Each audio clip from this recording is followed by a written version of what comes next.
Let's go. Yo. I'm like an addict, do I gotta have it. I ain't even playing, got a really bad habit. If it moves, gotta grab it, fuse like a magnet. Lose, won't have it till I'm doomed in a casket. I ain't playing, got a weird mind. If you work 8 hours, I'ma work 9. If the shit tastes sour, you should taste mine. I'ma stay in power for a long time. Get up, nah, I ain't a quitter. Toss me the ball, I'm a really big hitter. Big picture, I'm a straight killer. Rising the song to the highest bidder.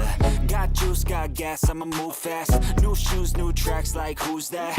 I'm new, come back, better than last. Yeah, it's a new me, never gonna look back. Never gonna look back. Cause damn, I was built to last. You move slow and I move fast, and that's facts. Only I can make a change. Slowly take a step today. I will never be the same. Cause that's what it takes.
Oh, damn, another day, boys. The fuck was about, what was I about to say? I don't even know what the hell I was gonna say, man. Oh, I saw this really ridiculous comment that I woke up to this morning. It talked about, it's just some fucking idiot, dude. I love how people are like, has been sometimes will be like, are they hiding comments? I think to myself, nah, he probably just banning people. But I think to myself, I saw it this morning, I was like, what the fuck is this? I read it, it says, I was on board with you first, you're really smart, but it's like, oh, how could you hate how could you talk poorly about so something fucking stupid, something about like, he's basically trying to say, oh, how could you talk poorly about the rich people, but also talk poorly about the poor people? And it's like, y'all do realize, I want to say this before we get into the games, right? That 99% of the world's America's problems that affect you are caused by 3% of the population. 3% of the population. The 1% of the rich and the 2% of the idiots that go into stores and steal shit. You put 3%.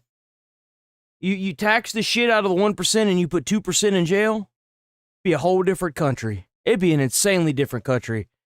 See, like, the rich hoard all the money, so that's the reason why you can't pay your bills. But Elon Musk isn't the reason why your shit's locked up in a CVS. You know what I'm saying? So, like, trying to say everything is the rich people's fault is not, you're only looking at half of it. Is it so crazy to think that 90% of our problems or 99% of our problems are caused by 3% of the population? I mean, the whole education system is built around 2% of the dumbasses that can't graduate normally. So how's that so unheard of? Let's get into gaming. I heard they shut the studio down that made that that BLM slop, that DLC for Minecraft. I heard they shut that shit straight down. Yo, I'm gonna get this one day. Y'all think I'm kidding? I'm gonna get this one day. I'm gonna get this pinball machine one day. I'm gonna get this pinball machine. Y'all talk shit all y'all want. I'm gonna get this pinball machine.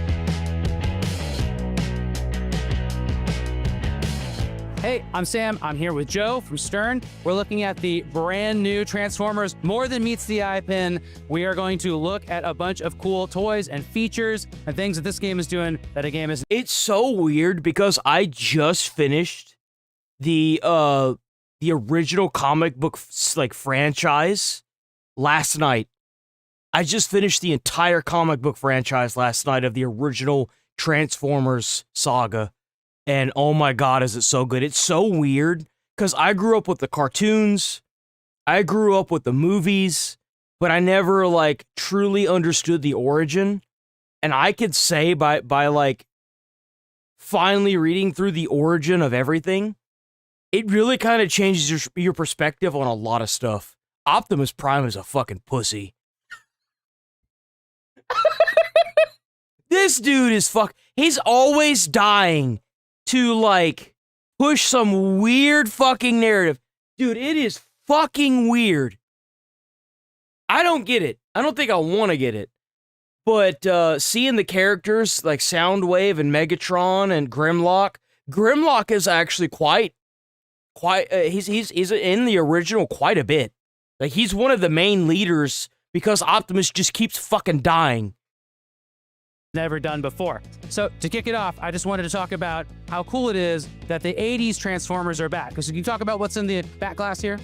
Yeah, so we have a first-gen Transformers pinball game. So from the bottom to the top, you're looking at the original 1984 first series of the animated cartoon. We've got all the Autobots, all the Decepticons, Dinobots. You've got the battle of all battles on the pinball playfield. And it's actually the 80s animations in a lot of it, and then your own too, right? Correct. So original Oh, what? They soundtracks- brought the Energon cubes back These too? animations in a Let's lot of it, fucking and your own go. too, right? Correct. So original soundtracks, the original voice actors are in this game doing the call-outs. The original voice actors too. That's correct. Yep. What? They brought the voice actors back? Dude, let's go. So truly a Transformers world under glass, and it's a blast. So we've got easy shots, medium shots, difficult shots. Oh, I didn't even see on the board they've got Bumblebee as well. Let's talk about some of those shots. And the other Dinobots. Couple of these toys, and this is the premium version that has a little bit more molded toys, transformations, and some other shots. This one actually has a robot here. Megatron is shooting a gun that you're going to see in a second here. That's really cool. Can you explain what's going on here?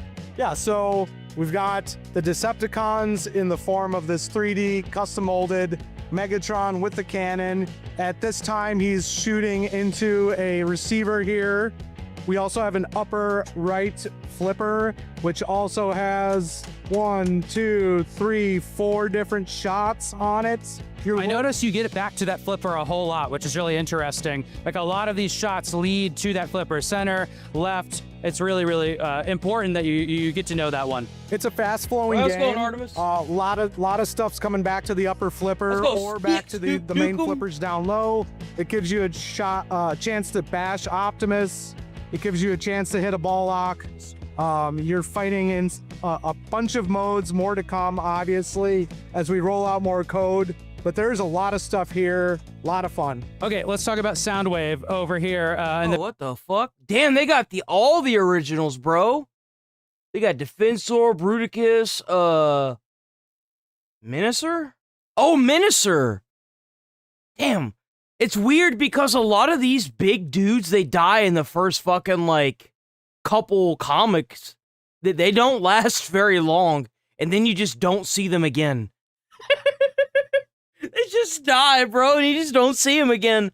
You see Devastator pop up a couple times, but not like that. I would say that if you read the comics and then you watch the Michael Bay films, you've got a pretty decent understanding. Like, there are things that are altered in the Michael Bay films that are like, oh, okay, I see what they're doing here. Like, you could watch the films and be like, oh, I see what they're doing here. Okay. Like, I thought about that the entire time I was reading the comic. I was like, oh, wait a minute. I get what they did in the movie. Okay. That makes sense. I see why they did that. Premium, we actually get a Soundwave a molded toy. That's right. And it also has a special little function. What's that? Yeah, so during Transformers Multi-Ball, what you're doing is hitting into towards Optimus, loading up balls into the Soundwave cassette deck, and you do it 3 times. He's blasting 3 balls at you, and you're into a nice... He just barfs out the balls from his cassette tape. It's amazing. aggressively. It's true. It comes out really aggressively. And we should mention, too, if you're just going to walk up and play this machine, that's the multi-ball you can start really easily. You just hit this left of center shot 6 times. You're going to hit it once to light a lock, second to lock, and then it's going to go in here. Or if you're playing on a pro, it's going to come back to you. You just do this shot, this up kicker right here 6 times, and you start a multi-ball. And that's a pretty cool one. That's right, and we have a bunch of the, the original characters like Bruticus, and we have the Dinobots here. They all have their own modes. It's a blast to play. Well, you can find Stern Transformers more than meets the eye at an arcade, maybe a bar, maybe a house near you very soon. Anything else to say to the? That's almost a $3,000 pinball machine, by the way. Gotta say. Y'all think I'm kidding? I'm gonna get that one day. I'm gonna get that pinball machine one day. That's my new life's goal right there. I'm gonna get that pinball machine.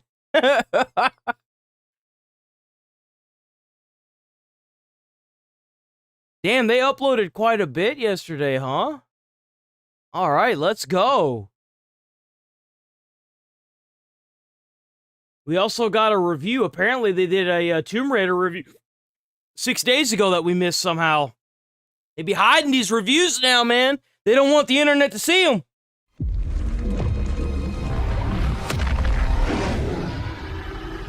That thing is creepy. The things I witnessed on that island, I'll never forget. Ile San Hubert was a place of pure scientific potential. We manipulated genetic power beyond our wildest dreams, hidden away from prying eyes. A breeding ground for bold, new ideas. It was the perfect place to study and harness the power of prehistoric That life. thing is creepy. Why is its tail so weird? Tapped into the latest hell? technologies to contain our creations and utilized geothermal power to keep them there. We believed in our control over this place. But there is a price for innovation. Our experiments ran rampant. That same power slipped through our fingers, and our designs turned against us. Oh, yeah? San Hubert showed us what happens when science goes wrong.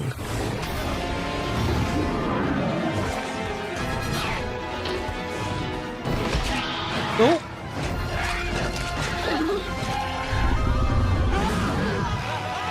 I haven't seen that one. Whatever this is, I don't know what the fuck this is, but I haven't like made one of these. This is like new. I haven't played it since it's been out.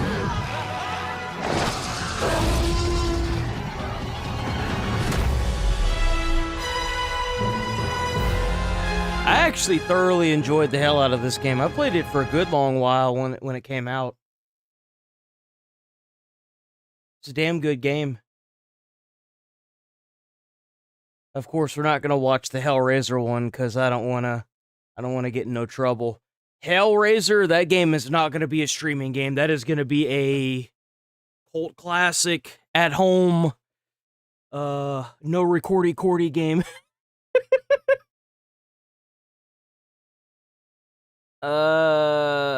Is this is the new, so they're adding new Assassin's Creed Shadows, I guess DLC missions that are gonna link up with Assassin's Creed Black Flag, and that stuff is supposed to carry over to Black Flag apparently.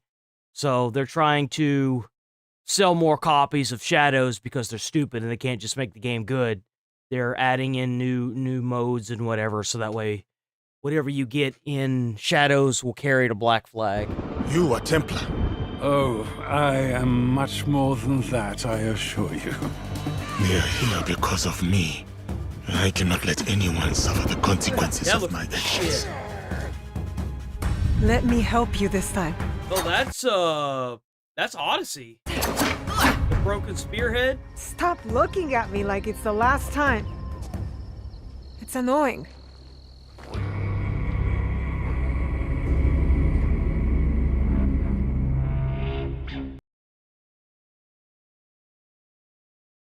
Oh, they made a new Shrek?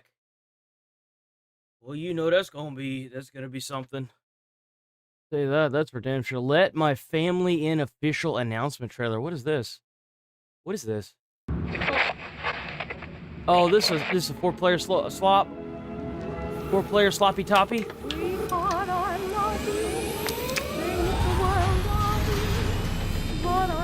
To begin with, it may be surprising to know that radiation is something we live with every day. But to safely handle larger amounts, we must keep our distance and shield ourselves. Without shelter, millions would face death.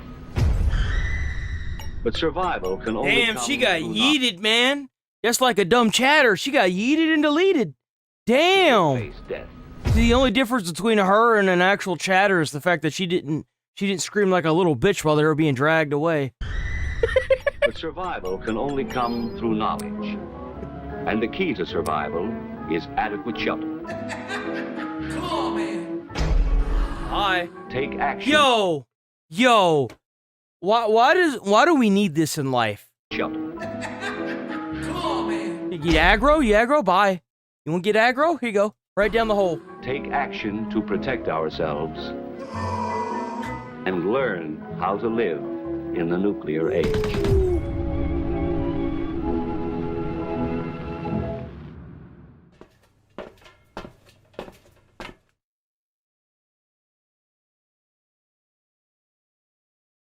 What is that?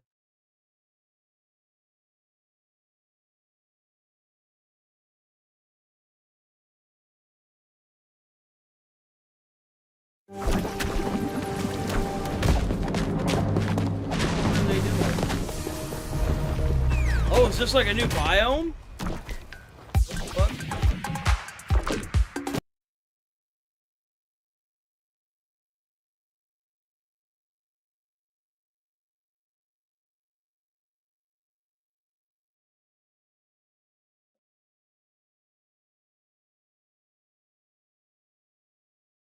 You know what I really want Minecraft to do?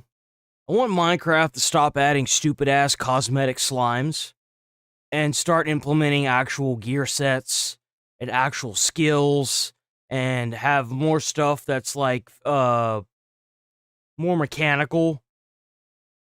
Like, there's so many mods that they could be taking stuff from. But you know what we're gonna do, guys? We're just gonna make a bunch of fucking colored slimes in a new biome. Let's just do that. Stupid asses. Ooh, what's this? First impressions with combat. Oh, we're gonna watch this. And I just played the game I've been looking forward to since it was announced, Stranger Than Heaven. I got to play. That's the one with Snoop Dogg and Tupac in it. Literally brought that dude back from the dead. Okay, that's practically it for this. Do we have anything in PlayStation?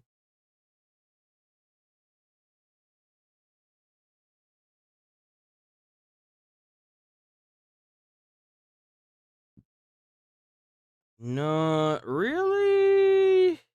Planet Crafter's a fun one, but that game's been out for a while. Nope, that's it. Okay, so we got two things. A watch a little bit of this. demo, and you know what? It's not quite what I expected. Oh, uh-oh.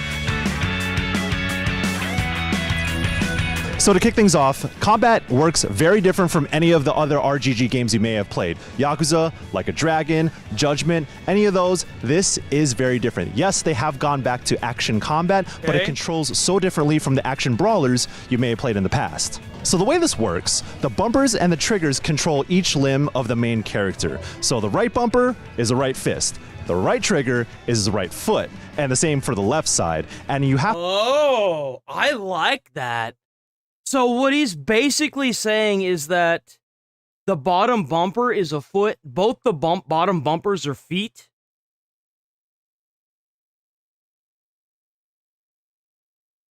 I got not a single fucking controller. Really? Not a single one, huh? Wow. Oh. I'm about to commit a grievous sin. So, like, because it's an Xbox controller. So these are the feet and these are the fists. That's kind of cool. Huh. That's kind of cool. to create these combos with each trigger pull and kind of be aware of the spatial area in which you are fighting all these enemies. And you can do some crazy things with it, where you can hold one enemy to the side, be punching another guy to the left side. That's really fucking cool. What? That's really fucking cool. Nuh-uh. Things with it, where you can hold one enemy to the side, be punching another guy to the left side. It's a lot more complex than what RGG has done in the past, but the combat is also a lot more deliberate. It's a lot slower, and I wouldn't call it sluggish necessarily, but you do need to be a lot more thoughtful about the actions you take in combat. You can't just button mash. This is not a button masher at all. So the first part of the demo was pretty simple. I ran into a group of goons in the middle of the street, and I got to get my feet wet with how all of the different controls work. So it's a little tough when you're working with crowds, though. If you're fighting like 4 or 5 different enemies, because there isn't really a lock-on, it's more of like a magnetic targeting, it's a little hard to kind of get your head around who you're actually attacking when you press any of the inputs. But I think it allows for a lot more flexibility. You are in control of each attack, and you kind of need to think ahead of how you're going to control the character. And the thing about it being a little slower is that you can get locked into frame animations, and so the thing I'm getting my head around is what the frame timing is, because you also have a dodge and you also have a block, and those you absolutely need to know how to use. So you really need to wrap your head around how those things work, and you can get perfect timed dodges to create a slow motion and an opening in which you can really do some more damage. Or you can just rely on a block, but you also have a stagger meter that you need to worry about in the bottom left of the screen, and when enemies stagger you, you fall to the ground, and then it becomes a whole different thing where you just need to like wait it out or dodge their ground attacks. So there's a lot of ways in which you are vulnerable in a way you just haven't been in other action games from RGG Studio. Well, it sounds kind of like the combat for this is super realistic, like ultra realistic. I feel like, and this might be a little bit of a hot take, but at a certain point, whenever combat is so realistic that it's just tedious, it's not fun anymore. I'm going to be completely blunt with that.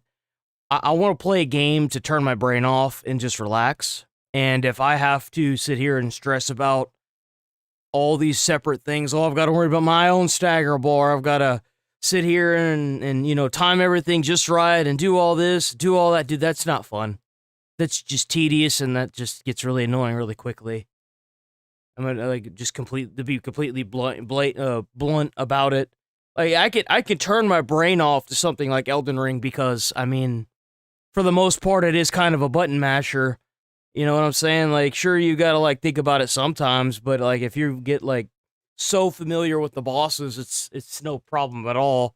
But whenever you have to worry about, like, I mean, shit, 4 buttons at the same time, both being the bottom kicks and then the tops being, like, punching. And then you got to worry about stagger bars. You got to worry about how much of your own stamina you're using on top of, like, how many enemies there are. Oh, now you're on the ground. Now you're trying to dodge ground attacks. Like I don't know. Maybe it's... There's still not a lot out about this, but I hope that it's not so too much to where it's just tedious and annoying.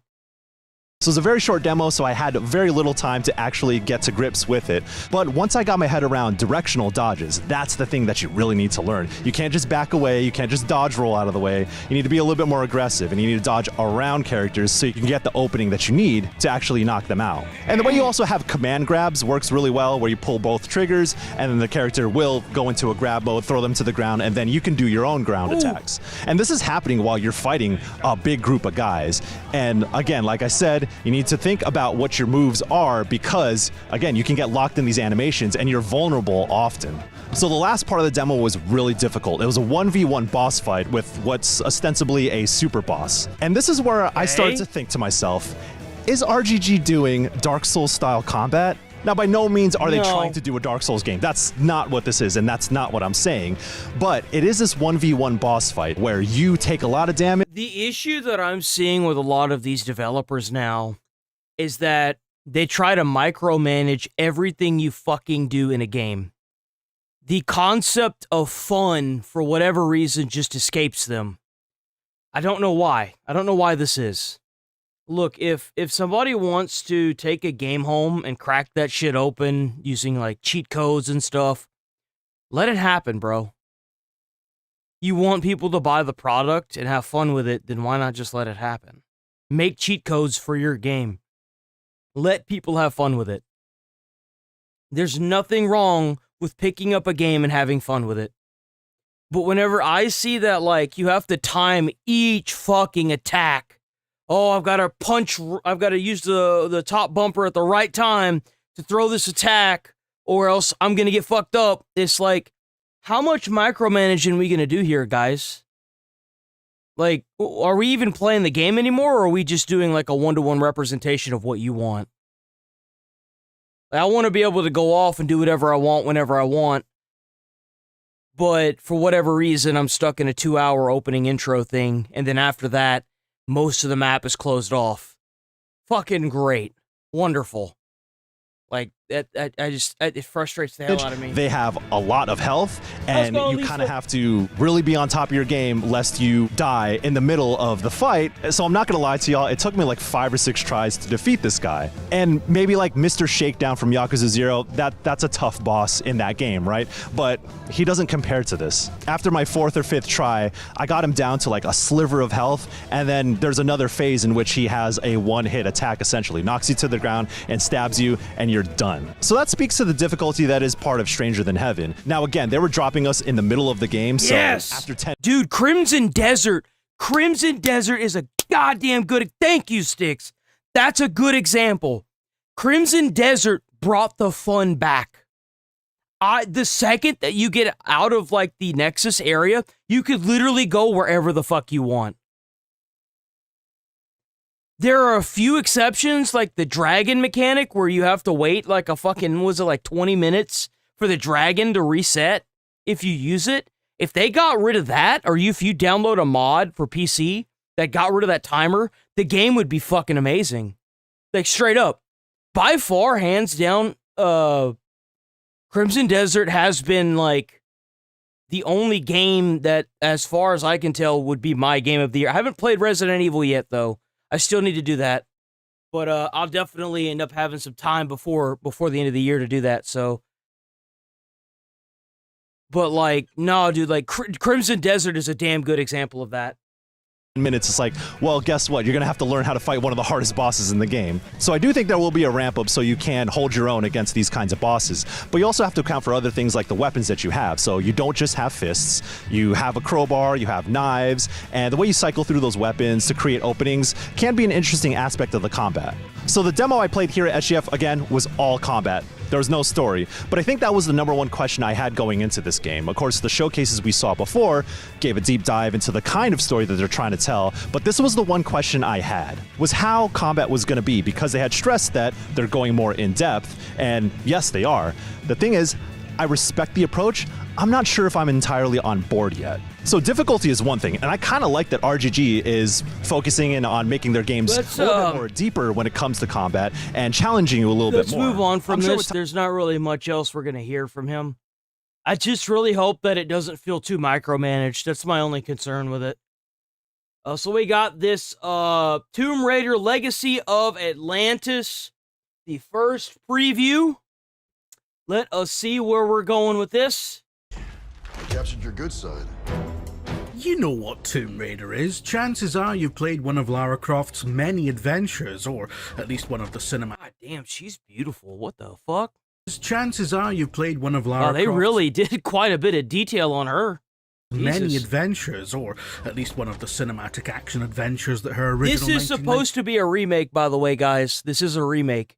This is not a remaster. This is a full-blown remake of a different one? 96 Expedition inspired, whether that be the Uncharted, Horizon, or Star Wars Jedi series. But now I it's heard time that to this the game is really Uncharted, good. Horizon, or If you've never Star Wars played Jedi. this one, I'm not sure which one has the little droid bot.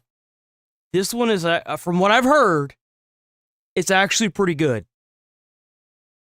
The Jedi Survivor series, but now it's time to go all the way back as Legacy. So if you of want a really heavily story-driven game with a little bit of open world, I would suggest that. That's a Star Wars in the Star Wars era.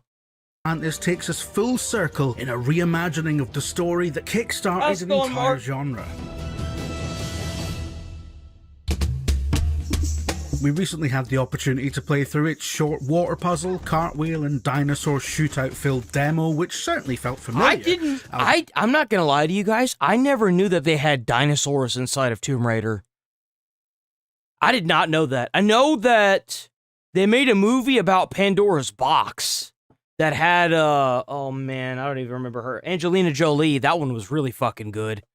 But I didn't know they had dinos. Did they? It's been so long, they may have even had dinosaurs in that one, but I thought they had more like zombies in that one.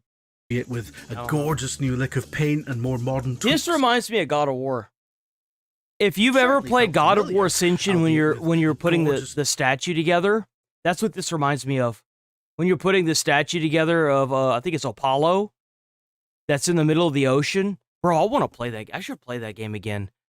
A lot of people hated that game, bro. I don't know what it is about Ascension. Maybe it's the combat that I think the combat is a little frustrating, but other than that, like, man, the puzzles in that one, it's really good. It's just really good. I feel like Ascension, I'm sorry guys, is the last good God of War game that came out.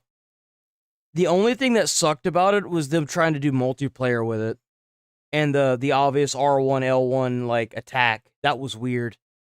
Paint and more modern tweaks sprinkled in. This mechanism looks like the waterfall regulator, but clearly it's not working. It was fun, and we were left intrigued to see how deep this merging of an old story told using a new box of tricks will go when the full game releases next February. 30 years is a long time, especially in the rapidly evolving world of video games, and if you picked up a controller and attempted to play the original Tomb Raider recently, nothing emphasizes that like how Lara Croft controls. Stiff and heavy, with your thumbs the victim of her sluggish turning circle, Lara's maneuverability resembles that of a transatlantic ocean liner more than an enterprising Atlantis explorer. Thankfully, this remake, co-developed by the series' long-term custodian Crystal Dynamics and newcomer Flying Wild Hog, fixes this. This Lara is light on her feet, with a floaty jump more reminiscent of Princess Peach than Nathan Drake. Good. It takes a little getting used to at first, especially... Good. At a certain point, we have to come to terms with the fact that this is a fucking game. It's a game. Too realistic isn't fun. It's not fun. Stop doing it. Stop making games too realistic. I want to play a game. If I want to play a realistic game, I will just not play the game and be in real life.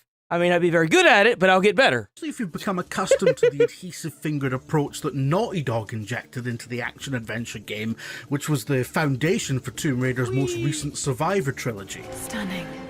That's pretty. We made it, Dad.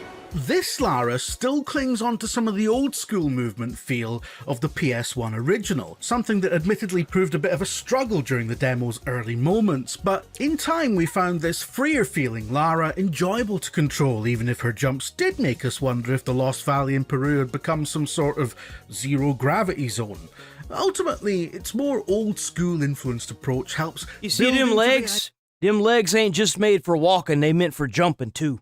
Alright? Don't be mad at her because she weighs like 90 pounds dripping wet, alright? Shit, whenever I was skinny like that, bro, I had a vertical leap that could probably reach the top of a roof.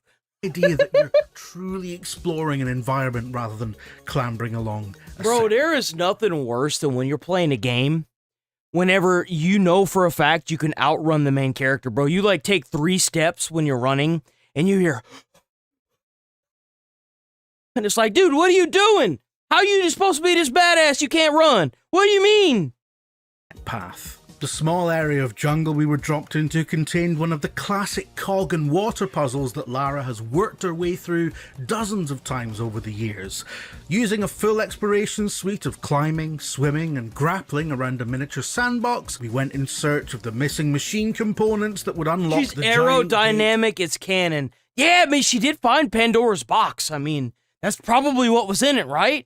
There's no way surely she should have taken a peek in it, you know? Lara's She got progress. aerodynamics. Helpful here was the brand new grapple gadget that can be fired out of Lara's wrist, Spider-Man style. These are age-old puzzles design-wise, but made modern by smart additions like this grapple. Tweaks such as these really display Legacy of Atlantis' desire to be more than just a remake, borrowing from the likes of Crystal Dynamics' more recent trilogy and how it approaches Lara's toolkit. Decoration or spare part? A further addition is the number of collectibles littered throughout the world and the ability to survey the environment in search of the secrets using Lara's scanner. From what we can tell, Legacy of Atlantis is still a largely linear adventure, but venturing off the main path will reward you with all sorts of treasures, whether they be documents that build out the lore of an ancient civilization, or objects that grant Lara extra skill points. Unfortunately, the skill tree... Yeah, I like the sound of... Look, let's just get rid of all these weird side things like the potato that you collect 1 of 100 of. Nobody really gives a flying fuck about that. No one cares about documents you have to sidetrack on. Just put that shit in the menu, leave it there where it belongs. If I do something in a game, I want it to improve the quality of the character. I want skill points, weapons, upgrades, armor. That's what I want. Whenever I spend the time to do a puzzle and I get a fucking piece of paper out of it, dude, I want to throw my controller out the window off the balcony. It pisses me off. Nobody in their right mind would do these puzzles if they knew what they were going to get is a fucking piece of paper. Menu was locked off to us in the demo, so we can't tell exactly how we'll be able to tweak her abilities, but its mere existence is again a sign of newfound depth. And that all makes sense because although Legacy of Atlantis is a retelling of the British adventurer's first story, it's actually part of the same universe now as the prequel trilogy that ran between 2013 and 2018. It's the only thing that makes sense to me now. This isn't her first rodeo, and she boasts the skills to show for it. This is best displayed in combat, of which we got a tiny taste after stepping through the huge doorway opened up by the aforementioned cog-finding problem solving. It was on the other side that we were welcomed by a gang of hungry velociraptors, a far more vicious resident of Peru than Paddington. Dude, those things seem really fucking annoying. That's probably for the best though, because the thought of unleashing multiple rounds into one of Britain's most adorable imports would have probably led to a lot of crying. Thankfully then, it was the... Everything they do leads to a lot of crying. The sooner you realize in life that you're never going to make everybody happy, the sooner everybody can move on with their lives. And that's a fact. You could be the best human being. You could be Mr. Beast, setting up wells in Africa, and you're gonna have a bunch of rich assholes somewhere crying about how they're losing money because Mr. Beast is doing your job that you should have been doing from day one. Okay? It does not matter who you are. You could be God himself, and people will find a reason to fucking criticize you. They will do it just because you're liked. The sooner you come to terms with the fact that you will never, ever in your lifetime make every single person you come in contact with happy, the sooner you can move on with your life and make products that you can use, that they could be made to make the majority of people happy. job of one of Britain's most deadly exports to take on these prehistoric menaces instead, dodging, cartwheeling, and backflipping out of the way of their deadly lunges. Get enough room between them and you'll be able to fire those iconic double pistols that handily come complete with unlimited ammo. The shooting felt snappy and responsive, but really came alive once another new skill up Lara's non-existent sleeves was introduced: the focus system. Look, we don't have that much footage, so I'm just going to show you all that again, right? Performing well-timed acrobatics during combat and evading enemies at the right time builds up the focus meter, filling up charges that can be used with a quick press of the right bumper. Upon doing so, she stylishly spins into the air and enters bullet time, allowing you to unload full magazine. I was like, why are we watching the scene again? What do you mean? So, I think it's kind of funny. Stylishly spins into the air and enters bullet time, allowing you to unload full magazines into enemies as they practically freeze in the line of fire. It's a great addition to the action, further bringing these classic fights into the modern age while giving Lara a welcome edge in encounters. We're intrigued to see if more... Bro, that tiger is just beating this dude's ass. Whoever's playing this character, man, you need to stop playing. You need to like take a breath. While giving Lara this tiger is just beating this dude's ass. Further bringing these classic fights into the modern age while giving Lara a welcome edge in encounters. We're intrigued to see if more powerful uses of these focus changes await deeper in the game, perhaps where they could be used in a similar way to how Sucker Punch's Ghost series grants you devastating attacks and abilities at the cost of using more than one circle of energy. That's a big boy right there. You know what's sad? Think about it this way, guys. That evolved into a chicken. If you want to see the evolution of how evolution could fuck you over, remember, this is a chicken now.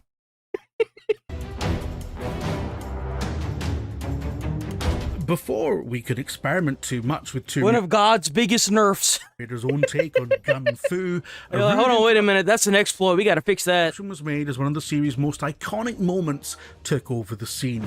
Into the arena stepped a towering T-Rex, which made both Lara and her previous foes flee the scene with haste. We're having to use footage from Anniversary to illustrate this because we weren't given B-roll of the new T-Rex segment, but we can say the sequence has undergone a complete facelift, translating the primitive capabilities of the original PlayStation into something entirely more cinematic.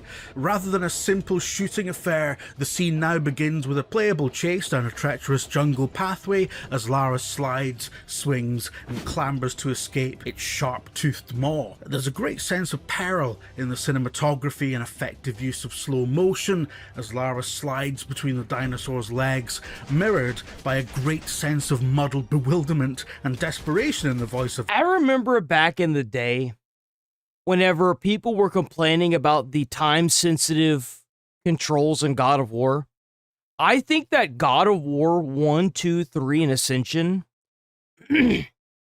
have like the perfect balance of movie to play action. I don't feel like I am playing a movie. I feel it felt so balanced back then because you would have the time-sensitive cutscenes usually after a pretty big boss fight, and you would usually be the one that initiates it. And so many people hated that. So many fucking people cried about it that they ended up getting rid of it, right? I feel like that era of Sony was probably the best era of Sony. Straight up. And I bring it up because, like, whenever I see this cutscene, let's see. Mirror, Milton Reagan.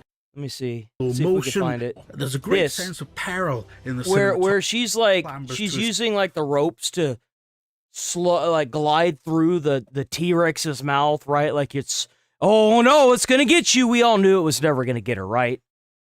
But like in God of War, what was awesome about the time-sensitive stuff was like you can fuck it up. And if you fuck it up with certain enemies, it's an insta-kill. Kills you. Like when you fight Zeus at the end of God of War 2, if you fuck up after you've beaten him and got him down, and you go over to do the time-sensitive stuff, if you fuck up, Zeus puts the blade of Olympus through your skull. Straight up. He starts with an downwards thrust, and if you miss it, he immediately puts it in your skull. And then you get the game over screen. That was what was so magical about it, is that to an extent you still controlled it. So you could still fuck it up. But it's like we're so lazy now that we don't even want to do that. We're just gonna, oh man, you're gonna make it. Or is she gonna make it? Oh, she made it. Look at you being a good gamer. Oh, you getting your participation award. Slow motion as Lara slides between the dinosaur's legs, mirrored by a great sense of muddled bewilderment and desperation in the voice of Alex Wilton Reagan, the latest actor to pick up the dual pistols. And partway through this attempted escape is where our time with Legacy of Atlantis ended, as Lara plunged into a river, her rope bridge escape route destroyed by the T-Rex. This cliffhanger concluded a short but varied look at this latest reboot. I think I've got it pulled up, so we'll be watching it here in a little while. Has to offer, and so far it feels like all the necessary ingredients are there. At its core, the design attempts to blend the I will probably end up playing this game. Lara Funny Croft's enough, movement with a more modern approach. I didn't think I was, but now I'm like, this figure they're worshipping. Yeah, look at that. Approach to combat. Like the mocap stuff is really cool to me. This figure they're worshipping. Could it be Qualipec? What more could you ask for? We're looking forward to see how all that comes together when Tomb Raider Legacy of Atlantis arrives on February 12th, 2027 for PlayStation 5, Xbox Series X and S, PC, and Nintendo Switch 2. You could play it in the Peruvian Why the hell would you play this on a Nintendo Switch 2? jungles. Imagine that. For more on Tomb Raider... I'm not gonna lie. I genuinely think the best investment right now in current stance is probably PC. Now, PlayStation will most likely have exclusives, but I genuinely think because of all the exclusives that are going to Xbox, that PC is probably your best bet. The thing is like, honestly, I would say PC and PlayStation. You would want both. Because PlayStation, there's a lot of exclusives that are never going to go to PC, especially with Xbox launching new titles that are going to be exclusive to them. I just don't see a reason why anyone would buy an Xbox. I just don't. I don't even know why they still make the bread boxes, dude. I really don't. Because everything, it also ports over to PC, so you really don't need the Xbox console anymore. It kind of just feels like whoever got the reins of Xbox really fucked them over. Why not check out our exclusive behind-the-scenes clip? And for everything else Lara Croft, stick with us. I think that Xbox and Windows should just scrap the Xbox console and make like PCs instead. Just straight up computers like PCs. I feel like that would be their best bet. This tiny bug can kill you with a hamburger. Yep. Did y'all hear about those ticks that they had made? So, like, the tick was designed... Well, I'm going to say designed, allegedly. I heard Baldy talking about it. What's his face? Joe Rogan. And he was talking about how, like, if you get bit by the tick, then it makes you allergic to red meat. Like, it's a legit thing that happened. This nasty little fucker is a Lone Star tick. You can find them in the United States of America and Mexico. And you may be wondering, how does a hamburger become a murder weapon? Well, consider... Oh, no shot. Is that literally what he's talking about? Nuh-uh. Lone Stars are only 3 millimeters long. We can safely rule out the thing picking up a cheeseburger and fucking beating you to death with it. What the tick will do, however, is bite you. And that bite is what begins the hamburger to homicide domino effect. What the fuck? You see, Lone Star ticks are parasites, and they're aggressive ones at that. They are one of the only species of tick that can catch your scent and run you down just to take a bite. And What when the those fuck? fangs sink into you, you will feel fucking nothing. The bite itself is painless. The bastard will latch onto you for up to 7 days, sucking the blood out of you and inflating itself like a fucking balloon before rolling his fat ass away. The problem is, while it was there, planted a fucking bomb. But that bomb has a long fuse. In fact, you'll be completely fine for about a month. Until one day, you go on a Macca's Mish with the boys and decide to grab yourself a succulent cheeseburger. And it's not even the first cheeseburger you've had in the That's absolutely what he's talking about too. He's talking about the one I just talked about. So you suck that shit down like Kirby and think nothing of it. Because it causes you to have an allergy. Till around 6 hours later, when it starts to get a little bit hard to breathe. Super cool Lone Star tick fact. Their bites can give you this nifty little thing called alpha-gal syndrome. What's that? Oh, you know, it's just a complete fucking allergy to red meat. Yep. It takes about a month to kick in, but when it does, I think it's permanent. It doesn't go away either. It's a permanent. You've just acquired a permanent disease. Straight up. eating it causes vomiting, diarrhea, and in some cases, anaphylaxis, which is why your throat is closing up and you are collapsing to the floor due Anaphylactic shock is the worst kind of allergy that you could have because it'll kill you. It'll kill you quick. to oxygen deprivation caused by a fucking Big Mac. That's crazy.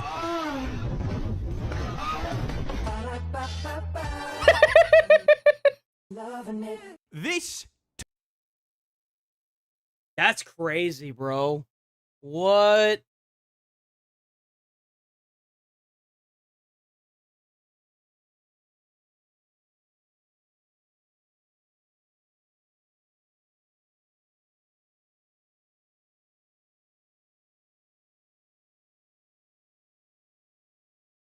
What is this?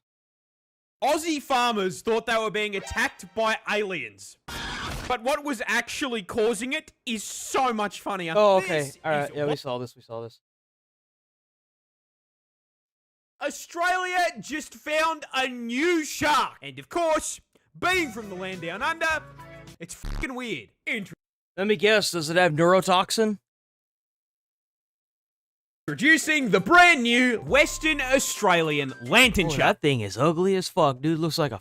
I never. As the name suggests, discovered by a team of scientists off the coast of Western Australia. Oh Now, man. As with the overwhelming majority of weird shit in the ocean, Yo, the blobfish is sure is something, dude. the Ozempic shark here is Ozempic found in shark. the deep sea, sharing a postcode with the anglerfish, that one xenomorph shark, and now,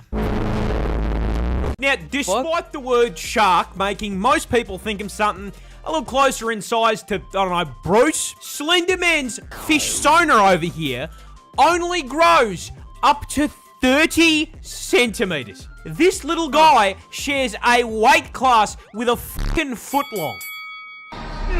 But I mean, honestly, I still personally think 30 centimeters is way too big. He could be just as good as the other sharks if he was, let's just say 3 inches. However, other than being built like a fishy USB cable and owning a property in rock bottom, what makes him so weird?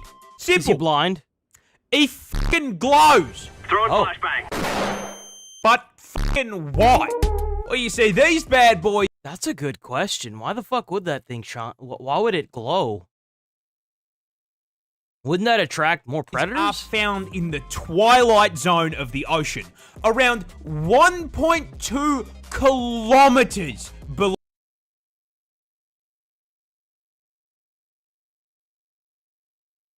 the surface. The fuck is 1.2 kilometers, bro? Where's that at? What? How do you say kilometers and you give us meters and feet? How does that help us? A place so Fucking Aussie. fucking far down, it sees less sunlight than the inside of a gacha addict's room. And so, lantern sharks evolved bioluminescence on their gills and fins in order to fucking communicate with one another. The glow is the evolutionary equivalent of a fucking indicator, showing that a literal abyss shark is more intelligent than your average BMW driver. Australia just... Oh, boys, we got us a brand new Daily Dose of the Internet. Hello, everyone. This is your Daily Dose of Internet. Daily Dose of the Internet. Go check out Daily Dose of the Internet on YouTube. How much trouble y'all think I'd get in if I called it the YouTube? Oh. This woman went to McDonald's to apply for a job. Hey, I noticed that you guys have a hiring sign outside. Are you guys still hiring? Yes, ma'am, we are. Oh, do you guys hire felons? No. You don't hire felons? No. You lying. You lying. You know they hire felons. Don't lie. Don't lie. You know damn good well they hire felons. Don't lie. I mean, it's been a long time ago. How long ago? Mm-hmm. You know they hire felons. It wouldn't even be a question. Wouldn't even be a question. It's a yes or no answer. You know, me and you both know what you're doing here. We know what you're doing here, big dog. You want me to tell you what I did? I am a convicted felon. Yeah, can you tell me what you did? Yeah, I robbed two McDonald's.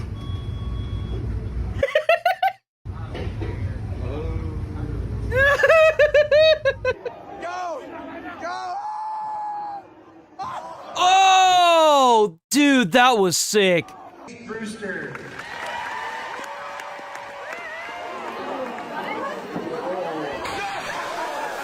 Yo, what? Let's go. That guy looked like Michael Reeves, bro. This dog's job is to collect the batter's baseball bat from the field. You have a dog for that? That's pretty badass. You know, 20 years ago, that would have been a Karen's job. Oh. Hey! Hey! Bro. I know. Bro. What an ass, dude. What? Oh, did you hear the crowd? Do you hear the crowd?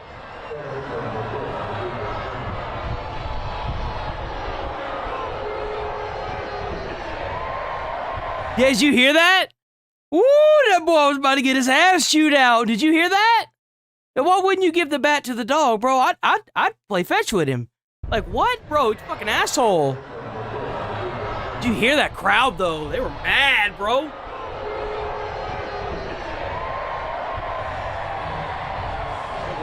He's a good boy. Yeah, I got skills. Oh, bro's got recycling down to a T. We will try our best. Oh. Man down! Man down! We got a man down! Cop officer down! Yo, why is he running, bro? Why is he running? Oh, shit.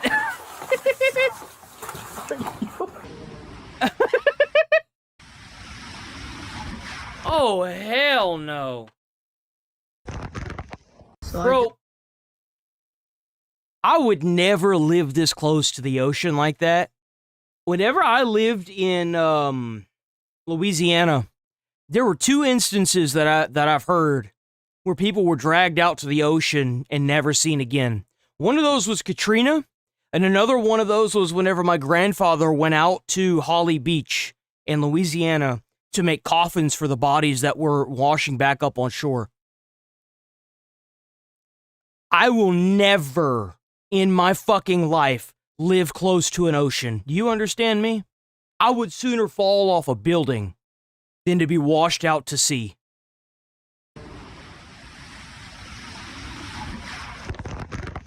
So I just came from the dentist, and I can't blink. I have to manually blink right here. And it's so funny. You just got an upgrade. What you talking about? You know how much time I waste blinking? That I can't say words, this letter. So I'm trying to say whatever. Oh, wow. They coming in early, huh? What are you even doing here?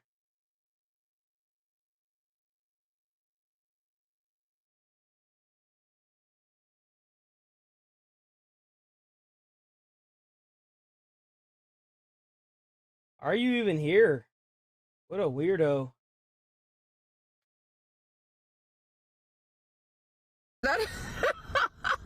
I would live by a stream or a river. The only thing that I would want if I lived by a stream or a river, because of that thing that happened in Texas with that camp that got washed away, the children's camp, I would want to make sure that before I moved into that area, that we had a really good siren system. Straight up.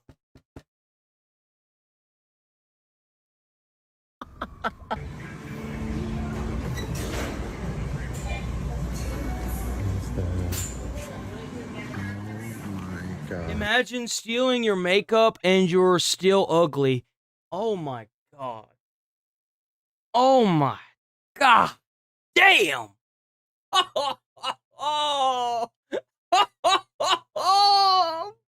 Yo, you know what would be the cherry on top of this? They should have like pictures of the people that have been recorded on like the theft cams in the store. They should have their pictures like plastered all over it. A shade, honey. Get on the boat! Get on the boat! Ooh, what is that? Oh, the goat? It's a good job he wasn't locked in.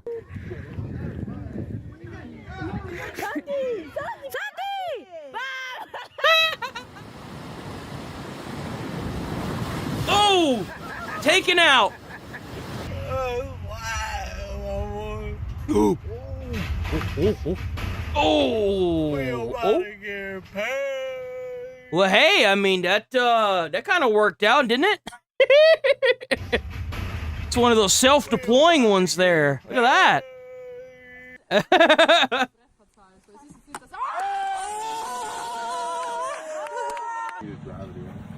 Boom!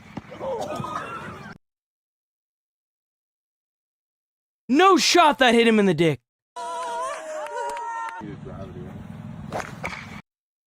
What did that hit?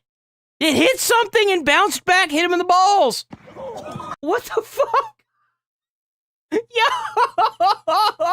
Yo! Yo! What? What the fuck did that hit?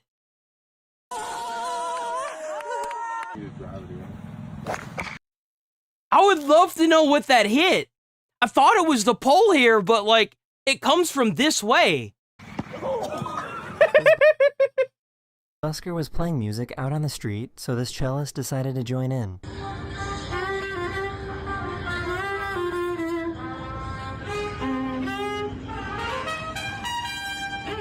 Yo, let's go!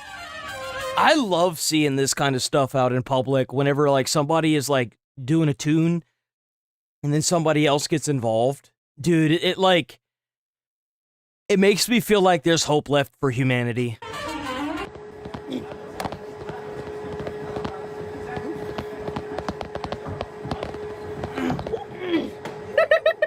If rubbing one bald head brings you luck, what happens when you rub three? Can I ask you a question? Can I rub your head for good luck? Thank you. Can I rub your head for good luck? Oh my god. Can I rub your head for good luck? Thank you. Rub your head for good luck. Yeah. Really? Thank you. Yeah. Have a good one. Yo! Oh, let's go! Let's go! Yeah. Really? You know, they may say some nasty shit about Daily Dose of the Internet, but they're alright in my book. Let's go, we got some firefighter footage. The fuck are they doing? Oh, okay, I think I know what they're doing. So, like, so you have the nozzle, right? And, if you're ever trying to egress out of, like, if you're trying, let me just use plain English. If you're in a fire as a fireman, and you're straight streaming, which is where the water's coming directly out of the hose onto the fire, but then something happens and you have to get out. Typically what they'll do is they'll tell you to give it the cone, and you tighten it down and it makes this pattern right here. This is also good for ventilation as well. You can use this for ventilation. And what you do is like you turn this on and then you back out with your lineman. This diver swimming through this bloom of thimble jellyfish is my favorite clip from this episode. Aren't jellyfish like venomous or? That's really cool. That's really cool, by the way.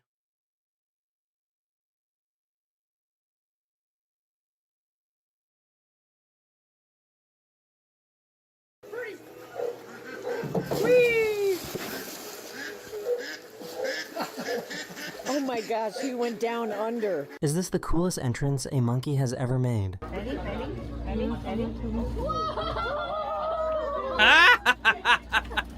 Yo, he knows what's up.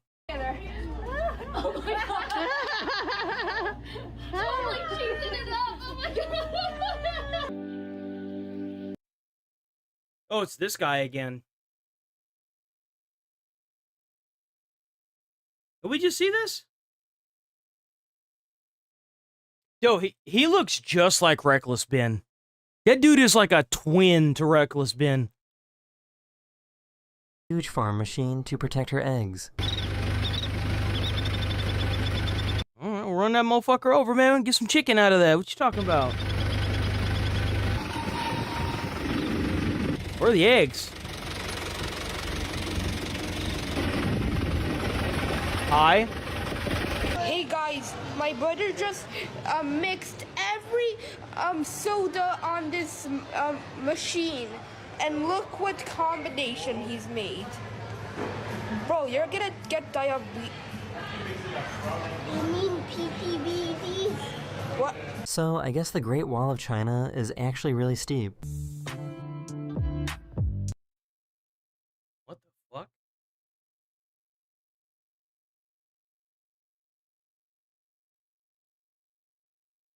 Is that a real thing? My phone. Is that real? Is the Great Wall of China super steep?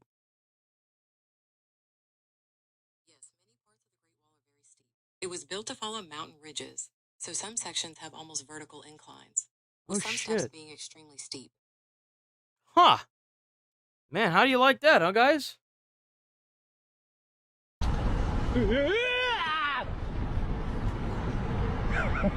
I think I just discovered a hidden talent. Let me know if this is good. It's niche. It's niche. I don't know if many people can do this.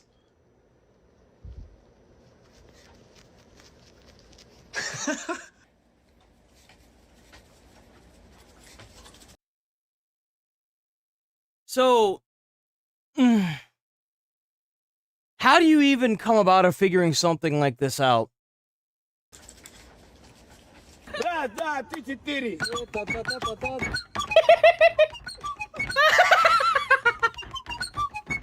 Yo!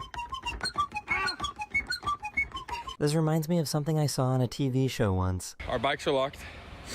It's 400 yen to get them out. We don't have any cash. Mike wants to go back to just get our card from the hotel, like an hour run away, maybe. Less? 45 minutes? Yeah. I think we dance.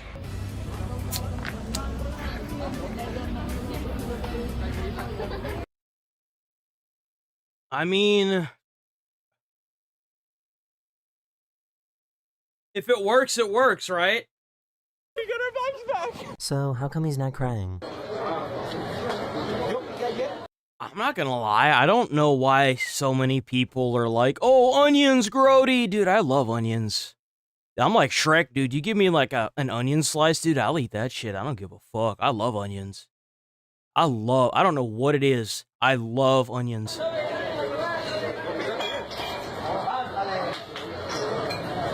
Damn, he's really good at that too. Oh, and also onions only produce the scent thing if you have a dull knife. If you have a really sharp knife, it won't produce the thing that makes your tear ducts fuck up. The fountains you can drink out of, they're clean. Aren't you meant to put your finger on the bottom? Yeah, I'm showing. Oh, you're going. Oh, James! Oops, sorry. The sea slug floats on top of the water surface by trapping air for buoyancy.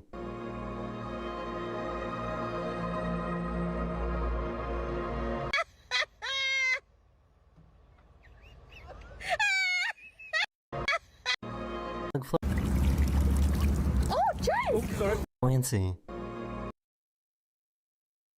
Oh, so it's like on the surface of the water. Huh. Got a He step chose stool the to get in poor that town truck, to lie bro. down. To laugh with you, to support you, and Yeah. to choose you every day. 아니 야 아니 니 미쳤냐? 아니 쟤 개또라이네. 마 나가라 빨리. 나가. This guy created tunnel vision goggles so that he could avoid looking at ads and other screens in public.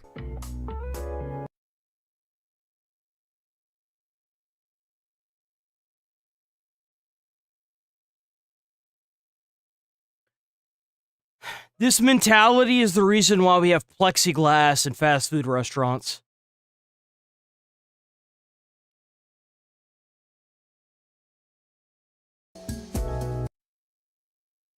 That is crazy.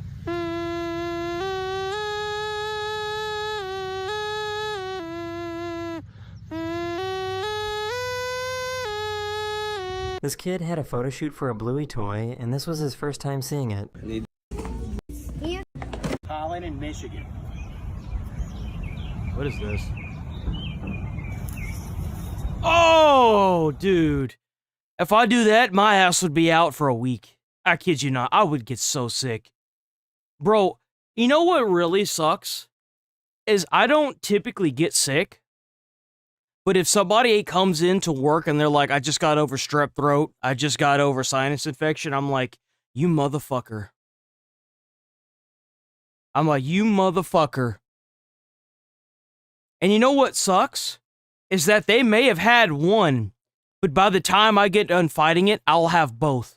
Sinus infection and strep throat. Every time.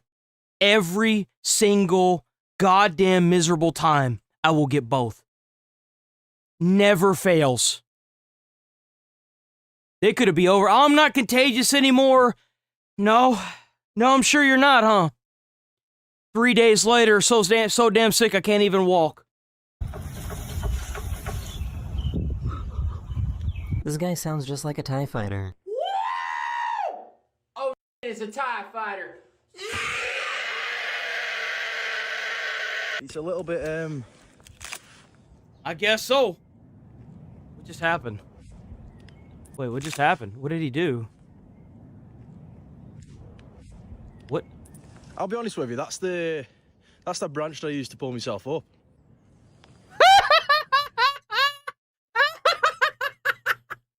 Yo!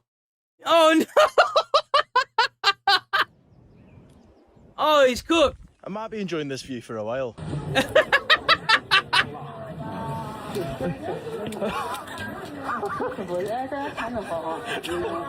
One of my subscribers sent me this video of them doing this crazy trick shot. Is he gonna land on the side? Hey! Oh my gosh, I did it! You don't like egg. This guy is super strong. I had an axe, and God damn, bro, he carried that shit up the stairs like it's a laundry basket. Holy fuck.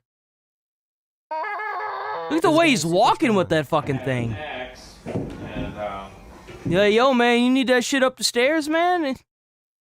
tree grew. Remember that tree that grew up at the back? Okay. Oh, is this a drone?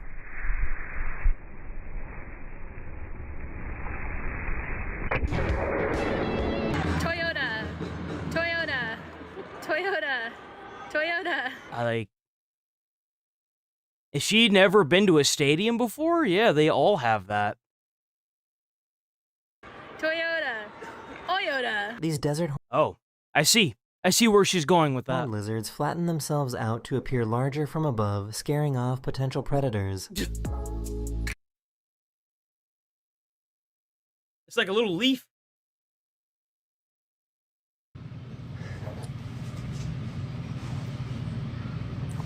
That was stupid. One of my subscribers caught a moose playing with a ball in their backyard.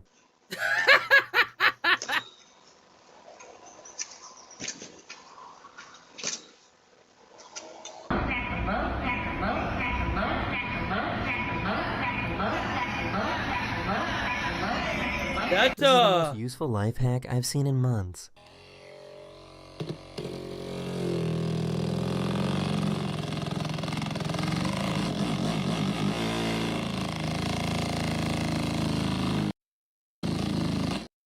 So, do you I think mean, it I hurt when guess he it stubbed his looks toe? like it works. Sure.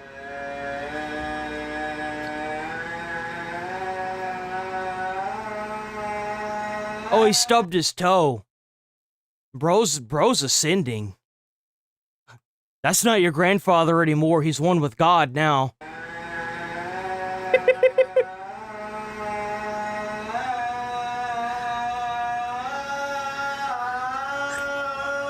Turn to the side.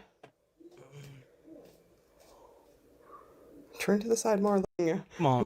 This little guy is known as a Spanish shawl, which can be found along the California coast. The hell? Oh, that looks like a, it looks like coral. Oh, what the fuck? That's how it moves. What? There you go. Keep moving. Oh! Holy Sorry. Come on! Hey, she moving it though. I really thought this was just a That's 3D what's up. painting. What the fuck?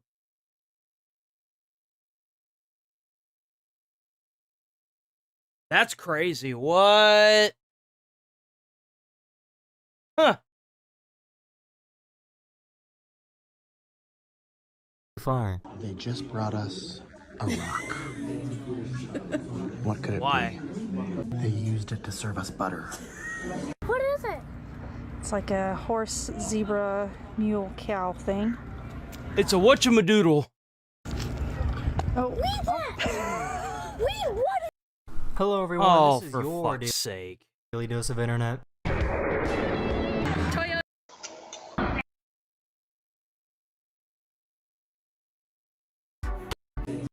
What is it? Knew this ride would spin, but they didn't realize how fast. Oh god. Oh god. Oh dude. There's no way, dude. What the fuck? That's another thing I don't do. Fucking roller coasters, man. Oh god. Holy shit. Popsicles did this. How do you do this? Why like every video he's got one of these? Were you like showing off at this point, huh? This turtle might be going through something. Look at him. And then that there's your accelerator. That's it. And to turn it, it's that motion. Okay, hope you enjoy. No sudden turns. Is that Danny? If anything happens, you are liable. No, that's not Danny. Enjoy. That's gotta be a weird angle, bro. Well, I hope they like bagels. What the fuck?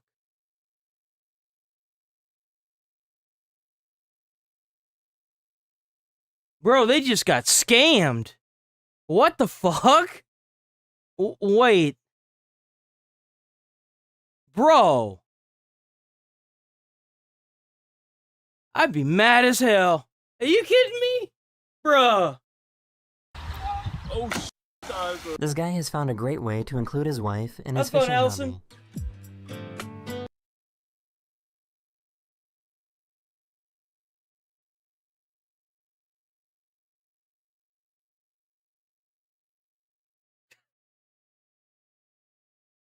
I mean, that's pretty clever. So he made an automated Lego breakfast system.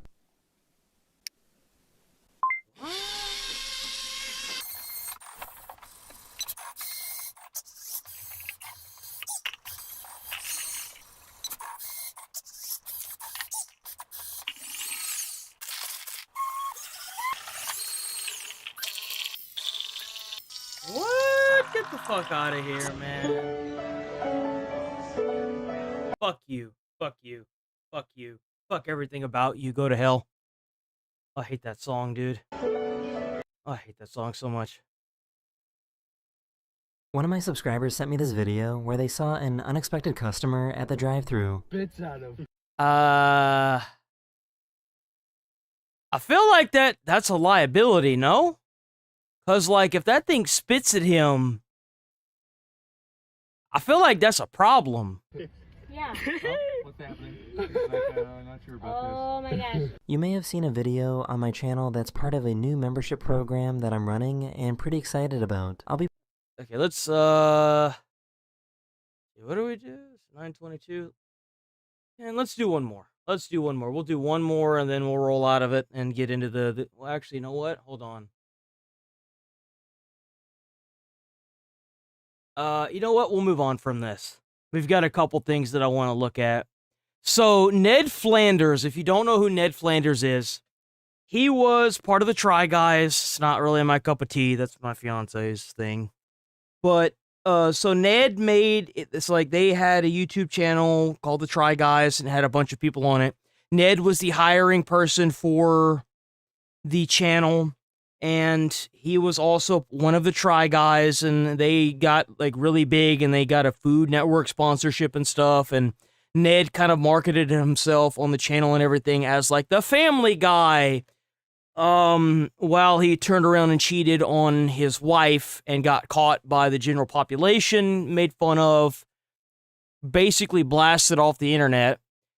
He had made a podcast with his wife on YouTube. And then came back to YouTube during a little bit after all that happened, changed the podcast name to something stupid, and then brought his wife on to basically humiliate him like the dumbass that he is on the podcast. And, well, from what I understand, obviously she's still really pissed off at him because they have a lot of kids together and he's just a piece of genuine shit. Now he's trying to throw his hat into the arena of doing stand-up comedy. So, from what my fiance said this morning, he is supposedly he supposedly was doing stand-up in the last video he made with the Try Guys that he had gotten taken out of, right?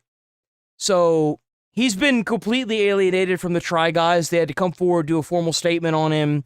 They removed him from every video they made on the channel. Like, this guy is basically in exile, right? He's a real piece of shit. Something that I still can't believe is real. It's just so painfully pathetic. Last night on stream, there was one guy in chat for like the 2.5 hours I was playing wacky games saying, "You've got to check out Ned Fulmer's Let's go CEO and Kush. And for some reason, it didn't process what that meant up here. I thought he had made a video called Stand Up where he was doing some kind of like, I don't know, artsy think piece or something reflecting on his infidelity and how cheating affected him, because all he does now is make videos about how he cheated on his wife and the effect that it's had on him, and like almost going on this like self-pity tour about him being the victim. Even did the podcast where he talked about him cheating directly to her. Just brutal, awful garbage. So I looked it up this morning because it got me curious. No, the stand-up refers to him doing stand-up comedy. And you'll never guess what his material consists of. Yeah, if you don't know me, don't Google me. I am Ned Fulmer. Oh, that was so uncomfortable. And yeah, I used to be famous at BuzzFeed for trying new things. Then I cheated on my wife. Turns out that was the one thing I should not have tried that was new. I swear to God, Ned is like SpongeBob with the ripped pants. He just keeps bringing up. So hold on. So, what is the goal here? Why? So, like, the best thing you can do to move past a situation like that is to just stop talking about it. Stop talking about it. Stop acknowledging it. Act like it never happened. You addressed it. You took the negativity for it. It's over. Move on from it. Now he's doing an entire stand-up thing where he's This dude is weird. He's literally basing his entire entertainment around the fact that he cheated on his wife. That's really weird, man. What are you doing? That's so weird. The cheating, and he's making it his whole brand now. Yeah, exactly. He completely torpedoed his whole career because of him cheating, and instead of just moving on and doing something else, he desperately clings to like internet shit and has made him being a cheater his whole thing. So now he does like a humiliation ritual, you know, terrorizing open mic nights here with this fucking trash. It's incomprehensible to a sane mind. So this video is about him, like, leading up to the stand-up, getting coached on how to do stand-up, and every step of the way he tries to find every excuse to mention him being a cheater. It's not even comedic. It just makes people already rightfully dislike you. Like, they're not even laughing at you. They're not even laughing with you. They're not even laughing. You're just telling them that you're a piece of shit.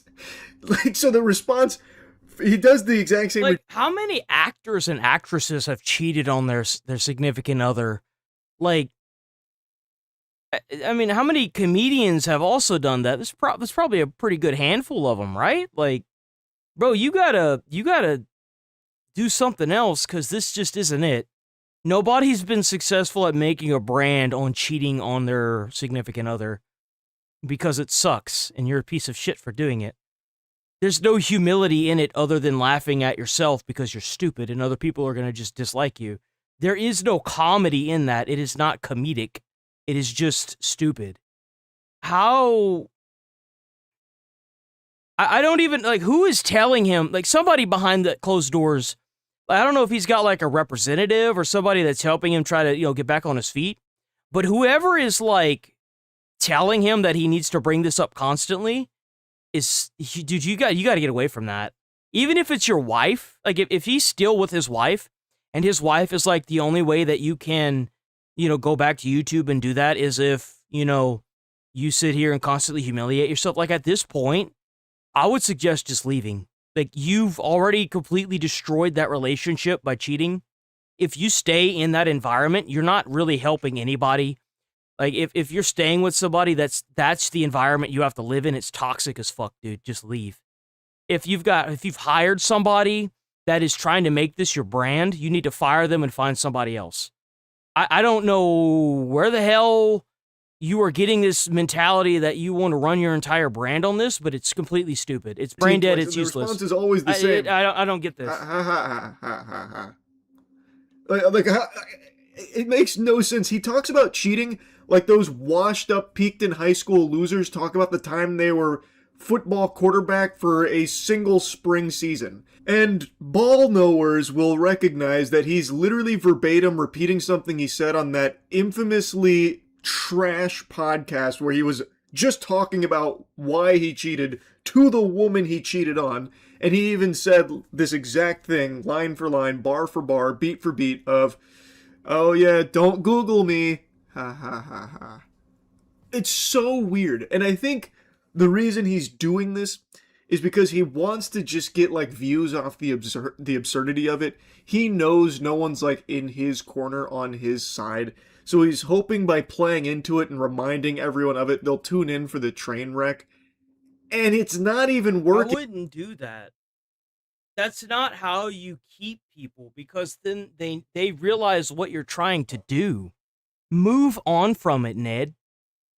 Rebrand yourself. Be a gaming channel. Be it a reaction content channel. Be a channel that's like IB Brandon Ferris or whatever. Be like Mr. Beast. You have the fucking money, dude.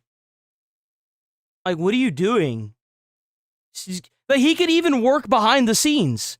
He could hire a bunch of content creators and take a portion of their channel by giving them ideas on what they should do.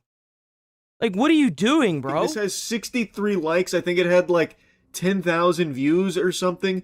But I've seen, like, a lot of people made videos around it. Like, when I typed in Ned Fulmer stand-up, his was, like, the last one on the first page. So, people are... And the issue with that... Look, I know that guy's a piece of shit, but when you allow people to just re-upload your content without any actual background, like, commentary, that is not fair use. Whenever your video of your stand-up isn't at the top, you need to use YouTube as a way to completely shut that narrative down.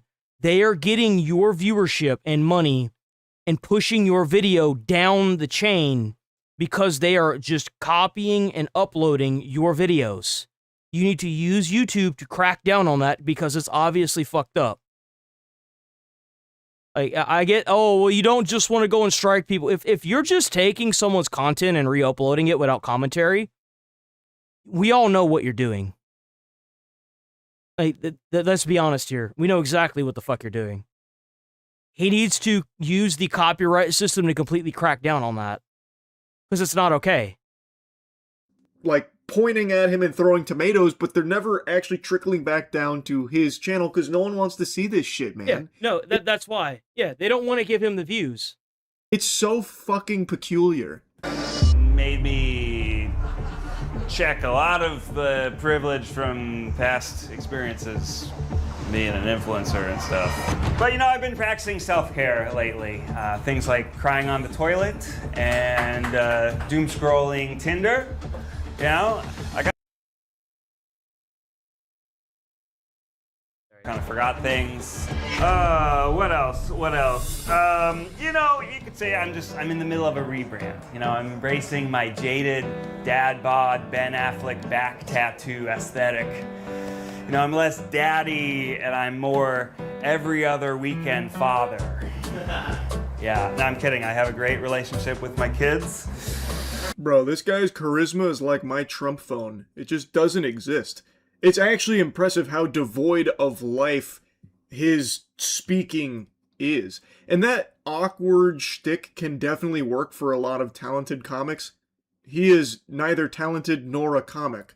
I don't really get what even made... Well, it's because he got sympathy. He played his character as an online avatar, the Family Guy. Right? Yeah, great family, best family in the world. Here are my vlogs for my awesome family. Best family, best family, best family. The quickest way to alienate anybody is to put up a facade and act like you're something that you're not.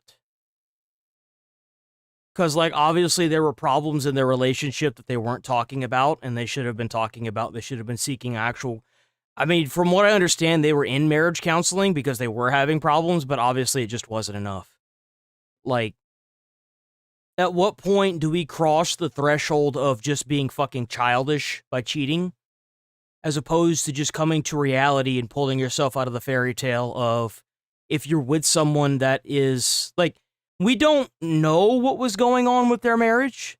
Like, let's say, for whatever reason, Ned was in the right and the wife that he has was toxic as fuck, right? I'm not saying that's what happened. I'm just saying, let's say that we live in that world. If she was toxic as fuck and that's what made him go to somebody else, it's gonna completely destroy his life if he wasn't actually in the wrong. Because he cheated, and that automatically puts him in the wrong on the internet. Instead of addressing it like he should have and taking it on taking it with strides and like an adult, he decided to do the most childish thing you could possibly do, and it completely destroyed his life. So even if there was a chance that she was in the wrong, well, she just immediately gets 100% of the right. And she should, because you cheated. Think about doing nothing justifies cheating. In the first place, there is no excuse. Giving people more ammunition to clown on him. It really might be a fetish for him at this point. I think that's definitely not off the table. These aren't even really jokes. He's not even telling jokes. He's just letting people know that he's a loser. But it's not even in like a comedic way where you'd like uncomfortably laugh at it. You just are sitting here watching a really weird specimen confess to being a piece of shit. And that's really it. Basically, this experience has aged me. You know, I'm like the... yeah, true. like the Obama. I think that's it. I think that's all I really wanted to talk about when I came to this, because it's just fucking weird. It's just weird, bro. Dwarfed. It's only been 2 months since they played the big prank on us. So, from what I understand, they had more layoffs. We were all deceived, like Sauron giving us the rings. I foolishly bought into the idea that Xbox's new CEO, Asha Sharma, was on the right path after she made that statement about the shortcomings and what Xbox needs to return to its former glory, and even dropping the absurd Game Pass prices down, which I know... You should have known from the red flag that it wasn't the same. They dropped the price down by a little bit compared to what it used to be. But the thing is that if you take off a game like Call of Duty and you try to blame Call of Duty for your price increase, that's usually a pretty big red flag. Now, I don't doubt that Call of Duty was a reason for the price to go up on day one Call of Duty games, right? But the thing is like, if that was the reason why it went up, then why did you lie?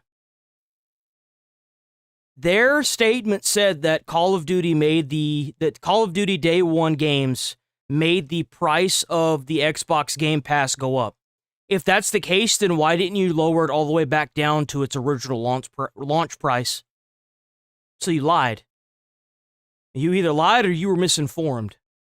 And the question should be, which one is it?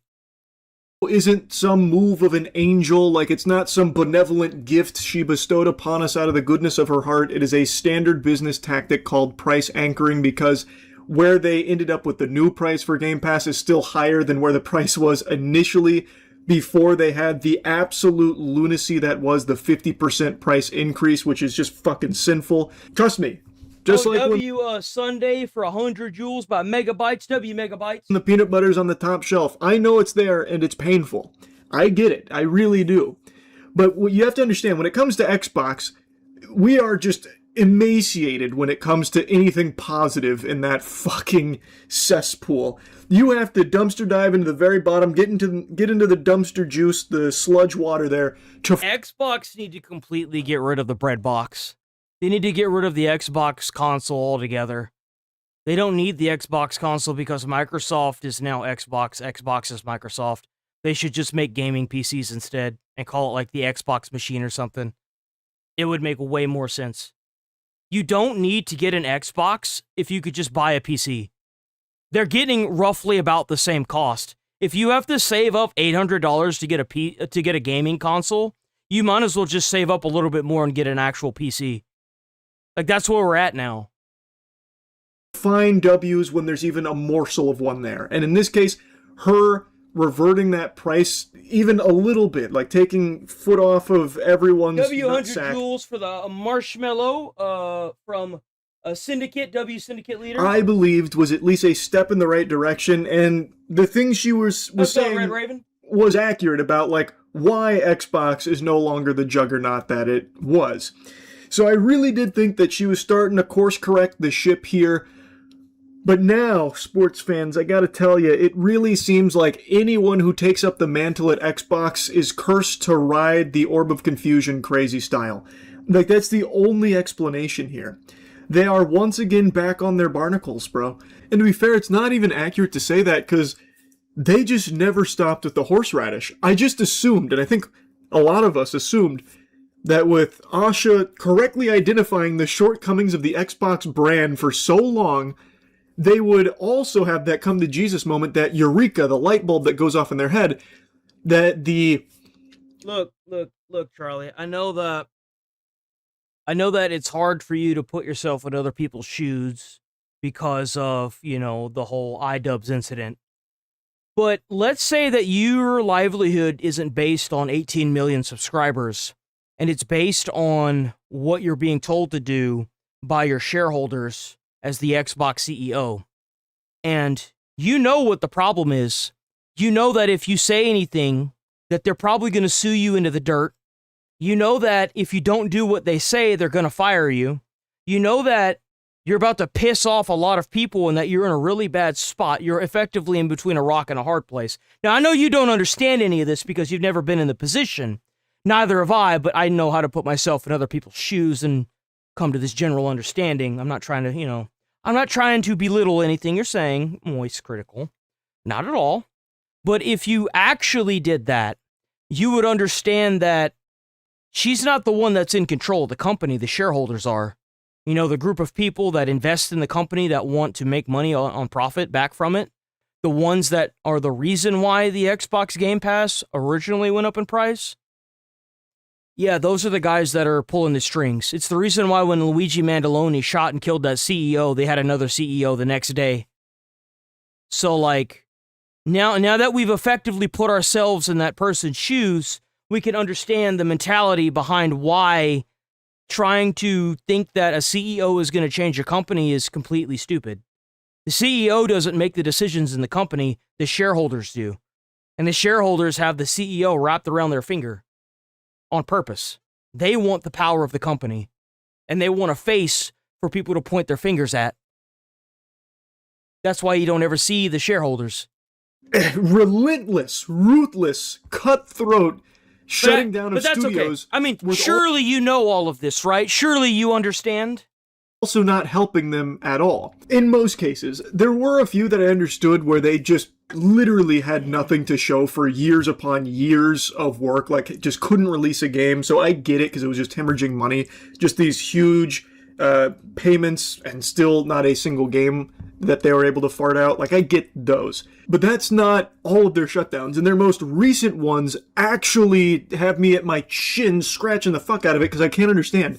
Because some of the studios they shut down are actively far along in development on titles people are excited for, or they have also just recently released titles as well. It just makes no sense to be constantly looking for ways of shutting down these studios when the biggest problem, the one that's plagued Xbox the most above all others, and one that Asha herself has even tinkered around with and slapped around, is that Xbox has no games. There is nothing to justify spending the hundreds of dollars required to get the Xbox when there's just fucking nothing on it except dust and broken dreams. There is no reason for you, nor I, nor your mom, your mom's boyfriend, your dad, whoever, to go out and get an Xbox. There's just no fucking games for it. And you know what doesn't help there is shutting down all the studios that are working on games. And that's what's just happened here. And you know what else just happened here? Me dropping the truth about the best damn beverage on the planet. Gamerade, link in the description below. And like I was saying, it is happening again. Is this another company? You all know about caffeine, no sugar, hydration, motion potion. Can't get the camera to focus on it. There it is. Oh, it's Gamer Subs. It's Gamer Subs. It is happening again here with Xbox. They have just shut down Ninja Theory. And they put the fear of God in... They shut down Ninja Theory, huh? What was the production company Ninja Theory responsible for? Ninja Theory, a British video game studio, is known for creating narrative-driven action games, especially the dark fantasy Hellblade series.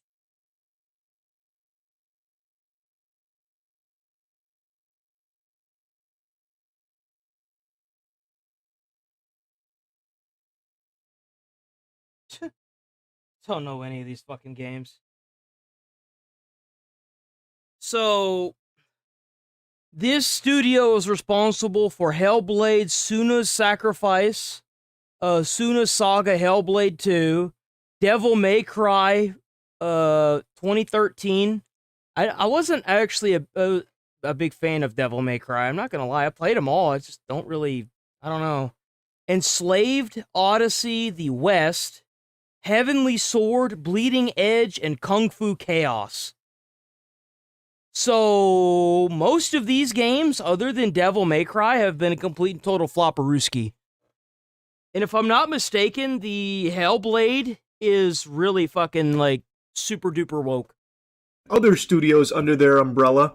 It's not even really an umbrella. They got them in, fucking pit of, Barb apparently been tinkering around with the idea of, Double Fine maybe closing the door there, Compulsion Games, and Arcane. Double Fine. What games did Double Fine make? Double Fine Productions, founded by Tim Schafer, makes quirky, story-driven games. Oh yeah, no, this studio's cooked. Hold on, these studios are fucked.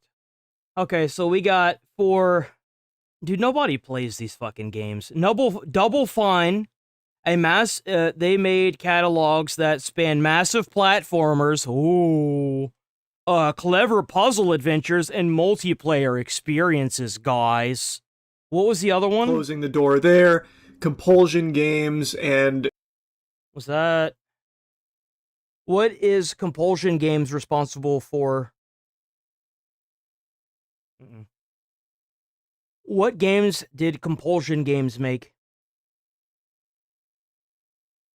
Major narrative-driven video games like Contrast, never heard of it. We Happy Few, I've heard terrible things about We Happy Few. Terrible fucking things about that game. And South of Midnight. Yeah, no, these developers are cooked because they're all woke as fuck. Yeah, they're cutting the cancer out of their developments. Good. These studios need to get shut down. No, like what? Arcane. Now, bro, I can't. I think this is crazy because the only thing that I find crazy is how much Charlie has like fallen towards the wayside. You don't even mention any of the games that these development studios made. I mean, like maybe he does later in the video, but like I have you even played any of the games that these studios have made? Have you seen anybody play the games that these studios have made? We Happy Few was fucking disgusting. Dude, it's like you're mad if Bethesda gets shut down for making Redfall. What are you on about, bro? Like, holy shit. Jesus, man, what a joke. It was falling How apart. does it keep getting worse every time I watch his video? Look, dude, like, seriously, it's so out of touch. Because these store owners have been accused of taking the life savings of an 83-year-old man. What happened? After he spent 3 decades building these life savings brick by brick. That's funny. Let's kind of get into the politics section. I don't really think I want to watch this because like we've covered this so much. A Tuesday doing a 35-minute video. I don't know, dude. I don't really want to sit here and watch this full 35-minute video. I just don't, bro. Let's move on from it. Went on The View. So JD Vance went on The View yesterday. Well, I mean, I guess either yesterday or the day before. Is there anything else here? Maybe we'll do the Tuesday video if we run out of political stuff. Who knows? Excuse me. Iran I don't think we will though, because we've got a lot of like big long videos. All right, here we go. Oh boy. All right, let's watch it. Here we go. So this is a show of MAGA Republicans, right? That's what my media team told me? Okay, good. What did black people do to this administration that has allowed it to really stigmatize folks of color? Remember how Trump made the bill that says that all black people are bad? It was like the first month of his presidency. Well, what exactly are you talking about, Whoopi? Because you just... I'm talking about presidency. Trump made the bill that really stigmatize folks of color. Remember how Trump Stigmatized? Like, what does she mean by that? I love how you ask such a vague question that nobody understands what you're talking about. Is she talking about the redistricting? Is that what she's referring to? I'm sorry, you don't get a district because you're black. That's segregation. I thought the whole point of equality was to get rid of segregation altogether. Last time I checked. Trump made the bill that says that all black people are bad. It was like the first month of his presidency. Well, what exactly are you talking about, Whoopi? Because you just... I want to know what she's... You don't know what I'm respond talking to your about. actual point. So in a lot of the... museums, there's so many. I just... Okay, well then give one specific. Saying so many doesn't tie it down to an example. Oh, there's so many. Like what? Oh, the museums. There's so many. There's just so... No, that's not an answer. Like, how is it that you present a question, but you don't even know how to answer your own goddamn question, yet you want somebody else to? How does that work? Hello? There's so many I can't think of all of them. Let me guess. Just think of one. Give one specific example. Where they're taking down the actual history that happened in Oh, this. so you mean like the statues that Trump had to make it illegal for people to go out there and destroy these figures that have been part of our history for decades, right? You mean the statues that they were destroying in D.C.? Those ones? Is that the history you're talking about? Last time I checked, like, yeah, it's illegal to do that now. Country slavery happened, all kinds of Slavery happened over 161 years ago. Slavery's been dead in the country for literal decades, like effectively generations at this point. Get over it. Stop trying to backpack something that was never yours. Happened. What the fuck are you talking about? Yeah, What exactly. The hell do you Like, mean? Black history getting erased from public spaces. Like what? Where do Americans? I love how they give all these things, but they don't give any one specific example. Like what? Color fit in this vision because it doesn't seem like we fit. Think, in the Sonny, vision of my the view. state. Let me. And if I may, since October of last year, there's been something like 6,668 refugees allowed into the country. All but It should be less than that. Instead of letting infinite people into the country that are fleeing their country, why don't we just go bomb their government and force regime change? What happens if you have what is effectively a baby factory that spits out babies, millions of babies a day, and you just infinitely let them in to use up all the resources? You're not going to have any resources left. Like, if you just keep building rockets infinitely, and you just keep taking resources away from the planet, and you just keep launching the rockets into space, well, you're going to have a big fucking problem. 3 were white South Africans. Oh my God, how did we let 3 non-whites into the country? What is Trump doing, bro? Are you kidding me? So, first of all, I'm very skeptical of that number because we have a lot of different immigration pathways in the United States of America. But let me just address Whoopi's point. You asked the question, and maybe you don't believe this coming from me, but I think everybody is welcome in our political coalition. Even if you didn't vote for us, everybody is welcome. You say that we're anti-minority or anti-black. No, I didn't say that. I asked. See? Well, okay. Okay, look at Washington, D.C., one of the most democratic and one of the blackest, by a share of population, blackest cities in the United States of America, has seen a radical decrease in violent crimes and sexual assaults and in murders. Somehow this is... And you know why?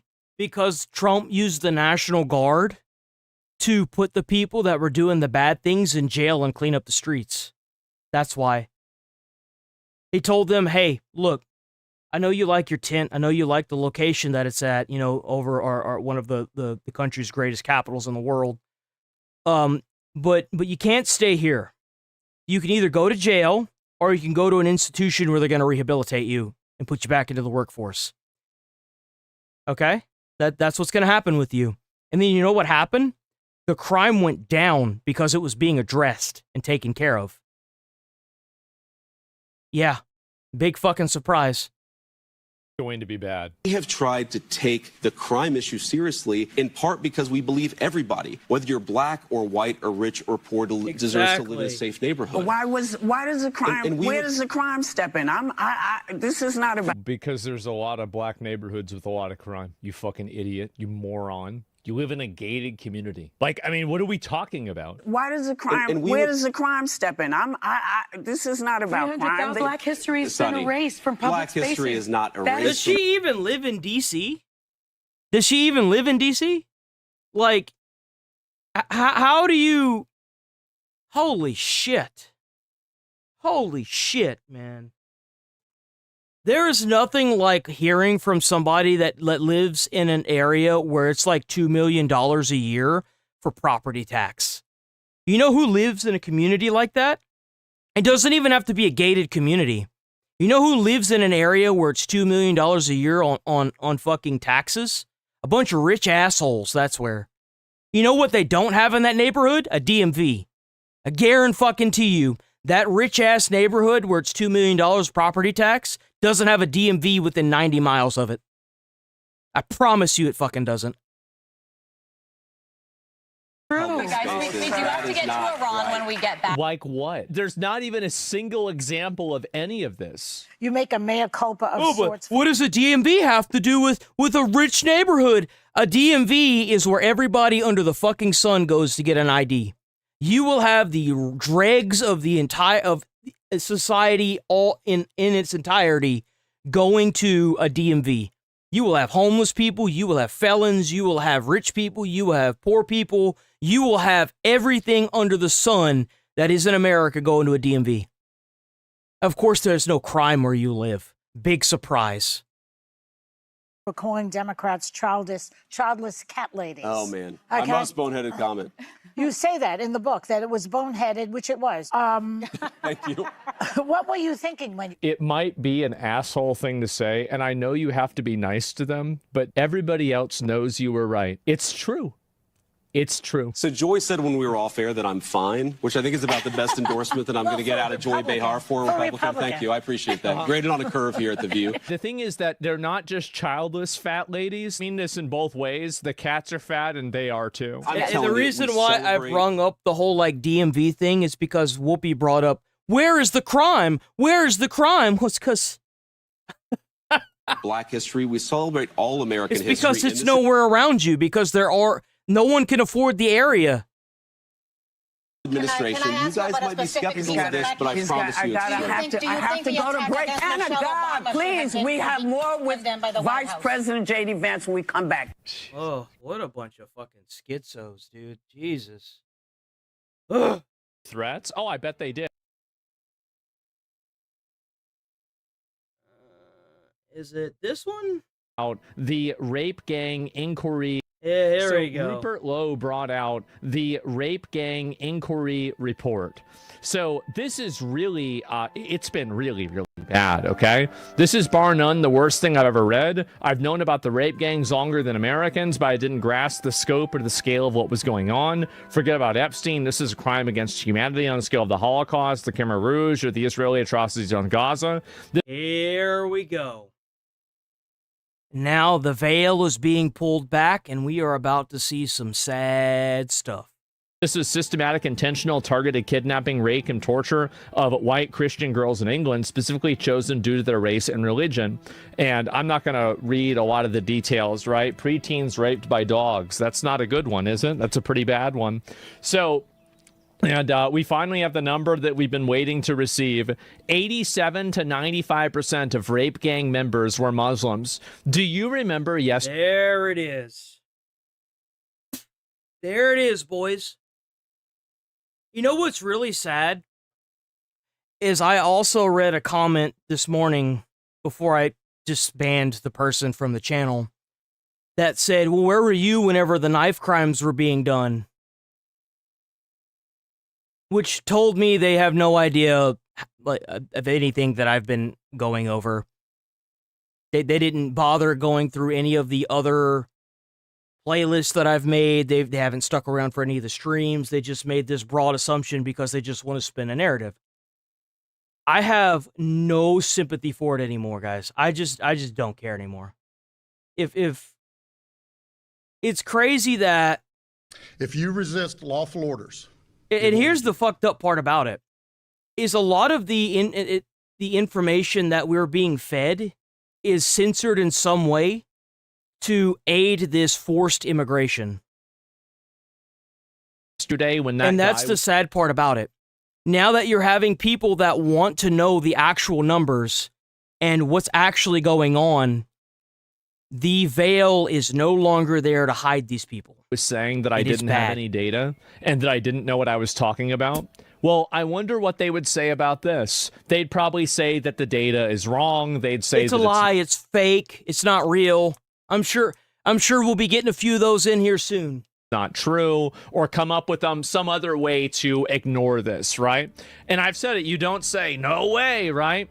And I've got a data son. Yeah, exactly. And so we all knew this is what was happening, right? We do. And we need to make the Nuremberg trials look like a picnic. No one involved must escape the death penalty. Prepared her for anal. The sad part is they will. gang rape by using a pump to expand her anal passage, and gang rape by 5 or 6 men. At one point, she had 4 men inside of her. And okay, yeah, that's really too bad. Much. That's too much. That's before too much. gang raping Taylor, they chanted about Allah did across the nation. It's all linked to Islam. Read the full report here. Oh my God. So many people need to be executed, man. These horrific crimes have only escalated in recent decades, especially following Tony Blair's 1997 victory and the start of orchestrated mass immigration. With greater numbers came greater opportunities for abuse. Perpetrators built organized networks that transported victims between towns and cities and passed girls between multiple adult men. So each of these areas, the same tactics were used. Girls as young as 11 were targeted with gifts, alcohol, and drugs, collected in taxis from the school gates, care homes, and streets, taken to houses, and then repeatedly raped by groups of men, passed between perpetrators and still failed to protect the country's children. The evidence establishes that a national scandal of repeated rape, trafficking, torture, pregnancy, forced Islamic conversion, and lifelong trauma enabled by institutional denial, political calculation, and the fear of the accusation of racism took place over decades. That's right. I love how these ass clowns, they just kept crying about the Epstein files, yet what they advocate for is this. If you fall off on the side that leans towards this, I don't really think that we have anything to talk about. Straight up. We have nothing to talk about. You have no moral high ground. You're brain dead. You're lobotomized. You're stupid. We just don't have, like, you're falling off on the side of, like, of this and terrorism. I don't particularly care what you think. Like, that's kind of where we're at, guys. Like, it's only gonna get worse, too. They're only gonna do more reports on this. They're only gonna talk about it more. And they should. They absolutely should, because this is unacceptable. And it sucks because not every immigrant is like this. But because they don't want to make sure that the people that are coming in are vetted, it's going to ruin immigration as a whole for all of these countries. There are a lot of hard-working immigrants out there that do everything they have to. They assimilate, they learn English, they love Christianity, or, like, you know, an equal version of it. It blows my mind that because we had governments that just wanted to completely suppress anyone's ability to speak out about this and cover this up, is what's going to lead to mass deportation of even legal immigrants. That really busted their ass to get where they're at. And it's really fucking sad. It is. It's sad.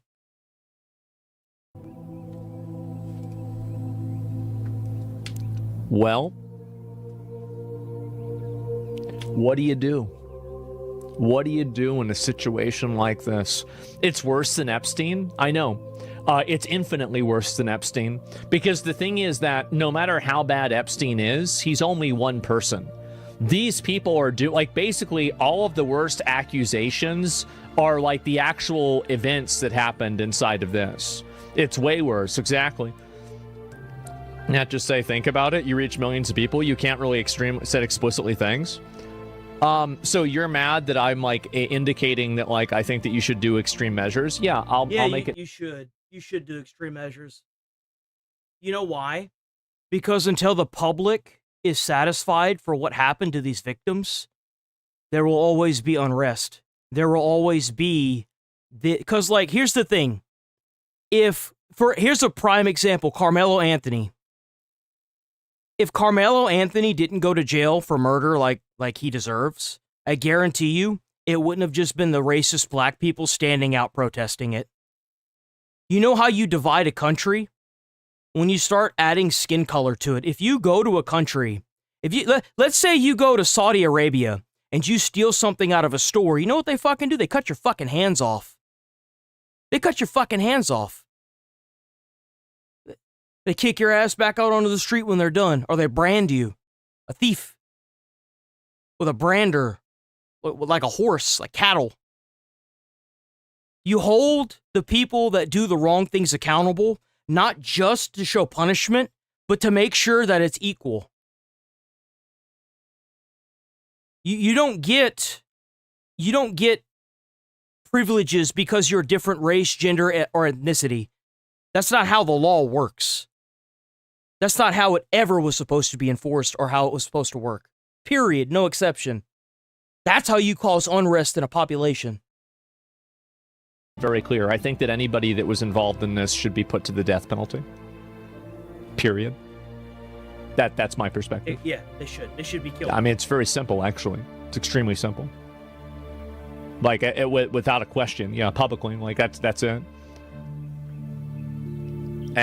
Yeah, I mean, duh. I mean, what else is, like, I mean, you're literally ignoring a bunch of, like, little girls getting raped constantly over and over. But like, look at how quickly there were to try and call out the Epstein files, though. But they're over there literally covering this up.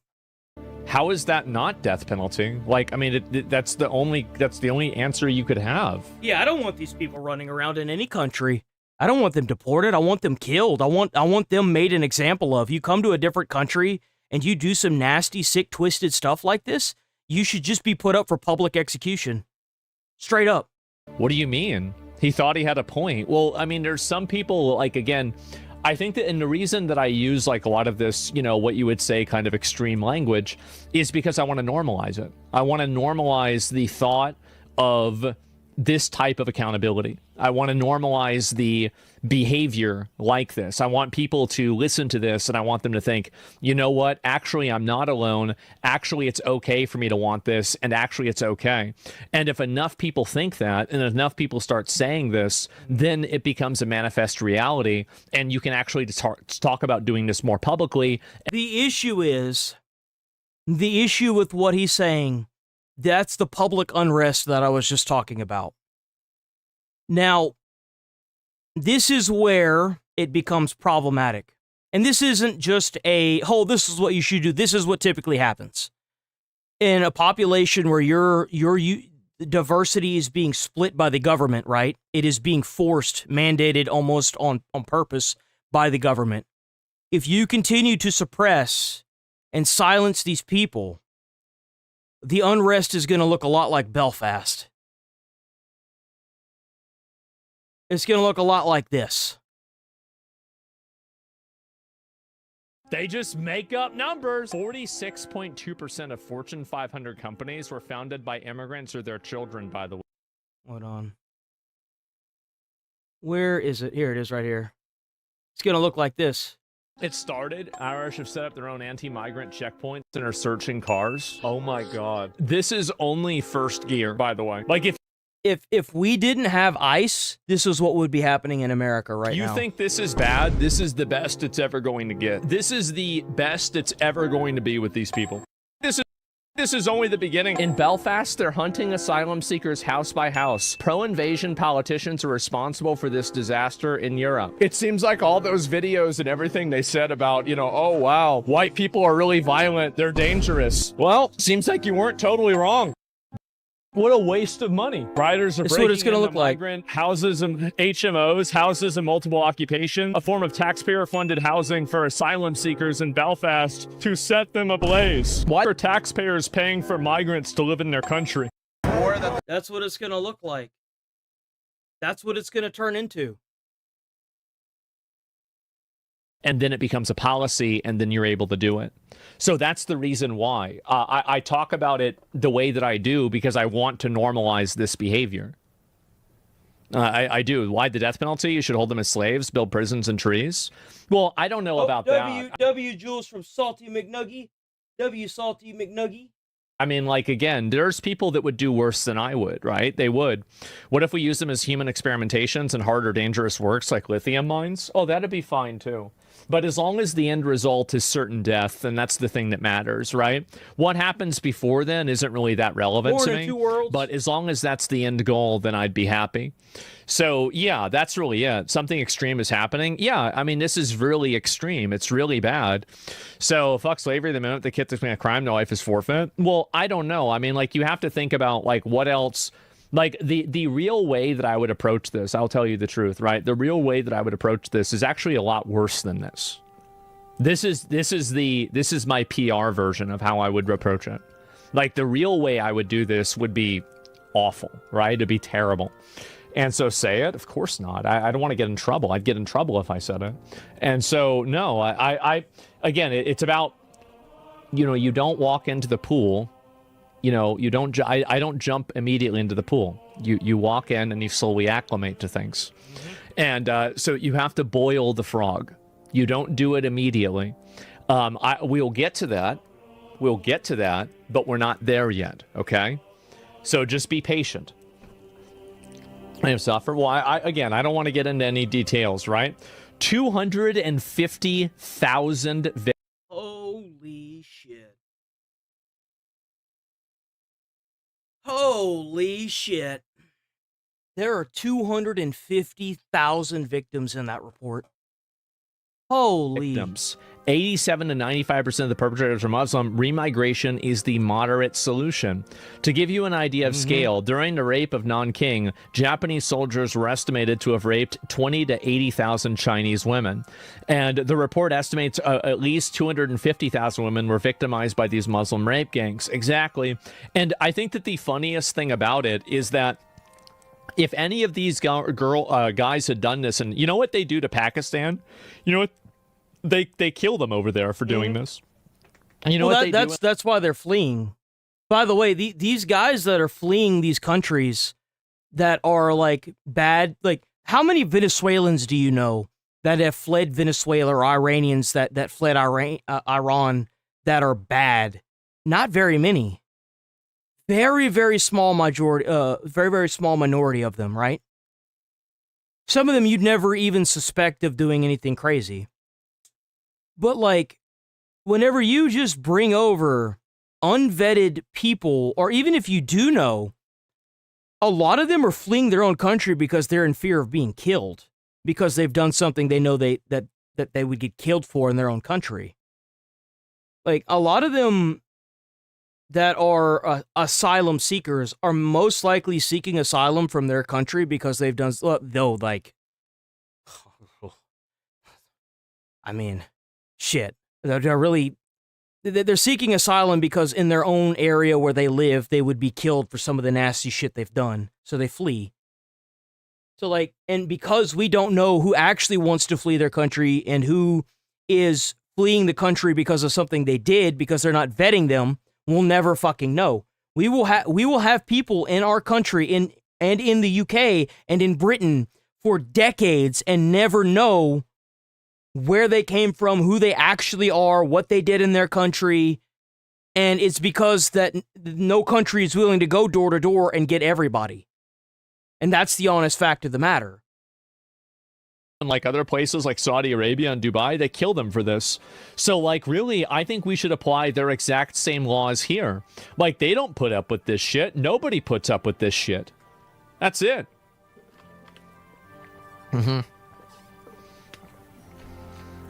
That's why they invade. Yeah, that's why they invade the West. This is the exact thing, is that they know that their degeneracy and their animal behavior won't be tolerated in their home countries, and they'll literally have their dick cut off, or they'll just be executed, right?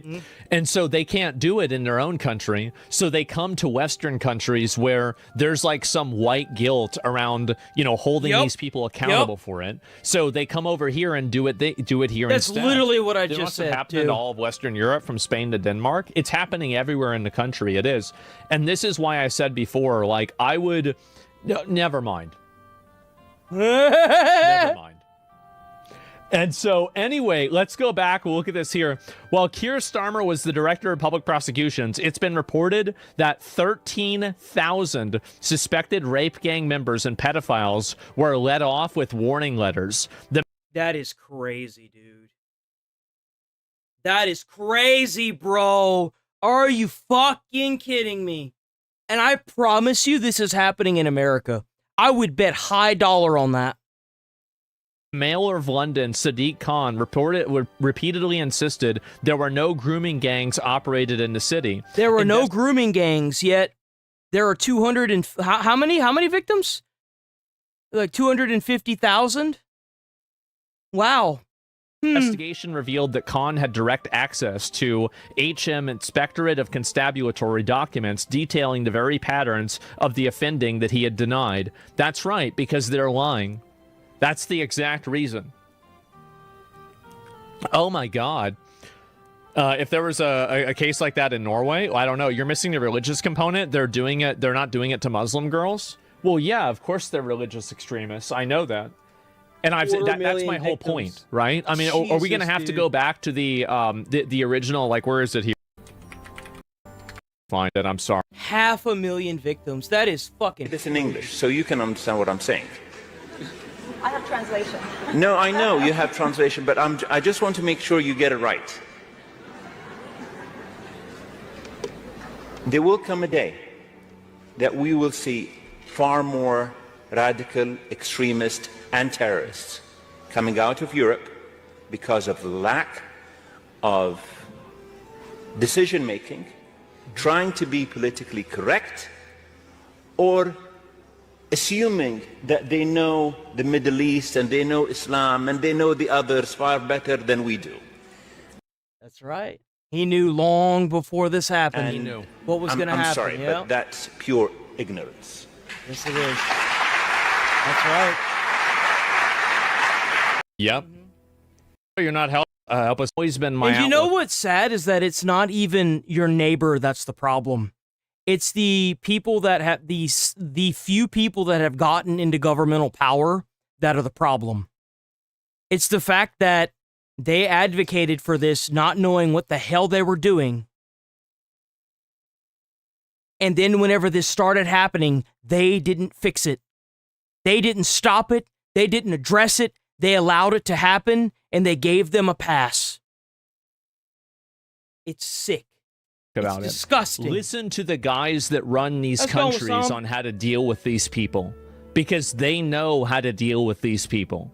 And if you don't deal with them the way that they deal with them, you're going to have these problems.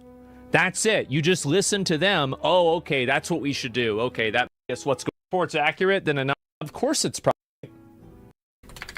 law. More than empowered that allowed that should be publicly executed in the most horrific way possible. Yeah, I think that's a inquiry. The leader and honor and shame clan 3,000 little girls. Oh, here we go. 250,000. Bro. They operated under an honor and shame clan code that treated non-Muslim girls, especially white working class girls, as property available for sexual use because these girls had no male protectors who could retaliate. That's the reason. See, these people listen to one language, and that's violence. There is no other language they listen to. They do not listen to reason. They don't listen to rationality. They don't only listen to the tension. We saw this before, early and bad. Wow. And Nuremberg trial for the death penalty for the savages that committed these crimes against our people and those that facilitated it. Yep, that's I agree. right. It's not. I agree. Not racist to do your job and punish criminals. What a failure of a country. Yeah, 250,000 unpublished rapes by Muslim men unto women and children in the UK, completely undocumented and unpunished for fear of being called racist. That's right. I don't really view them as people. It's the same thing as, like, actually an animal. At least you can train an animal. These people, you know, are just evil. They're worse. Like, if anything, they're. Let me sum it up in a way that maybe some of y'all will understand. Now, this obviously isn't a majority of them, I'm sure. But there are people out there. You know how some of y'all like playing games? Y'all like playing video games, or y'all like, I don't know, y'all like fishing, or you like hunting. You have something that you do in your off time that kind of occupies your time when you're not at work that you like doing. You know what I'm saying? Is it so crazy to think that somebody loves doing this to people? Doing this awful, heinous thing? Is it really that far out of imagination? I mean, let's think about it.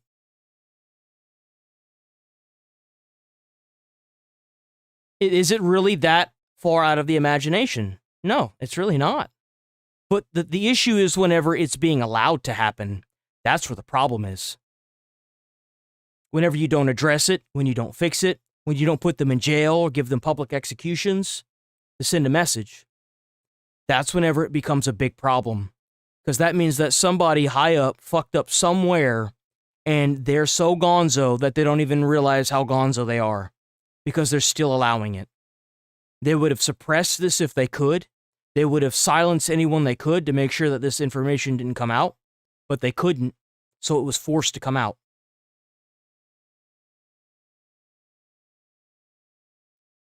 And that's how it is. And you know why? Because of Elon Musk. Per the usual, this had to be released on X, because anywhere else it would have been taken down instantly. Worse than animals. So, yeah, and healer's different? I guess so. Millions must go. Yeah, it's just a question of where they're going, right? This is why the Second Amendment is important. No, it's not. The problem really is the fact that this has been facilitated by the government. It's been facilitated by the government, and it's been allowed by the government. Because fundamentally, like, if you went and you shot one of these people, like, let's say theoretically this is what happened, right? They would just put you in jail for it. You're living in anarcho-tyranny, where the law is enforced circumstantially based around whether the law is reinforcing the ideology of the regime or not. So it's not that there isn't any enforcement of the law. It's not that you live in tyranny. It's that the law is applied based off of who it's being applied to. That's the issue. Second Amendment equals free speech? Yeah, I guess so, right? But like they don't have either one. Advocated for the sake of terrified of being called racist. Well, what's going to happen now, and I think this is what the result of that's going to be. And you see already this has 5 million views. This is, and by the way, it should be way more, right? It should be a lot more. And the guns are for the government. I think is that they were already calling for Keir Starmer to step out of position. I'm kind of surprised that it hasn't gotten even worse with the rioting that's been going on in the UK. I am, like, genuinely. Especially with that young man that was just attacked recently. It was actually like 2 days ago. Somebody like Charlie Kirk that goes around to public areas was attacked and beaten unconscious by a group of immigrants. Because, you know, who else the fuck would it be, right? I think that the UK needs to do something very quickly about this, because if not, we may actually see the UK government get overthrown in our lifetime, guys. I could see it happening, especially with a report like this. Even Elon posted about this, didn't he? Let me see if he did. Where is it? Yeah, here it is. Those who know must go to prison for a long time. See, Elon, you know, he's in a different position that I'm in, right? Very different position. He has more money than I do. I've heard of this, right? He's got a lot more money than I do. His character in PoE is a higher level too. All right, W Savage Glizzy. I think the truth is, like, I bet his perspective on this is the exact same as mine. I do. I bet it's the exact same. He's being PC. Yes, he's being PC about it. And you probably can't go as hard as I can, but eventually you'll have that happen. He has more to lose. He does. He can't go out and say the things that I say. Censorship always comes with a protection. I don't want to watch that. I don't want to watch that. I don't want to watch that. Goes to every corner. There we go. Spreads. All right, here we go. We got Rupert Lowe. Here we go. Report is over 200 pages long, and it goes into the root causes of probably the most extensive, widespread scandal that has ever beset Britain. Yep. It goes to every corner of the country. It's not in silos. It's everywhere. Yep. That's right. And it involves failure by the British establishment. And you know what's really sad? What's really sad about this is that after, oh man, what was the name of that British, what was the name of the British guy that was stabbed by the Sikh and was forced onto his stomach by the police? Henry Nowak. What's really sad about this is that even after the stabbing of Henry Nowak, they didn't want to release the footage of what the police were doing. Same thing with the beheading.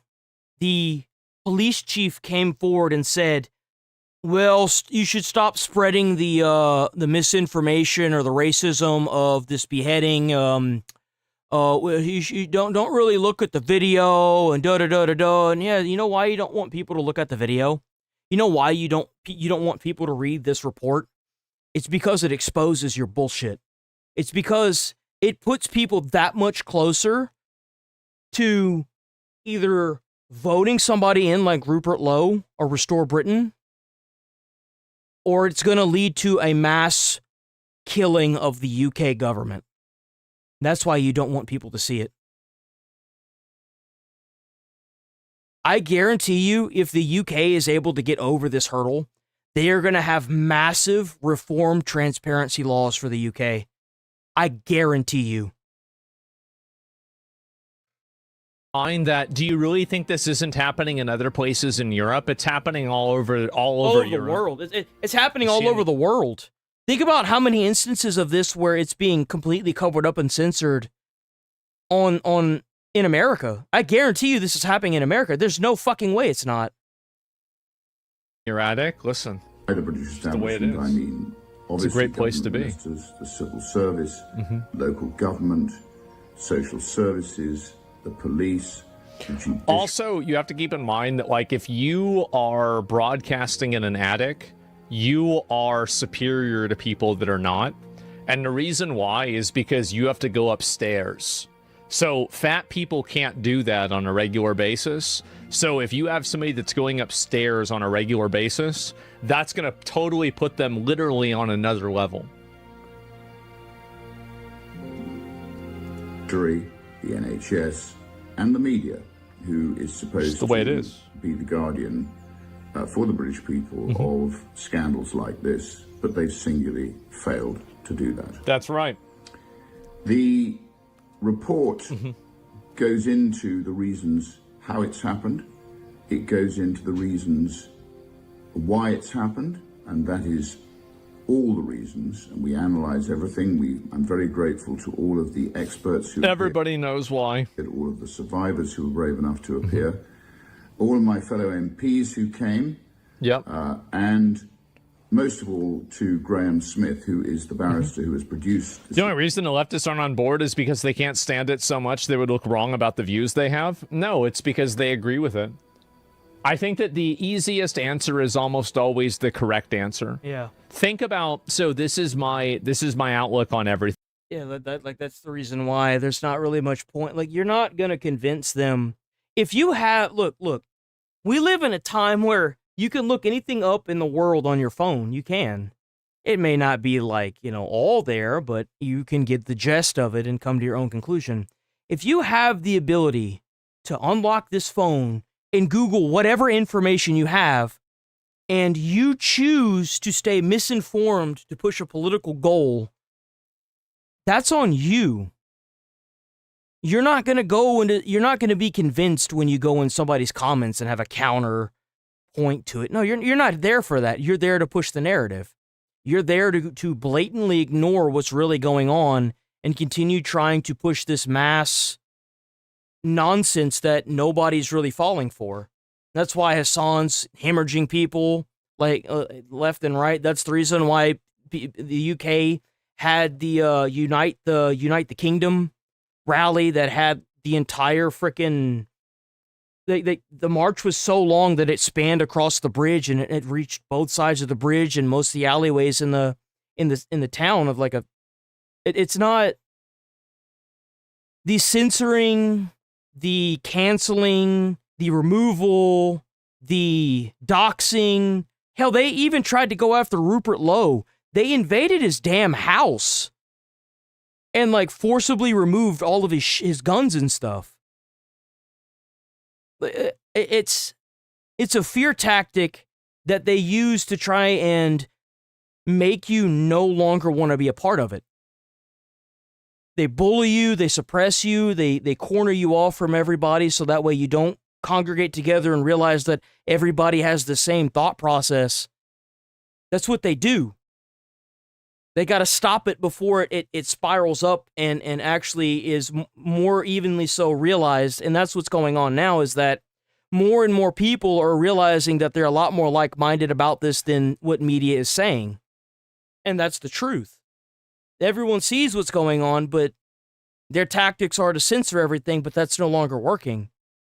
It's just not working anymore. In order to discern what people's intentions are, I think about what is the most selfish, thoughtless, brain dead, unfair, short-sighted, stupid, and evil thing possible. That's probably why somebody's doing something. That's the reason why. They hate genocide unless it's happening to white people? Yes, exactly. They have no problem with this happening. They actually probably think it's good. They're probably going to be making jokes about this. The same as they made jokes about Charlie Kirk. That's it. Report with help from members of the inquiry team as well. I'm immensely grateful to all of them. It's been a very harrowing experience. Some of the testimonies we heard were beyond believable. And it is an evil which needs to be dealt with now. I want to let people know that this is not the end of it. We will be pursuing those people who have failed us. There will be... It's important that you hold the media accountable. Yeah, you should. You should put Keir Starmer in jail. You should. And that's the truth. You should put them in jail. And you know what's funny? It's kind of funny that I was like, I guarantee you it's going on in here. We just got a report back that Biden was allowing similar things to happen here in America. I completely forgot about that. We covered that a few days ago. Biden was doing the exact same thing that Keir Starmer's doing. With all the, apparently, Biden was actively covering up like this massive human trafficking ring that was going on. I completely forgot about that. That happened a couple days ago. The reports came out about that. We watched it on Fox. They talked about it. So it's kind of funny that I was actually right about that. Important that you hold the media accountable. Because the media enabled all of this. The media, in my opinion, are just as guilty as the politicians, if not more guilty. Mandy. Private prosecutions. To put things into context, this report, which was funded by 20,000 concerned citizens who gave as much as they could afford, it raised £600,000. The J inquiry alone cost the taxpayer $186 million. We still have funds left to help us to pursue private prosecutions and to start the process of prosecuting those people who have failed us. That's right. Yeah, you ain't gotta apologize. You good? Media sells it. They do. Those people in Parliament, where we're not going to prejudice a legal case, so that everybody knows those people who are responsible, who should have dealt with this, but failed to deal with it. No, they didn't fail to deal with it. They maliciously went out of their way to censor it and suppress it. That's literally what they did. They're still actively doing it. Like, no, they're not. They're maliciously compliant with this. So it's been a long, hard, arduous 16 months. And I want to thank everybody. And I hope that every member of the British public has the time to read this. It's not straightforward. It will take time. But it's a lot. It needs to be understood, and it needs to be dealt with, and dealt with now. Do you think once more people know about the severe amount of violence that was hidden by the government officials will be killed by vigilantes since they most likely won't face justice? I don't think that will happen yet.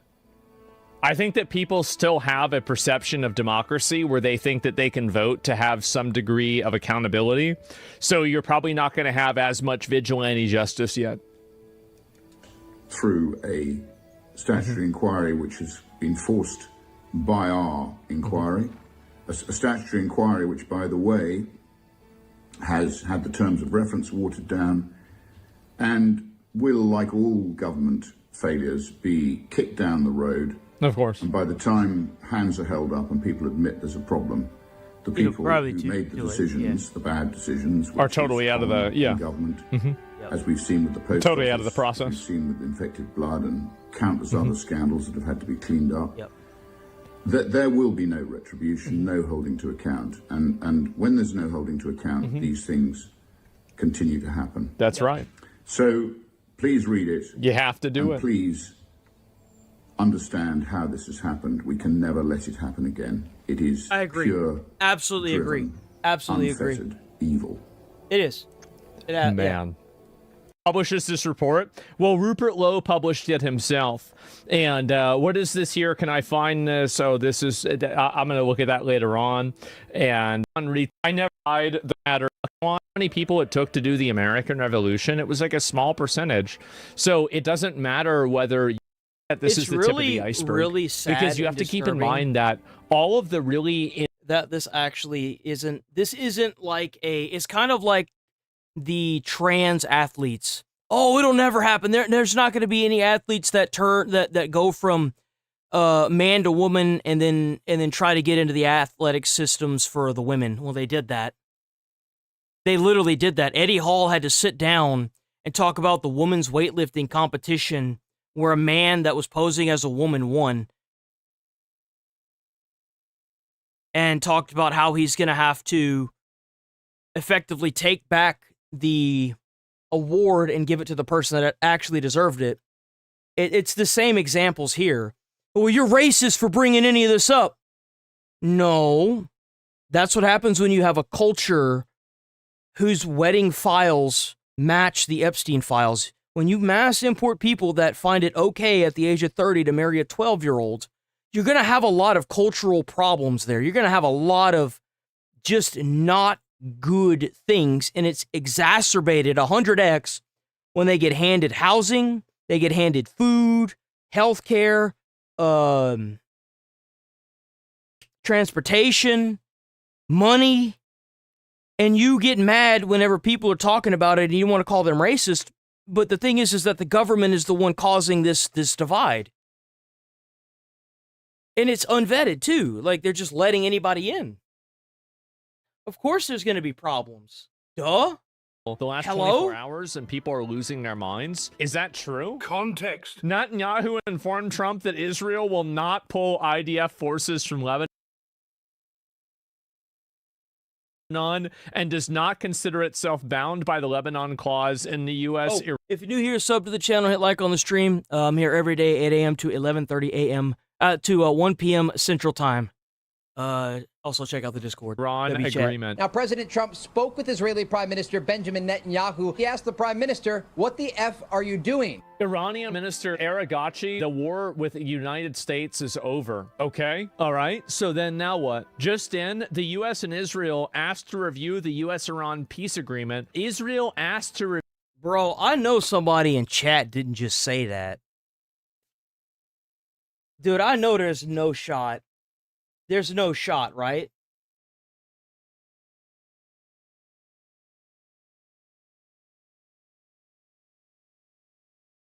I was honest. Where are the parents of the children? I don't know. I don't think you're necessarily, I think you're just asking a question. That is a good question, though. Maybe they're taking, like, girls from oh, fuck's sake, dude, I can't think of it.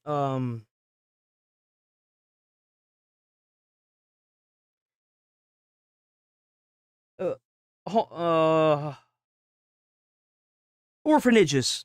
Maybe they're taking little girls from orphanages. I mean, that's the only thing I can think of is maybe their parents are already dead. I mean, they could have just as easily killed the parents and had it covered up. I mean, yeah, like foster care, probably. Low income, broken homes, yeah, like. Review the agreement, but it was denied. If it weren't for the United States of America, Israel would not exist right now. Israel would have been blown off the face of the earth, 100%. And every smart person in Israel knows that. Okay. Okay. Without the United States, there would be I can no agree Israel. with that. I think that he's right about this, is that if America wasn't helping and defending Israel, I don't know if Israel would be able to defend itself. Now Bibi has to Well, I mean, like, be more... we gave them, and we gave them so much money and so much of our weapons and stuff. Like, yeah, I mean, I can agree with that 100%. responsible. But, with I mean, this. then again, most of the weapons that are being used modern day are American-made weapons, so You know what I'm saying? Back to Lebanon. Lebanon used to be a great country. It was a country where you had professors, doctors, lawyers. It was. The great intellect was in Lebanon. Now it's terrible. And they can't defend themselves. And they have Hezbollah, which is a problem for them. Now, I'm not happy with the way Israel... Look here.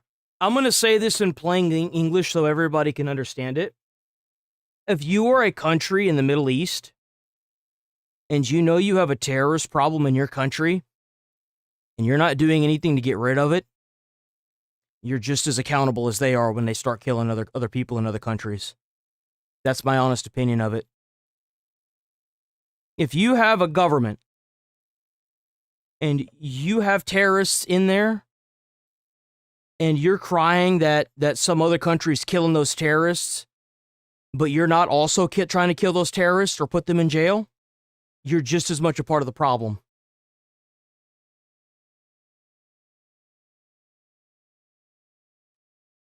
handle themselves with Lebanon and with Hezbollah. They should have been able to do the job faster. It just goes on forever. And when that happens, it throws a negative light on the big deal, and that's the deal with Iran. But Israel would have been blown up a long time ago had I not gotten involved. Here's what I think is happening. I think that Bibi, Benjamin Netanyahu, isn't doing what Trump's telling him to do. And this is a problem. I was very responsible for Syria, and the man that's running Syria now is a person that I put there. He's right.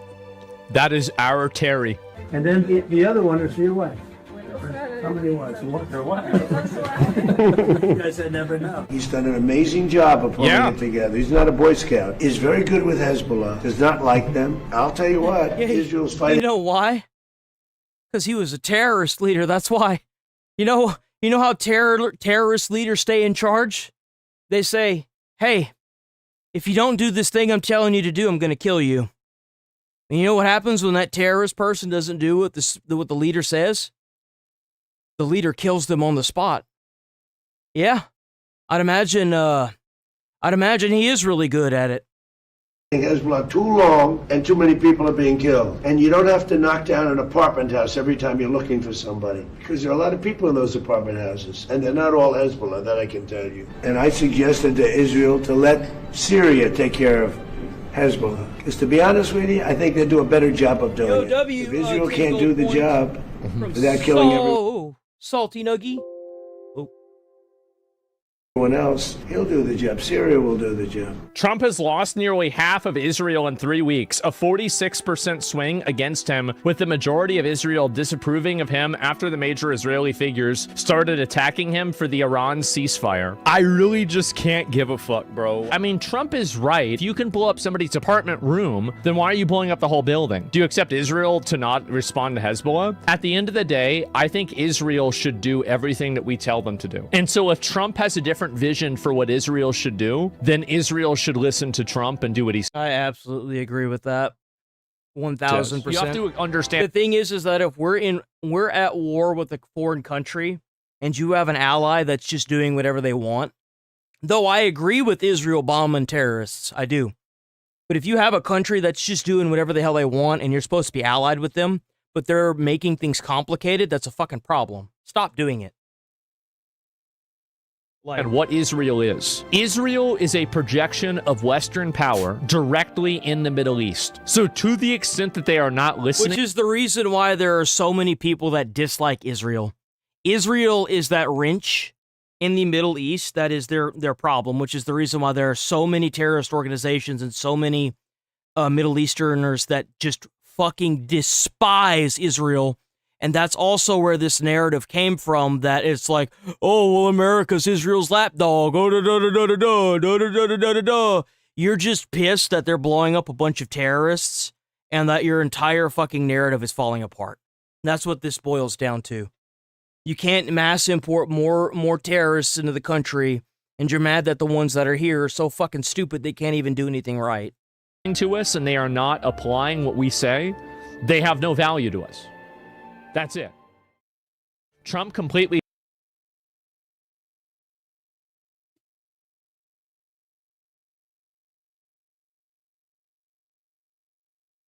Okay, I'm going to be right back. I'm going to use the bathroom, and then we're going to watch the full video of this. Give me 1 second.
Got me another soda while I was at it.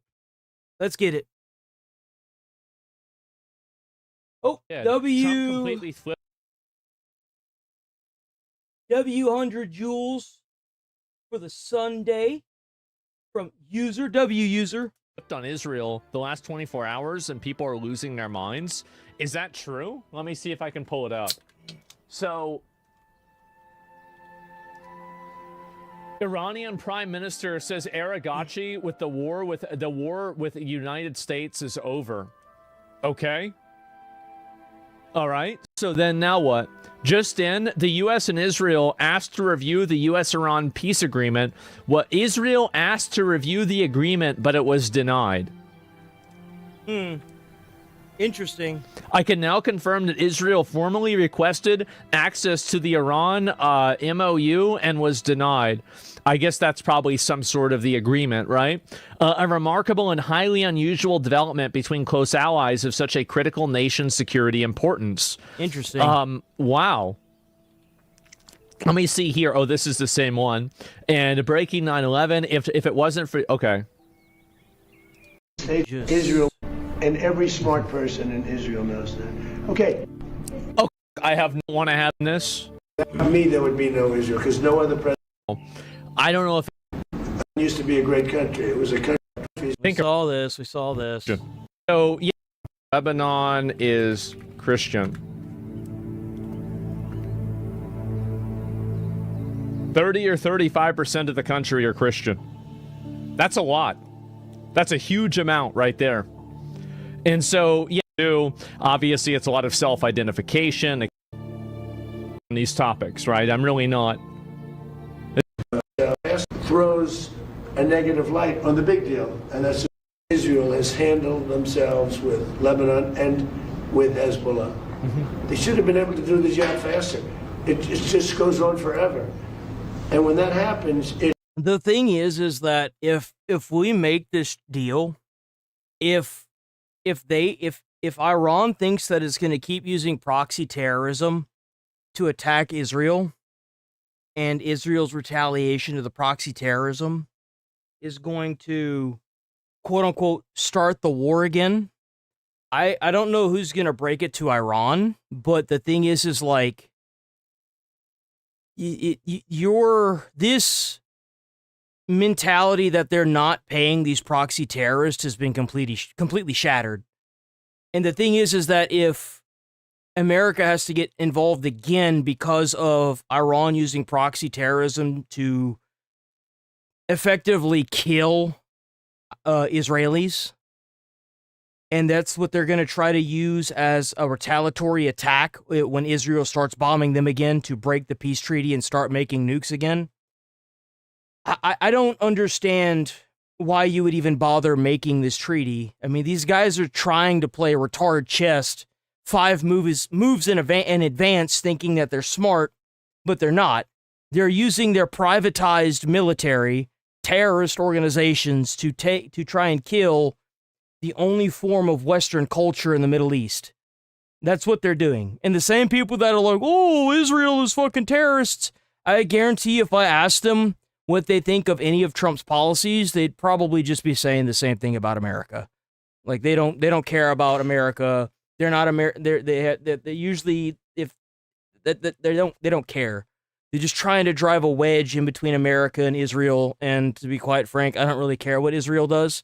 I feel like if Iran is bombing Israel because Israel is bombing a bunch of terrorists in Lebanon, I think that we should just bomb the shit out of Iran and tell them that it doesn't matter because you claimed that you weren't backing them or you weren't paying them, right? So your deal is with us. throws a negative light on the big deal, and that's the deal with Iran. So when you ask me about Bibi, an unbelievable relationship. But Israel would have been blown up a long time ago had I not gotten involved. Wow.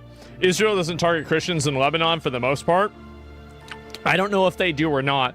My position is that I want Israel to blow up every single Hezbollah member that exists. Yep. Same with Hamas, same with the Houthis, same with the IRGC. Yep. I don't care if it's China blowing them up. I don't care if I don't care who's doing it.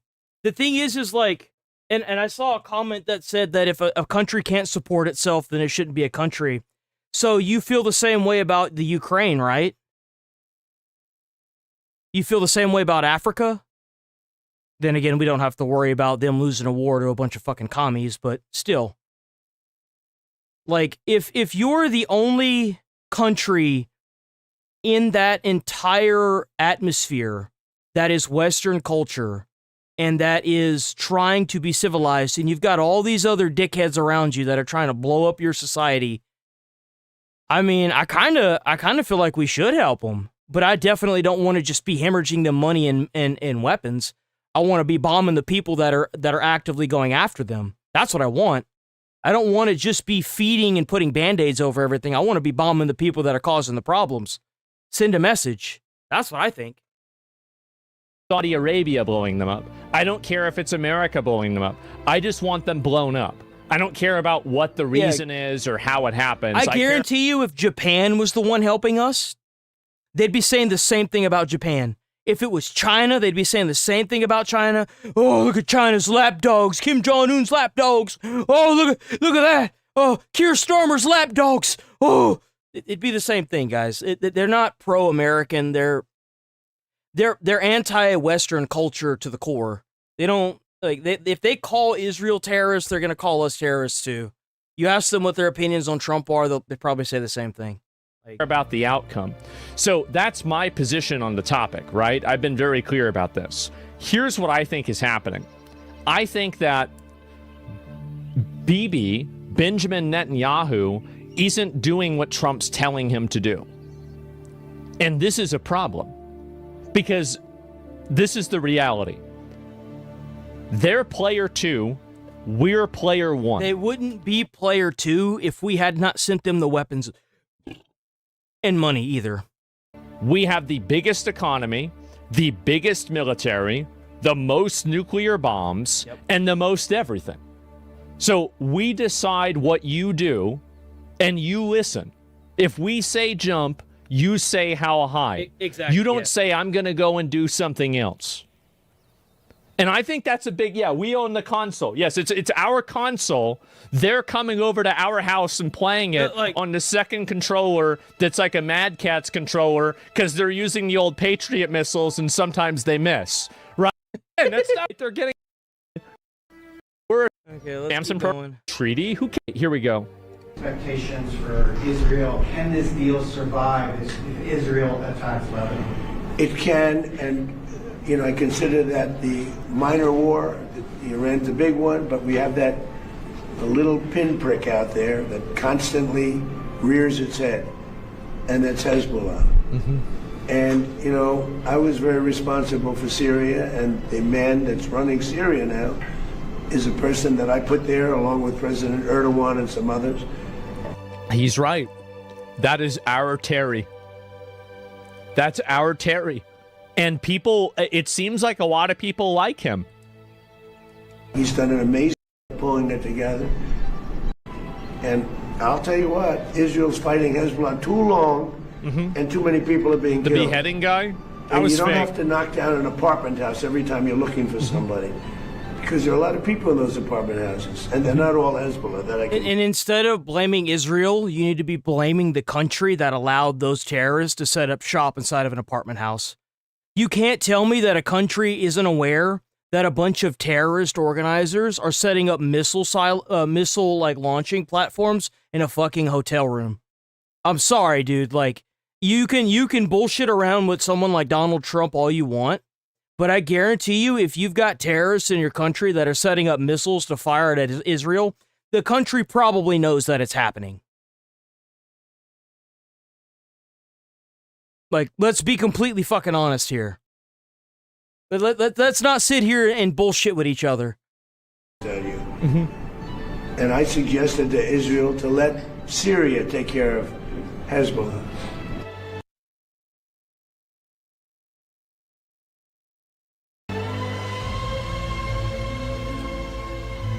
That would be great.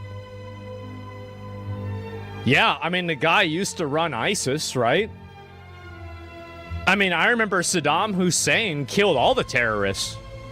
Yeah, he killed, like, I think Saddam Hussein's policy was like, if you did terrorism and he didn't like it, he just killed your whole family. And as far as I know, there wasn't really a lot of that going on. It's true. Well, finally, we'll probably get somebody in there that's willing to do something. He sure did, yeah. Thank God. Honest with you, I think they do a better job. Like where there was a. We should have never got rid of Gaddafi. I'm not even sure we should have got rid of Saddam. I'm not. I mean, he used to be kind of on our side. Like, he used to be like the guy in Syria. He was like kind of our guy. Yeah, but like, if he actually had anything to do with the Twin Towers, he got what he deserved. I mean, regardless of if he had, like, if he kept the terrorist organizations under control, it doesn't really matter if his leadership is what led to the Twin Towers. You know what I'm saying? Like, that doesn't make any sense. Former really know what they're like. Russia, yeah. Germany. I wasn't not talking about Germany. I didn't say Germany. Let's not even go there. All right. I did amazingly quickly. He's very capable. Yeah, he has. And he'll do the job. Is that when al-Sharaa decides to just go over there and kill a bunch of people, we don't look bad. It's just Syria. Oh wow, the former terrorist leader is killing a bunch of people. Of course he is. That's what he does. Yeah, and so it doesn't make us look bad when Syria doesn't. It makes us look happen. So anyway, yeah, if I fire a fire. No, I think this is a good idea. I did half of Israel in 3 weeks, a 46% swing against him, with the majority of Israel disapproving of him after the major Israeli figures started attacking him for the Iran ceasefire. So, well, it's because they've had to deal with these assholes for a lot longer than America. Well, I mean, I say that. The thing is like, we send people over there, and those people typically either end up getting killed or get lucky there, right? But whenever you're surrounded by it constantly for 47 years, just imagine, like, if Mexico and Canada were firing at us every other day, that we had to build an infrastructure called the Iron Curtain, or the Iron Dome, or whatever the fuck it's called, in order to stop missiles from blowing up places like New York and Minnesota. Do you understand how tiring that is? Of course, people in Israel are mad because they want the IRGC gone along with the Iranians. They want the IRGC completely dismantled. Of course they don't like Trump because he's not dismantling them. Of course. Like, it's not even a question. I really just can't give a fuck, bro. Like, I cannot give a fuck. Like, the thing is, whenever a foreign country doesn't like our leader, especially if we're like trying to deal with them militarily, I think that's probably a good thing. I'm gonna be honest, it kind of is. Yeah, crybabies. Well, I mean, again, like, I get why you're upset, but we can't do everything for you. We can't run this entire thing. And also, like, I mean, Trump is right. I mean, if you can blow up somebody's apartment building, then why are you blowing up the entire apartment, right? Or apartment room, then why are you blowing up the whole building? Do you accept Israel to not respond to Hezbollah? I think that Israel can respond to Hezbollah, but if Donald Trump wants to do at the end of the day, I think Israel should do everything that we tell them to do. And so if Trump has a different vision for what Israel should do, then Israel should listen to Trump and do what he says. That's literally it. Like, I don't care, like, what they... Again, I'm an American, okay? I'm not connected to Israel. I don't have a problem with Israel, really. I mean, not like a big issue. Like, I feel like I've been even defensive about Israel in a lot of cases, because I think that, you know, every single person that wants to, you know, every crusty, retarded communist hates Israel. So I think to myself, well, maybe is Israel really that bad, right? And so... Well, they hate Israel. They hate Israel because it's the Middle East version of Western culture. Why else are they mass sending their terrorists in every part of the fucking world that has to, like, that is like America? It's because they're trying to dismantle Western culture as a whole.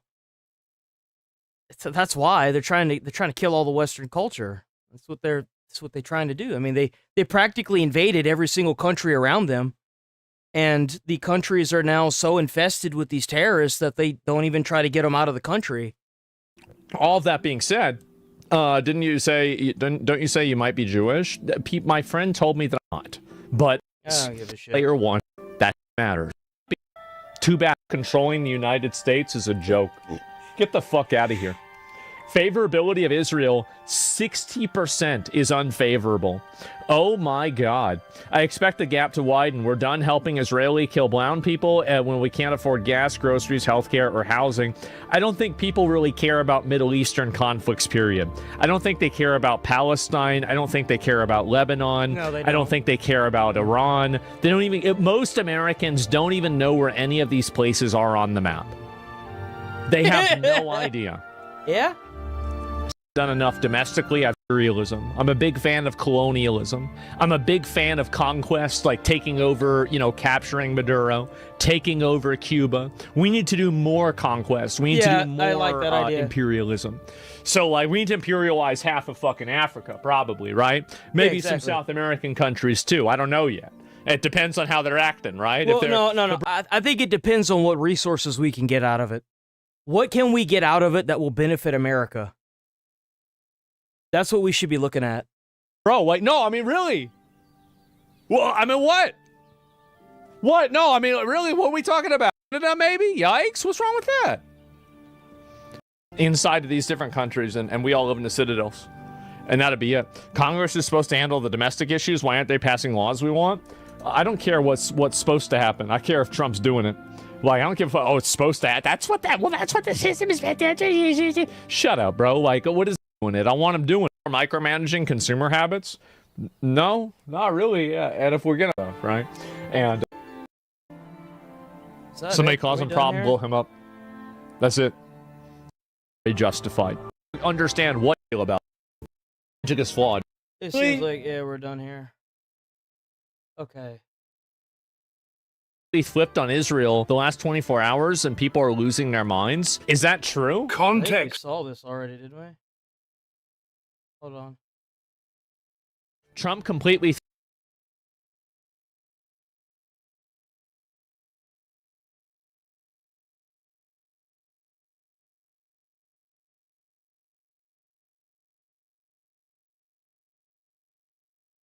Ooh, here we go, boys.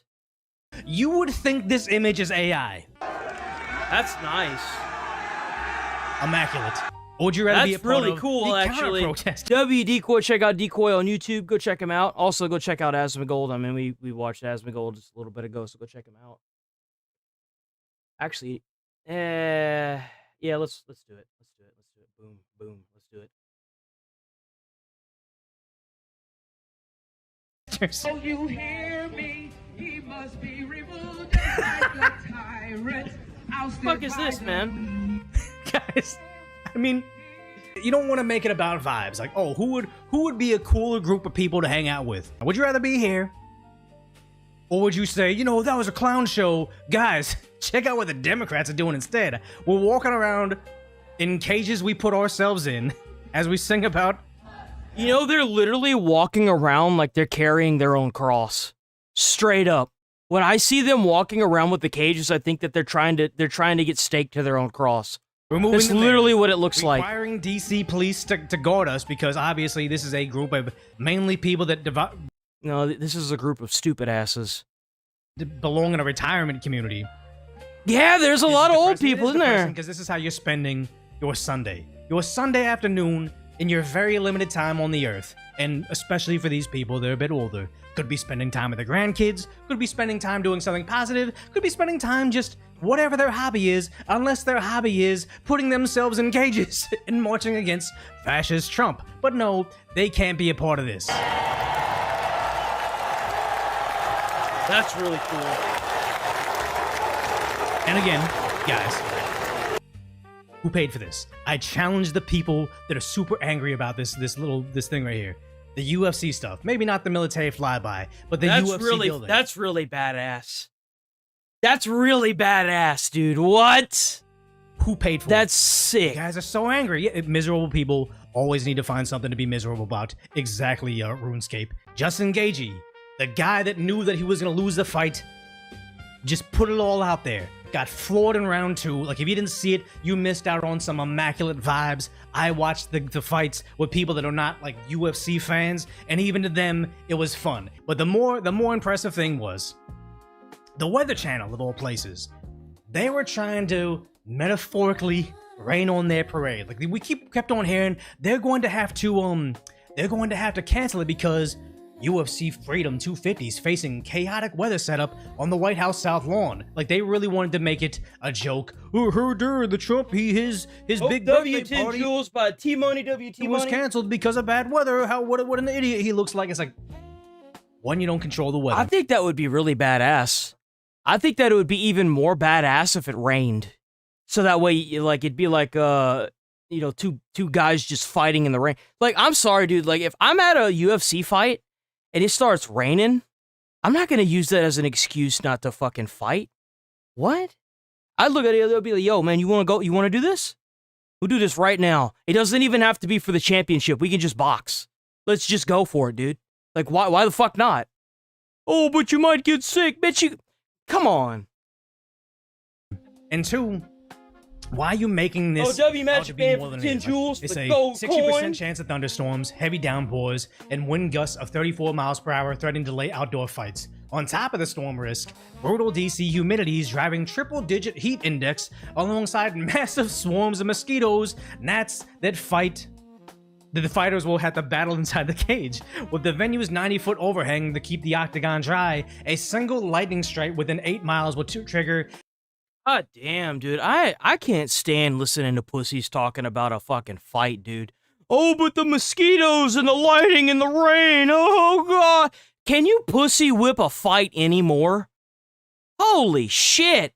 It's supposed to be 2 fucking dudes that are about to, like, beat down, drag out each other. What the fuck you talking about, man? Shut up. Oh, my God. Dude, it's so pussy whip. An automatic 30-minute freeze on the entire event. They really wanted you to think this was dumb. Oh my God, they gotta cancel it. And I was also thinking, like, this is why the mainstream news has lost all credibility, because every storm has to be the biggest storm ever. Like, I think a couple years ago when I still lived in LA, there was a big flooding in New York City. So everybody's like, oh my God, like the flash flooding, it's crazy, it can sneak up on you. So every single storm, there was a bomb cyclone that was supposed to hit Los Angeles. And I remember me and my buddies had plans to go downtown to go to this rock climbing gym. We even called them. We're like, hey, are you guys going to be open today? They're like, yeah, it's going to be fine. We went ahead and canceled it because I was like, look, we don't want to get stuck down there. It's going to be a mess. It was like a mild drizzle. And that's the thing, is everything has to be sensationalized. You had COVID, and then you had monkeypox is coming out there. Oh, we got bird flu again. Oh, we got come. You wouldn't know. And hit nothing. Yo! That shit just went complete. Dude, that's like God's middle finger to the liberals.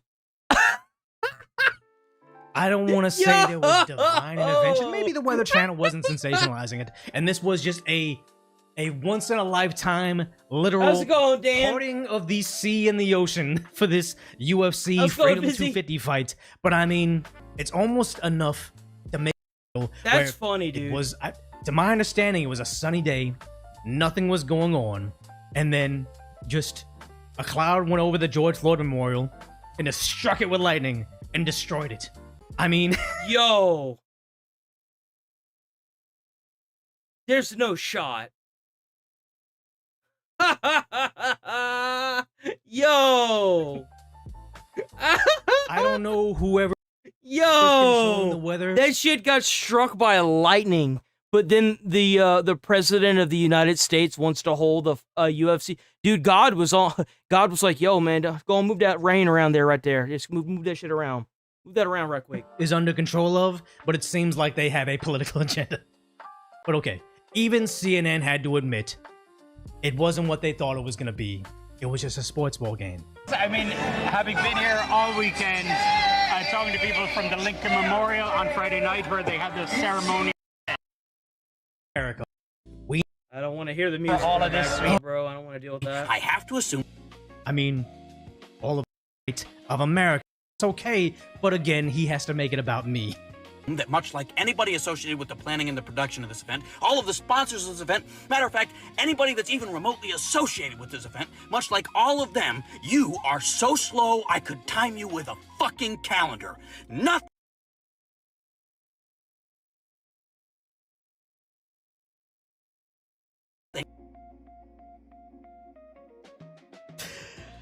The only thing that's slow is America's inability to accept the fact that certain people shouldn't have the comprehension nor ability to vote. Bro, we gotta bring we've got participation trophies for everything. We need to make participation trophies for voting, like stickers or something.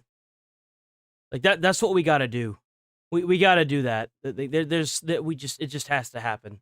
No exception. These guys don't need to vote. It's over, okay? We tried this whole, like, democracy voting thing. Look, it was good while it lasted, but it's not working. Iran vows crushing response if U.S. agreement is breached. Oh, yeah, like last time? Major news conference out of France from the president. It will happen this morning. He'll take questions at the G7, could give us our best look yet at what is inside the Iran peace deal. So whether it's France or whether it's the Snake River in Idaho, everything's looking pretty good this time of year because it's almost summer officially. I'm Bill Hemmer.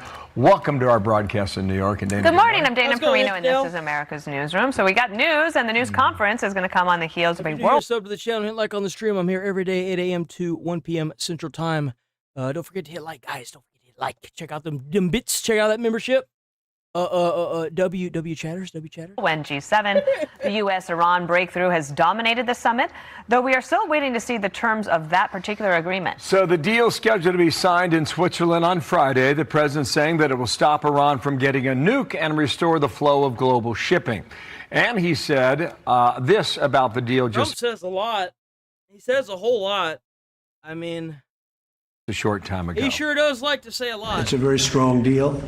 Nobody knows what it is, but it's very strong. Is the text of the agreement now final, or are you still... No, it's not final. It's a memorandum of understanding. And if I don't like it, we'll go back to shooting at them, dropping bombs on their head. Trey Ying's is in Tel Aviv, but first let's go to Aisha Hasni. She's been at the G7 as that gets going and gets wrapped up. Hi, Aisha. Hey there, good morning to you, Bill and Dana. The president says he is going to take a ton of questions about Iran in this upcoming news conference, and that is going to be very important because controversial piece I want to talk about quickly, Bloomberg is reporting, is a line in this where it says the U.S. will release and fully make available to Iran all frozen or restricted funds and assets. So we want to know more about that. They want that money back, boy. When does that happen? What's do. the incentivization for that? Another part is where, according to Bloomberg, once again, the U.S. along with regional allies will develop or create this $300 billion rehabilitation and development fund for Iran. It's supposed to be implemented within 60 days. It does not say, Bill and Dana, who's going to finance this. But here is the president again, doubling down and saying that America has nothing to do with this. Watch. We are not investing in it, and we do not have a fund. Are you asking Gulf countries? No, I'm not. I'm not. If they do it, fine. But I would say they won't be doing it for a while until they find out the behavior. What we got to do is just keep $300 billion from the Iran frozen funds and just give that to them in like a couple weeks or something and be like, here you go. It's a behavior thing. They obviously probably won't notice the difference. I mean, let's be honest. But we are not investing. That's a false story that got picked up incorrectly from a statement that was pretty well made. The Wall Street Journal is also reporting this as part of this agreement. The U.S. will allow Iran to immediately begin selling oil and fuel under the deal to end the war, offering Tehran an early financial incentive to wind down the conflict. Okay. And if that is true, Bill and Dana, it's going to concern a lot of Iran hawks out there. Last night on The Five, Vice President J.D. Vance explaining why the White House hasn't released the full text yet. So there's some diplomatic procedure at work here where the Qataris and the Pakistanis have been mediating this entire negotiation with the Iranians. Okay. And they've asked us effectively to sequence the way that we roll this out. I frankly don't understand it. We'd be happy to release the agreement today or tomorrow. We may release it as late as Friday. Iran says it will begin the second stage of negotiations on Friday here in Switzerland for more detailed talks on its nuclear program. The president says the U.S. is going to destroy Iran's enriched uranium that's buried in the mountains at a later date. Right now, we are running behind schedule. The president is supposed to meet with Prime Minister Modi of India, and then he says around the 4 o'clock hour local time, which is the 10 o'clock hour your time, he's going to hold that press conference, and hopefully we'll finally get some new details about this deal. All right, Bill and Aisha, Dana? thank you so much. Beautiful shot there as well. So back to France momentarily, now to the Middle East. Hours away, and without the text. Yeah, hey, Bill, good morning. The signing ceremony for the Memorandum of Understanding between the United States and Iran is just 48 hours away. And without the text of the deal, it's difficult. And Iran entering into a 60-day period of negotiation surrounding their nuclear program. There will be a ceasefire on all fronts, including Lebanon. Vice President J.D. Vance was on the 5 last night and said this about Iran. Straits of Hormuz are open, or they fundamentally transform themselves, and that's a big one too. It's really up to them. The largest expert in the past, they are back on reports about the reconstruction fund for Iran. Strikes against southern Lebanon targeting Hezbollah there. It's still not clear how these strikes could affect the broader deal. Bill? Hey, all right, Trey, thanks. Stand by. Trey Inks, Tel Aviv. More when we get. In the memory. Would you do that? I never thought of it, but I would. Send to Congress. Senator Graham also said that even an eventual agreement with Iran should be sent to Congress for review. Would you do that? I never thought. Whatever I say, they want to do. I think he's right. Media is not accurate. So it'll be good, and particularly with regard to the weapon. Vote in this also, and I think they view this in a very. Washington must prove its commitment by ending the war against Lebanon and upholding every clause of the MOU. Any breach would be met with a decisive, crushing response. The era of unilateral imposition against Iranians is over. You know, when you go into negotiations, you know how elusive is over. You know, when you go into negotiations, I love how both sides are just talking shit to each other. I think that it's hilarious that both sides are talking shit to each other. It's fucking hilarious. Position against Iranians. Hey man, whatever you got to do to make yourself seem tough. You know what I'm saying? You know, when you go into negotiations, you know how elusive the Iranians have been. What should our measure of confidence be once we sit down at that table, Senator? Well, look, I mean, I think you just nailed it. You cannot trust them. We never have obviously open. We know that much of their missile. So I think that deterrence is for Americans, for the safety and security. So I think that they'll be looking hard. And that's happened. Regardless of national intelligence. Can the Senate get this figured out in the next couple of days? Will remain as The approval of the great patriot Jay Clinton. We are canceling the Senate hearing DNI today. Going forward until Jamie McDonald, acting director of national Well, intelligence. let's move on from this. What else do we have? Experts sound alarms big concern with Iran deal. So any moment now, we're expecting President Trump to sit down with the president of Egypt. The commander-in-chief wraps up his final day in France with the G7. Chief Foreign Correspondent Trey Inks is live in Tel Aviv. To leak. Axios reports it will include immediately opening the Strait of Hormuz and the eventual U.S. naval blockade lifting. Also, it will go into a negotiation period of 60 days. This window to... The thing is that they're not going to lift the Strait of Hormuz. So we're just going to be back in the same spot within a month. I guarantee you they're not going to try to lift the blockade over the Strait of Hormuz. I'll actually be kind of surprised if they do. I mean, they're just trying to get rid of the naval blockade by America. That's all they're trying to do. Figure out the details of Iran's nuclear enrichment and disposal. There will also be sanctions relief. By the way, guys, if you think it's going to get better when the Navy leaves, and they do actually keep the Strait of Hormuz closed, that would be a massive mistake because they're going to charge whatever price they want to get that oil through the strait. So if this actually isn't solved, be ready for the gas prices to be triple what they are now. If Trump actually pussies out on this and it goes the way it's been going for the past few months, where they just keep saying they're going to open up the strait, but America's naval blockade isn't there, if you think the gas prices are bad now, they're about to get a whole lot worse. Included in a tiered... This is going to define his midterms right here. System and a ceasefire on all fronts, including Israel and Lebanon. Now, Vice President J.D. Vance was on the Five last night and said this about the equation for Iran to receive sanctions relief. So the United States wins either way. As the president said, either they get nothing, we destroyed their nuclear program and the Straits of Hormuz are open, or they fundamentally transform themselves, and that's a big win too. It's really up to them. The largest X factor here is Iran's nuclear program. Tuesday, the U.S. will go into Iran, get their highly enriched uranium, and destroy it. It's not clear. You know that's not going to happen either. I guarantee you what's going to happen here is Trump is under some pressure from somebody, who knows who. The deal is going to say they have to open up the Strait of Hormuz. They're probably not going to do it, and they're going to continue to bomb ships that try to go through free. Israel is most likely going to start bombing the fuck out of them. America will not be getting involved again. Our prices are going to skyrocket as far as fuel goes. And then to boot, I can honestly see Trump losing midterms as far as like Democrats, taking more seats in the Senate and shit like that. And then there was something else I was going to say about it, but it fucking slipped my mind. I just don't see this. I don't see this going anywhere. I just don't. I don't see this going anywhere. This is just going to be a complete and total fucking failure on both parts.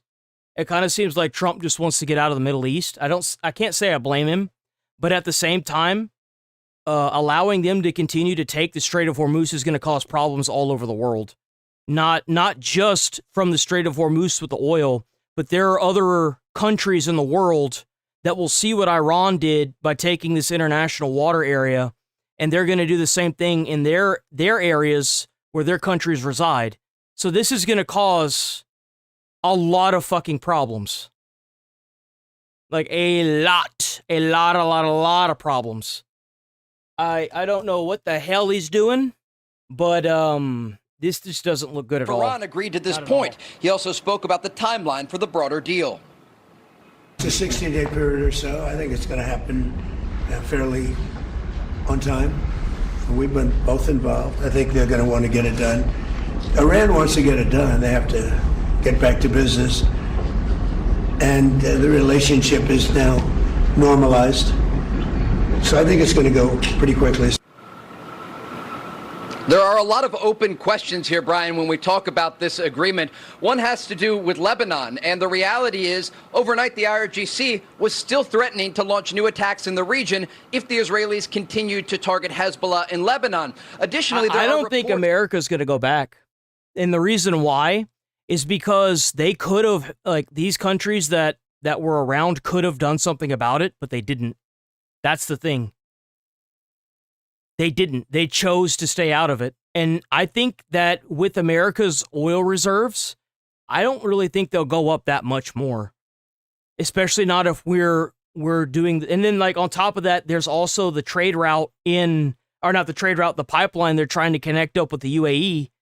So there's a good chance that the shipping in the Strait of Hormuz is going to cease altogether. I mean... It's most likely going to end altogether. They're just not even going to fuck with that area. But it might take some time, obviously. Who knows? All we can really do is wait. But I don't think Trump wants to go back over there and fuck with that area. And he's just going to... Because, like, if they connect the pipeline from the UAE to the fields, it's not going to matter. At that point, America's going to get what we want anyway. So we don't really need to go there. The only people it's going to fuck over are the people that are going to be using the Strait of Hormuz. It's going to completely cripple them, which, by the way, is kind of clever. Hold on, wait a minute. So if we leave the Strait of Hormuz with this peace treaty, we let Israel bomb the fuck out of them for as long as they want, right? We're not in the Middle East anymore. We have the pipeline that goes to the UAE. We're getting our oil. Prices stay roughly about the same. But it fucks over China because China didn't come to Iran's aid. So while they have the Strait of Hormuz, there's a good chance they're going to be charging China out the ass. Wait a minute. Hold on, wait a minute. That's kind of clever. Trump literally walked up in there, kicked the hornet's nest, and said, here you go. Who knows how this is going to go? All we can do is come up with a bunch of fucking schizo theories. We don't know how this is going to end up. We have no idea where this is going to go. We don't know what's going to happen. I do know that if we leave the Strait of Hormuz in the Middle East, there's a good chance Trump's not going back over there. Even if they cause the cost of fuel to skyrocket. I think Trump's getting to a point now to where he's like, I'm trying to help these dumbasses, but they won't let me help them. So I'm just gonna say fuck it. Like, they're already trying to blame him for bombing a bunch of terrorists. Like, what does it matter anymore? This is his last term anyway. They can't get rid of him. Like, the Epstein files completely failed. I think Trump's just kind of given up on it because, like, he hasn't even been as aggressive with the ICE raids or anything. Because, like, everything he's trying to do has been kind of leaning towards that. Like, he's been walking off press things now. He's like, look, as long as this keeps happening, nothing's going to change. He said that multiple times. He's walked out on interviews for the same thing. Like, it's obvious that he feels kind of like how a lot of people do, which is until you actually hold people accountable, which is what they're not going to want. Like, our government doesn't want people to be held accountable. They want them to continue doing what they're doing until it completely, systematically kills us as a society. That's what they want. At least for a lot of the people that are trying to get into office that are advocating for more immigration. It's not going to change until people get mad enough for it to change. So the Iranians launching drones toward commercial shipping vessels in the Strait of Hormuz. Brian? Unbelievable. Thanks so much, Trey. So what has really changed? They're still blaming Israel and telling Israel now they got to get out of Lebanon for this deal to go forward. Hudson Institute senior fellow Rebecca Heinrich joins us now. Rebecca, can we just start on the Israeli portion of it? Israel has to, I guess, stop fighting back against Hezbollah, who's lobbing missiles at the northern part of their country. This makes absolutely no sense. It makes no sense. And we also know, Brian, that there have been diplomatic attempts over and over again since the early 2000s to try to get Hezbollah to disarm. They will not disarm. It has never worked through negotiations and diplomacy. At this point, if this is tied to this deal. And Trump knows that, but if all you can do is sit there and battle with the United States Congress and you don't get anywhere, it just stays locked in Congress for the rest of his term, like what can you do? Like, seriously, what can you do? He should do things, but he's not going to. And there's nobody to really blame there but Trump. So it's the United States would essentially be restraining Israel, our greatest ally in the region, and the reason that we had such success in Epic Fury. So Israel must defend itself. It cannot be restrained. Yeah, I agree with that. You can't blame Netanyahu for this. They're this strong. They have no missile defense. This is a huge fucking mistake. And I feel like this is only just the beginning of the bullshit that's about to ascend or descend upon America for the next 40 fucking years. That's what I think. I think that this is going to just be another fucking problem that America's going to have to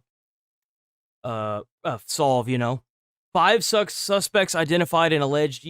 So this is that bombing incident where they were trying to storm the White House and shit. So far in connection to an alleged planned attack on the White House UFC Freedom 250 event. Investigators say the plot called for drones to drop explosives on the crowd, which would then force people to flee toward pre-staged snipers. Then a second wave of attackers was going to breach the White House gates. The mother of one of the alleged suspects, Tyson Proper, allegedly contacted authorities over concerns about his recent behavior and firearm purchases, which ultimately led to his arrest and helped foil this plot. Good. Now you put them in jail and give them capital punishment. FBI special agent and Fox News contributor. When you talk about stuff like this online and then you actively go out and buy firearms to actually do the task, at that point it's no longer an allegation. It's like, dude, you obviously are trying to do this capital punishment. Nicole Parker was at that UFC event, and she joins us now. Nicole, what level of carnage are we possibly talking about if this plot was carried out? Oh, it would have been a massacre. This would have been a mass casualty incident for sure. Absolutely, like, without a question. Todd, it would have been horrific. I can tell you it was a very epic event. It was one of a kind. It was symbolic. It was patriotic. The location itself, trust me, these offenders, that was highly targeted. The White House is the symbol of America, freedom, celebration of America's birthday. It happened to fall on President Trump's birthday. There's nothing more that these individuals wanted than to wreak havoc, to create fear and chaos and death and destruction. And that will not be tolerated. We will not live in fear. But I have to give credit to the parents of Tyson Proper. They are the ones that blew the lid off of this plot. They knew that their son was up to something nefarious. They were looking at things that he was, chatting about online. They were listening to conversations, and it didn't sound right. And they contacted their local law enforcement. I read the 9-page criminal complaint out of the Southern District of Ohio for Proper. Just imagine there are 4 how federal counts to include. Just imagine how bad this would have been if she didn't call in.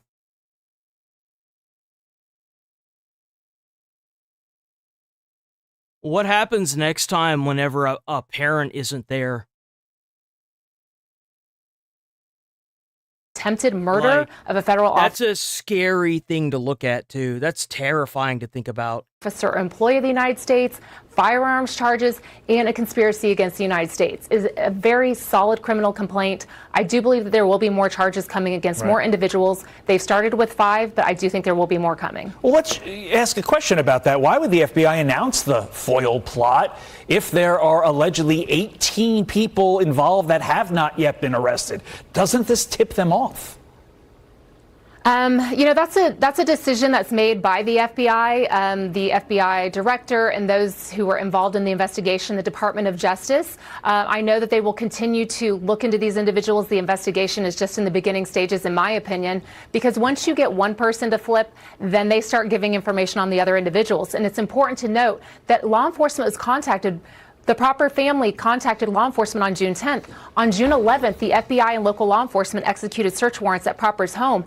And in a consensual interview, Proper admitted to planning with others a coordinated attack against the UFC 250 event. Right. Again, I was present at it. It was spectacular. It was one of a kind. I have been to multiple sporting events of that level in my life, but there is nothing like the energy and the enthusiasm and patriotism that happened on that event. I wonder if maybe some insane, bro. And then they didn't even arrest all the guys? What the fuck? What the fuck are they doing? Bro, what is going on with the government right now? What the hell's going on? It's like the entire Trump administration is just gassed out. Well, you guys only had enough gas for like a year and a half? What the fuck happened? something was about to leak and the FBI wanted to get out in front of it, but the question does remain. Another question, what if the mom had remained silent, did not Exactly! That's my mentality! What would have happened if they'd stayed silent? Would we have a mass casualty incident? The dude went and bought the fucking firearms. And then you announce it, and you only announce 5 arrests when there were 24 people involved. The fuck is going on here? authorities? Is the FBI currently actively scouring social media, scouring encrypted messaging apps like... You're saying the things that he should be doing, but I highly doubt that Kash Patel is doing that. Something tells me that he's probably not doing that at all. Signal in the way that they can, whereas the common person can't obviously get into Signal to scan, to find chatter about terror plots to potentially stop the next one. Correct. So there's sensitive investigative techniques that the FBI utilizes that we're not at the liberty to discuss in a public forum. But what I can tell you is that this individual, they had been conspiring and working together since March of 2026 on TikTok. But I've always said, human intelligence is still the most powerful intelligence out there. Well, we're fucked. Boys, it was nice to be alive, but unfortunately, if that's the mentality we're dealing with, we're fucking cooked, man. If you see something, you must say something. And I can tell you that these parents, they are heroes. It is never easy to report your child to law enforcement. They did the right thing. The thought of what could have occurred if they had not reported it is absolutely catastrophic in my mind. It was highly detailed. They did an elaborate planning. And so I do believe that they are the heroes in this, along with local law enforcement who immediately acted on it and reported it to the federal officers at the FBI and the Secret Service. This was an all-hands-on-deck effort. Agreed. Nicole Parker, glad you got out of there safe along with the other 4,000 individuals. This could have been horrific. Nicole Parker, thank you. Be sure to like and subscribe for all the Fox News latest on YouTube and catch full shows streaming now on Fox 1.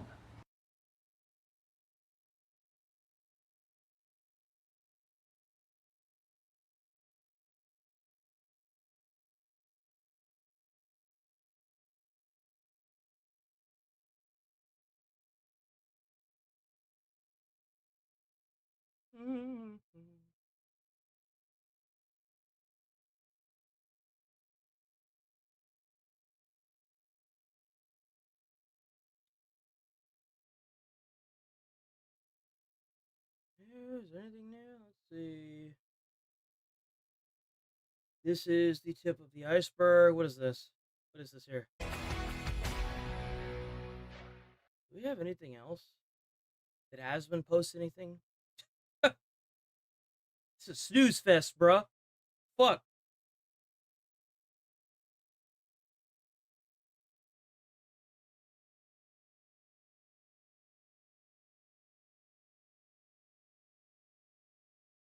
Let me see.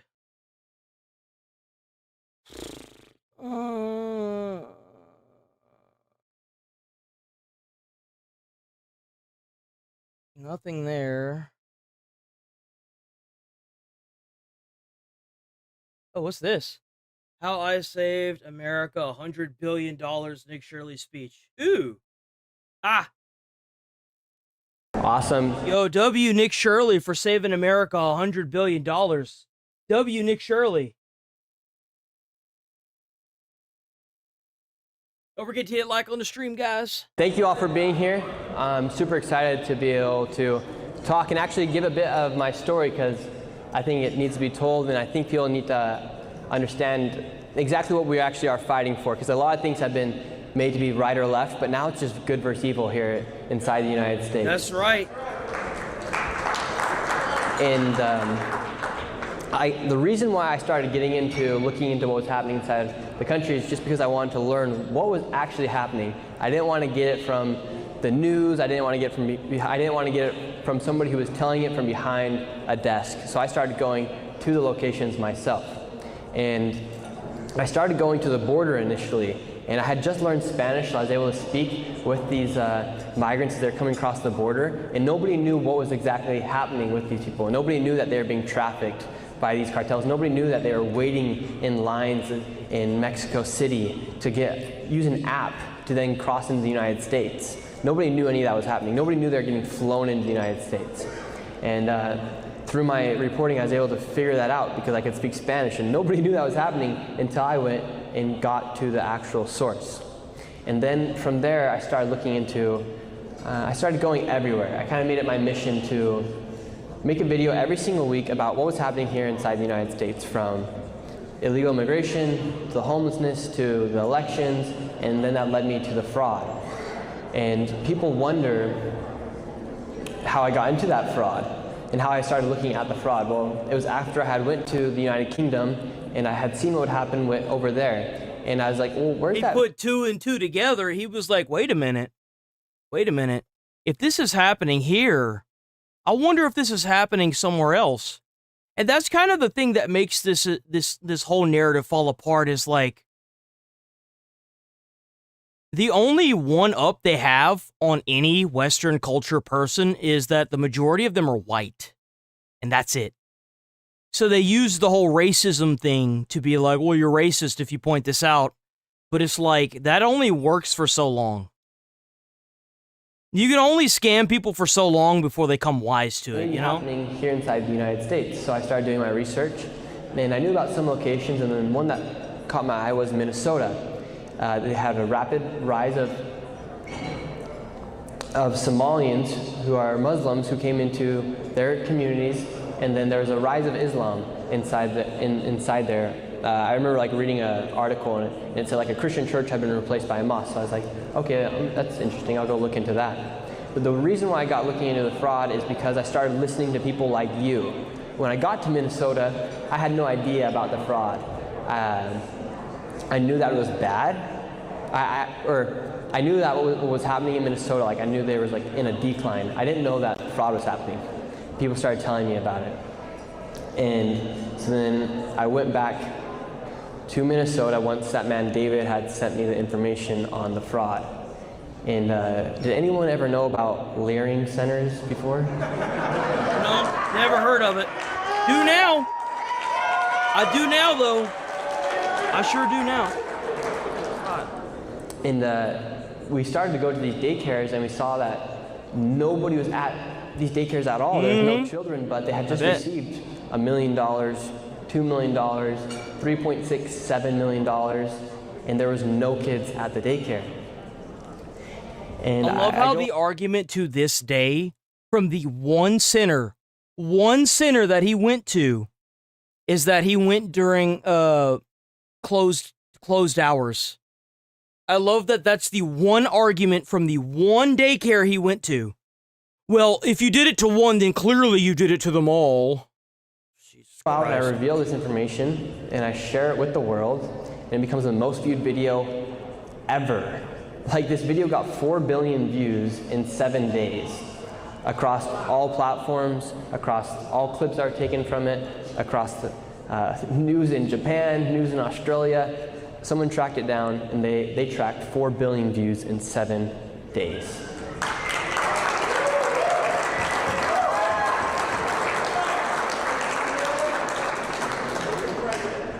So, yeah, I talked about the Stop Nick Shirley Act, the obvious, blatant constitutional violation that the not Minneapolis, that California's wonderful governor, Gavin Newsom, is trying to pass. Instead of addressing the fraud, they're trying to make it illegal. Well, not necessarily illegal, but you can face like lawsuits if you go to any of those centers and you do any kind of independent journalism. The world saw how bad the fraud was. Instead of just getting rid of the fraud, why don't we just take people's rights away? Am I right, guys? That'll solve the problem. These fraudsters were getting away with it for so long they never even tried to hide it. But what was interesting is we have weaponization of lawfare here inside the United States, but now we have the weaponization of the media. So after I expose widespread fraud in Minnesota, instead of investigating the fraud, mainstream media then goes and investigates the person exposing the fraud. And you have politicians like Tim Walz calling someone who just exposed his state for fraud, calling them a white supremacist for looking into the fraud. He then said I was a delusional conspiracy theorist. Meanwhile, he dropped out of running for re-election. Hey, there it is, right? Exactly. Califrada. So he said all these lies, and then he goes ahead and drops out because he knows that it was true. He tried to. Well, my favorite thing is that he calls it lies, but he hasn't sued Nick Shirley for defamation. Like, after all of this, you don't even want to try and attempt to engage with the argument. You just still want to call the people that are pointing this stuff out fascists and racists and Nazis. Like, that's the reason why these people lost every moral advantage they had, right there. They just couldn't. They couldn't converse with the argument being presented. They only tried to call the people that were presenting the argument anything they could to try and disenfranchise them, to try and make them seem like the bad guy. And people became very wise to it very quickly. A lot quicker than you would think. Use the media to manipulate this story. W10 Jules for the gold coin by Mossy Cracker. It was true, but in a lot of cases, the media will be weaponized against somebody, and they won't have somebody who drops out of an election. And so then the media will create all these false narratives about individuals. I want to get this right here. Much of a difference the Minnesota fraud video made. There's never been a video in American history that was posted on December 26, 2025. Over 25 bills have been created to go after fraud. Yep.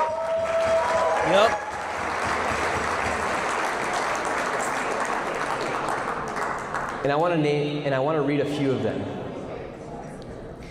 So just the House Oversight Committee, Treasury Data Access, Stopping Fraudulent Payments Act, Fraud Prevention and Accountability Act, the Zombie Act, zeroing out monetary benefits. Yeah, you can't forget about the Stop Nick Shirley Act either. You can't forget about that one, right? Expended, Oversight Accountability Act, Child Care Integrity Monitoring created to go after fraud. But I don't want to take Nick's whole video, guys. I don't want to like sit here and take his whole video. Go check out the video. I posted the link down in the chat. Nick Shirley, like seriously, dude. Guy's a natural born patriot.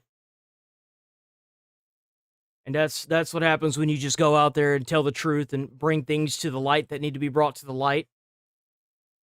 Oh God, what is this? Ugh. Prime Time is going to investigate precisely how this case was opened. Benny Johnson's the host of the Benny Johnson Show. Very interesting. Democrat primary. The family's under investigation in California. There must be a coincidence.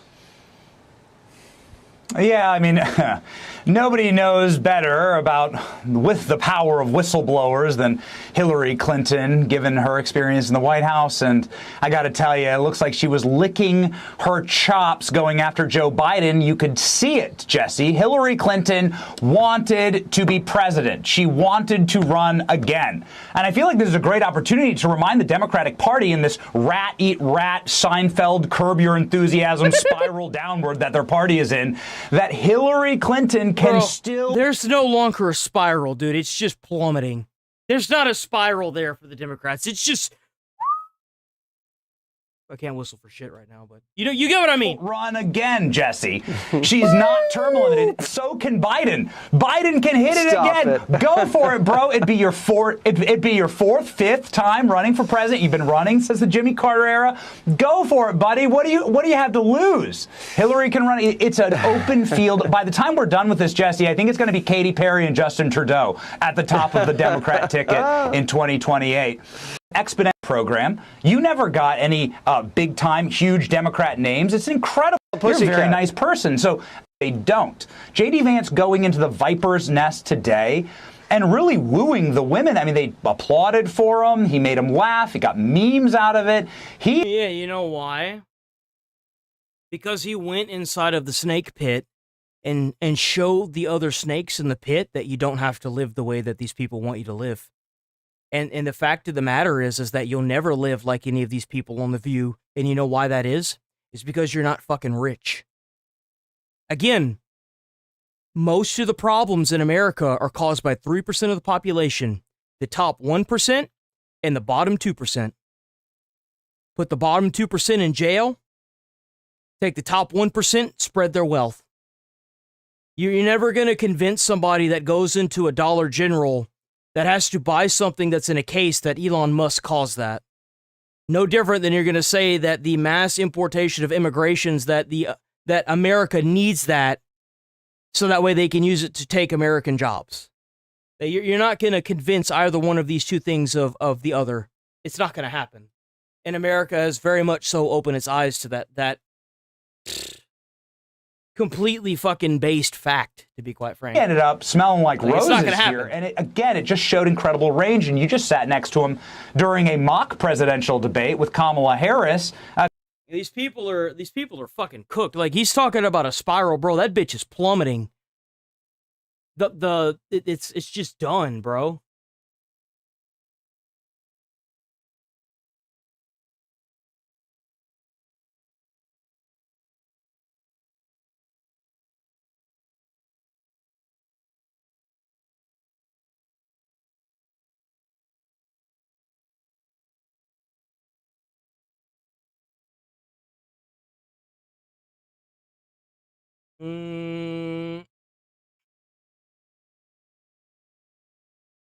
Huge omission in U.S.-Iran peace agreements revealed by experts. DOJ releases photos of alleged UFC more, White House terror attack foiled. Trump meets G7 leaders. It doesn't really seem like there's a whole lot going on today, man. It's just not really a whole lot going on. Unimaginable casualties were planned at the White House because we already like talked about a lot of this shit like 50, 60 times. We won't really know anything that's going on with Iran for at least another 48 hours. So like we're kind of like stuck.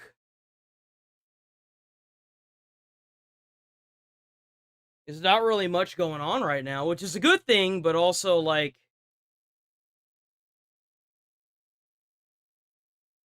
oh wait, hold on. This.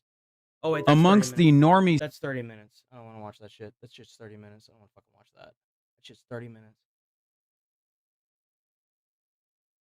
Gee, we might not be able to make it until 1 today. We might just have to watch our little copper video and then roll the hell up out of here, man.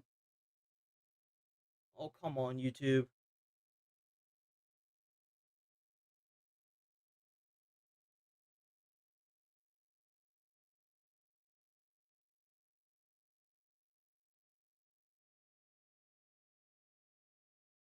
Yeah, let's watch body cam video and we're probably gonna roll up out of here. It's just nothing that's going on. We're stuck till like Friday, knowing what the hell's gonna happen. It seems like Trump is pretty hell bent on this fucking peace treaty that's gonna completely fuck over the next candidate of the presidency. And then like we don't know anything else about the White House terrorist attack, so like there is nothing else. No one wants to cover any of the riots and protests because I don't know, they don't like showing it anymore, you know. Whenever you go around and show the communist flags and the No Kings protest, big surprise, the media doesn't want to show that. Am I right? Like, of course they don't want to show that. Defeats the narrative. Let's do a Karen video.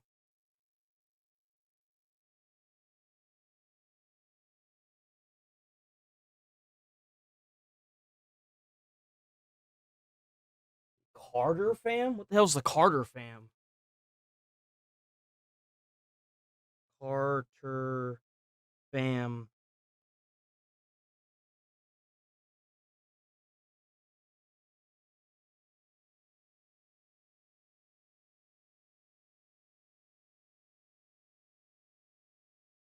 The fuck are you talking about?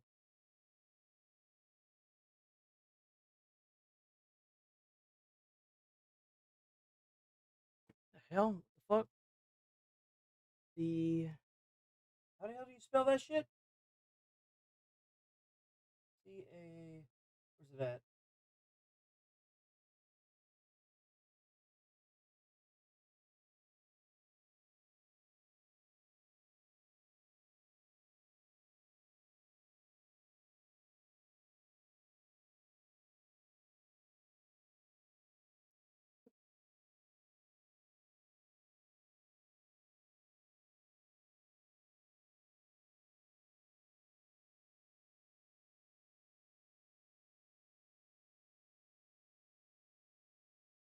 Carter fam. Carter fam. What the fuck is that?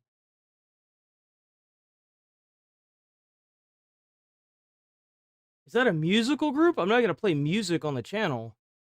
Is that what that is? Is that what you're talking about? What if I just did Carter fam?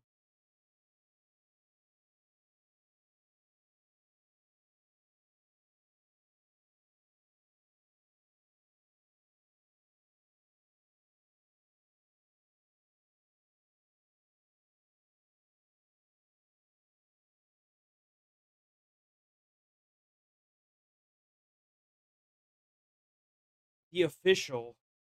Oh, I think I saw it.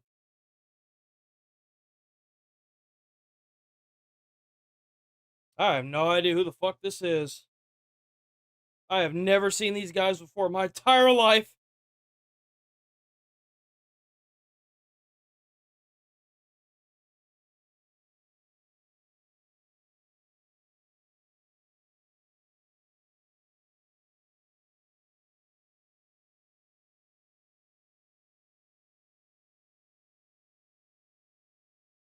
I mean, like, the thing is with these guys is like,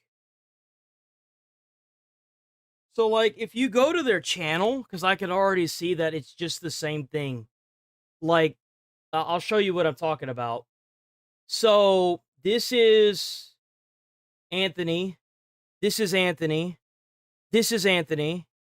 This is Anthony. This is Anthony. This is Anthony. This is Anthony. This is something to do with Donald Trump. This is Anthony. This is California. That was during the fires. That's old. This is Anthony. This is Anthony. Like, if the issue isn't that, because, like, you can only talk about the same topic so many times. Like, we don't know anything new about the Carmelo Anthony thing. There might be something new of, like, oh, hey, guy, like, so earlier this week, we had Reckless Ben. We had the Carmelo. Let me get off of this. Hold on. Let me get off of that because I don't want to deal with if they decide to get all aggro or whatever, you know? Because we had Reckless Ben. We had the Carmelo Anthony. We had the Iran war starting back up. We had protests for the No Kings protest. We had, like, it was all a bunch of different topics. But a lot of these topics, either the media doesn't want to cover or for whatever reason, you know, like, for example, the Carmelo Anthony thing. I mean, you could only talk that shit so much. Same thing with the Iran war. I was just excited that there was more stuff with it, but there's just nothing new in it yet. So that's kind of the thing. Like, I hope that makes sense.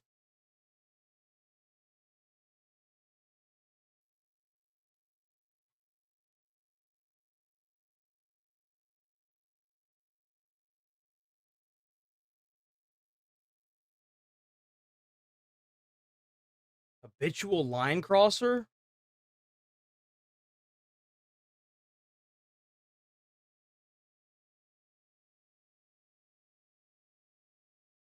I don't know about this guy either. I don't know these channels, guys, so, like, even before I start reacting to them, I'd have to send them an email, and typically I don't get a response back, if I'm being completely honest. So, like,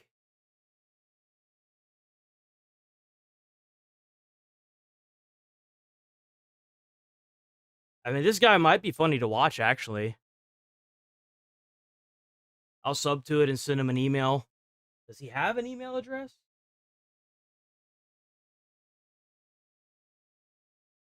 He does. Okay. I'll have to email him later.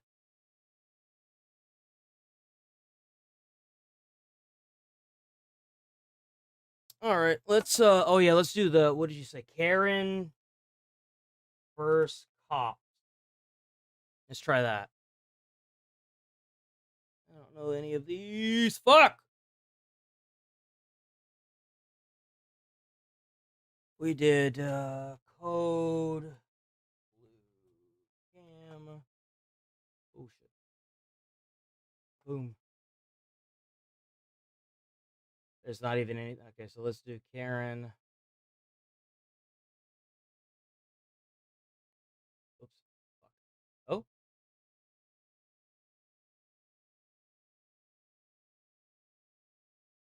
Do we see this one? I feel like we saw this one.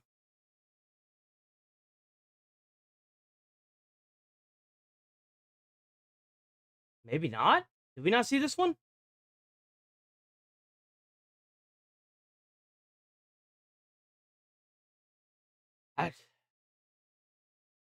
Bro, like, why does this need to be 25 minutes long?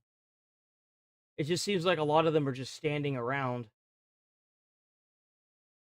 Saw that one, saw that one.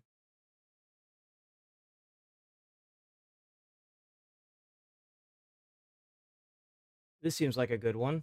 Maybe. Arrested again immediately after being released. How her birthday celebration turned into a disaster. You fuck with the cops? Oh, wait a minute. Oh, I remember this one. This one's actually pretty good. I've never seen this one, but I saw her. She actually went mega viral because she went to the police station, right? The most painful traffic stop. Oh, this is a traffic stop. Oh, well. That's okay. I see a lady go in banshee mode. Let's watch this one. Let me use the bathroom right quick. Hold on. Let me use the bathroom. Let me use the bathroom.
I drank way too much soda. Drank way too much soda today, man. On January 1st, 2023, a Portage County Sheriff's deputy was on patrol when he ran the plates of a vehicle in Let's go to Chud, USA. It came back showing the registered owner had a suspended license, so the deputy decided to conduct a traffic stop. Upon approach, the female driver, 33-year-old Nicole Golomsky, immediately began yelling and cursing. Yeah, I know, right? We have to stop drinking as much soda.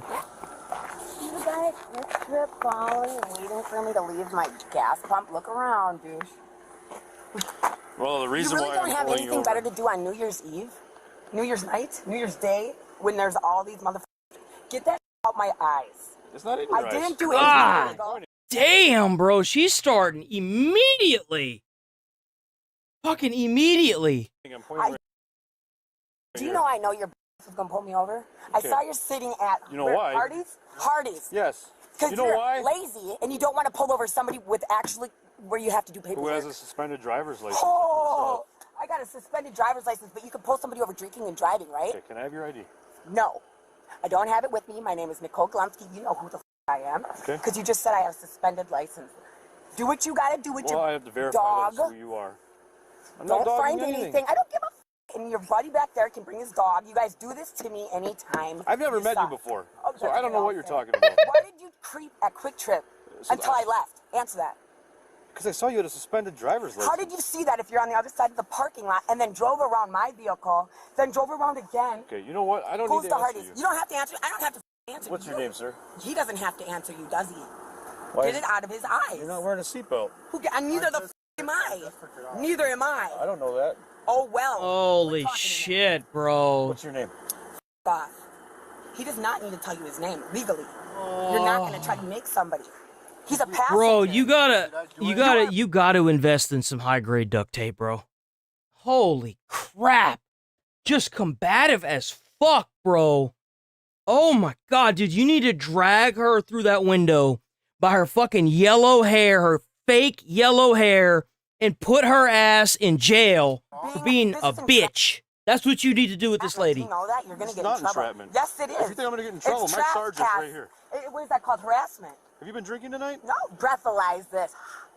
Breathalyze Get it. this. Get it. How do And I I'm know not that? on Your eyes are probation. glossy. Yeah, I smoke a lot of weed. You been smoking tonight? Nope. When's the last time you smoked? None of your business. You smell weed? Nope. Are you going to find weed? Nope. Sorry, you wasted your time. I don't actually. I think I do smell weed. You do? Search it. I told you. Get your dog. I don't need a dog. Do you got weed on you that you would put in my car? Why would I have weed on me? You seem like a dirty, lazy cop. Oh, that's So when you unfortunate dig that through you my think car, and Bro, you're- this cop is just like, oh, that's that's nice. That's nice. Can you do what I'm asking you to do, please? Oh, that's nice. Can you just do this thing? No? Oh man, like this find like- nothing, don't be upset and then have to give me a ticket for suspended license and drive away like a piece of cop. Why don't you? He wasn't wearing a seatbelt and didn't want to ID himself either. Dude, this guy waited at Quick Trip for me. Do you love For her? no That's reason, hilarious. I'm pumping gas and doing my makeup. Ready to actually go to a friend's house Okay, and have a couple drinks. How much have you had to drink already? Not breathalyze me. I'm not talking to you no more. All right, I'll be right back. So if you've got a violation of a passenger and he's refusing to identify himself? I walked up. He wasn't wearing a seatbelt. He's claiming he took it off, but I don't believe him. Okay. Neither one of them had him on.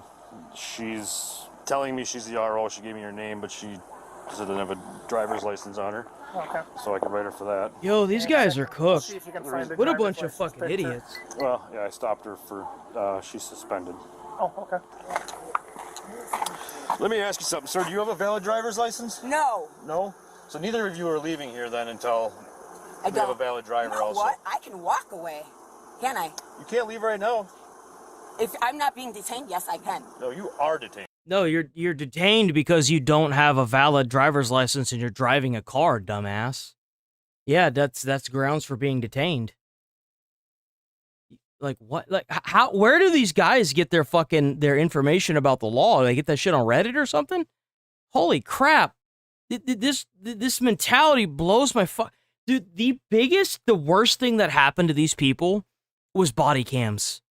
It completely obliterated this stupid ass retard narrative. It completely demolished it, bro. How? It's You're getting a ridiculous. That's You're not not being going detained. anywhere. That's not being detained. Yeah, you're not leaving. Okay, well, when your is done giving me a ticket tag, I'm Oh! Did you hear what she called him? What a bitch. What a nasty little bitch. I'm not driving out of here without a license, so. He says he don't have one either, but he won't identify himself. Well, perfect. They can sit here until they get someone out here. Operator Permit. failed to have passenger seatbelted. Yep, that's a citation. She's getting a seatbelt and a Yep. suspension. Okay. How far do you want to push his identification? It's up to you too if for failure to carry her driver's license on her person. I kind of feel like that's a double-edged sword because of this already being suspended. She doesn't really have a driver's license. Well, it's obvious she doesn't give a shit. Just arrest them and tow the car. If you let somebody else drive that vehicle off, you're just going to have to do the same damn pullover whenever she's drunk and driving with a suspended license. It's obvious that her having a suspended license, she doesn't give a shit about it. So put that damn car in the impound lot and make her go and pick it up. What the hell are these cops doing? Like, is that not an automatic thing? I know in Louisiana, that's what they would do. If you don't have insurance on your car and you don't have a license, they immediately tow your car. If you're the one driving it, it doesn't even matter whose car it is. If it has no insurance or it's you don't have a valid driver's license or like you're not student training or whatever, they immediately tow that shit. I don't know how it is in Texas because like I haven't really had to worry about that, but holy shit, this is crazy. I mean, if he says he had it on, he took it unless you saw that he didn't Well, I have pulled it up on. behind them. They never took them off. They were, in my books, they were never wearing them. There's video from my squad. You never see them remove seatbelts or anything like that. They were, in my book, they were not wearing them. Okay, it's up to you. It's your stop, so if you feel that he truly wasn't wearing his seatbelt and you have a violation, then he's required to identify himself for his citation. If he refuses to identify himself... I wouldn't let them go because I don't like them. Straight up. You wouldn't act like a smartass whenever you get pulled over, even though you know damn good and well you're violating the law by driving on a suspended driver's license? I'm about to make your day as miserable as humanly possible. Him a citation, I was going to write it to her But instead of... what I'm saying is he's obstructing an investigation. If he has got a citable offense that you intend on citing him for, it's up to you if you want to push it that far. If he says he doesn't have a license, we can sit on him until we get someone out here to pick them in the car up. I don't know what state this is. I would assume that it's probably like somewhere near Minnesota. Take him to jail to identify him, and he can get booked in for obstructing. If you wanted to go that route. Yeah, arrest him for obstructing and arrest her stupid ass for driving with a suspended license. If you got a citable offense, he's refusing to identify himself. He's by law is required to identify himself. Yeah, this would be a simple $10 ticket or a criminal. Well, that and just a suspension. I wouldn't have even cared or wrote him. Like this is unnecessary. Yep. Well, yeah, they're being assholes. Well, she's being an asshole.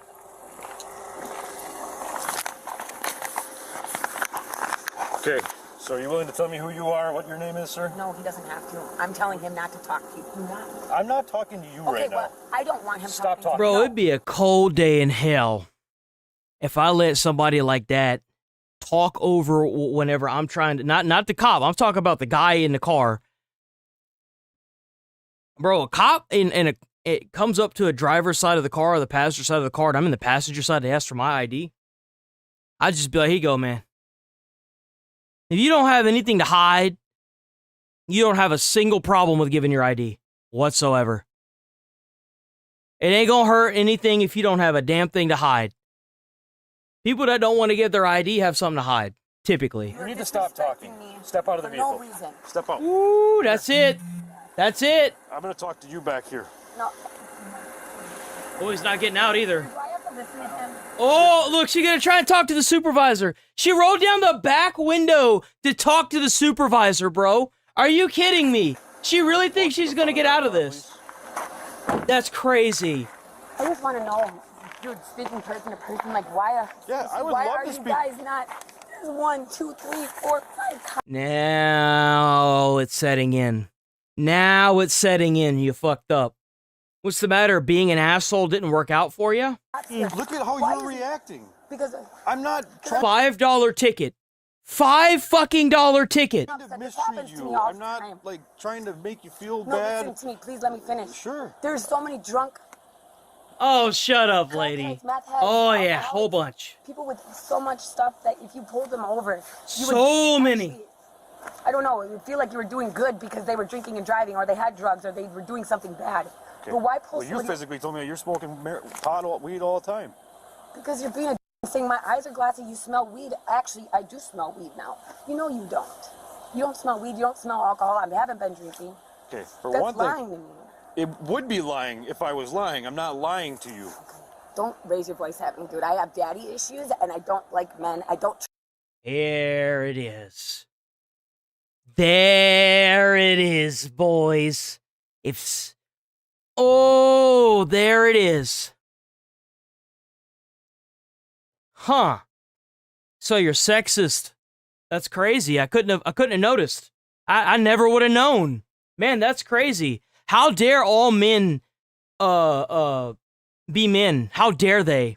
How dare they try to confront you and put you in your place for committing crimes? How dare they? It's obviously your father's fault the way you are. How dare those men? Trust them. Listen. I have PTSD. Do not talk to me like that.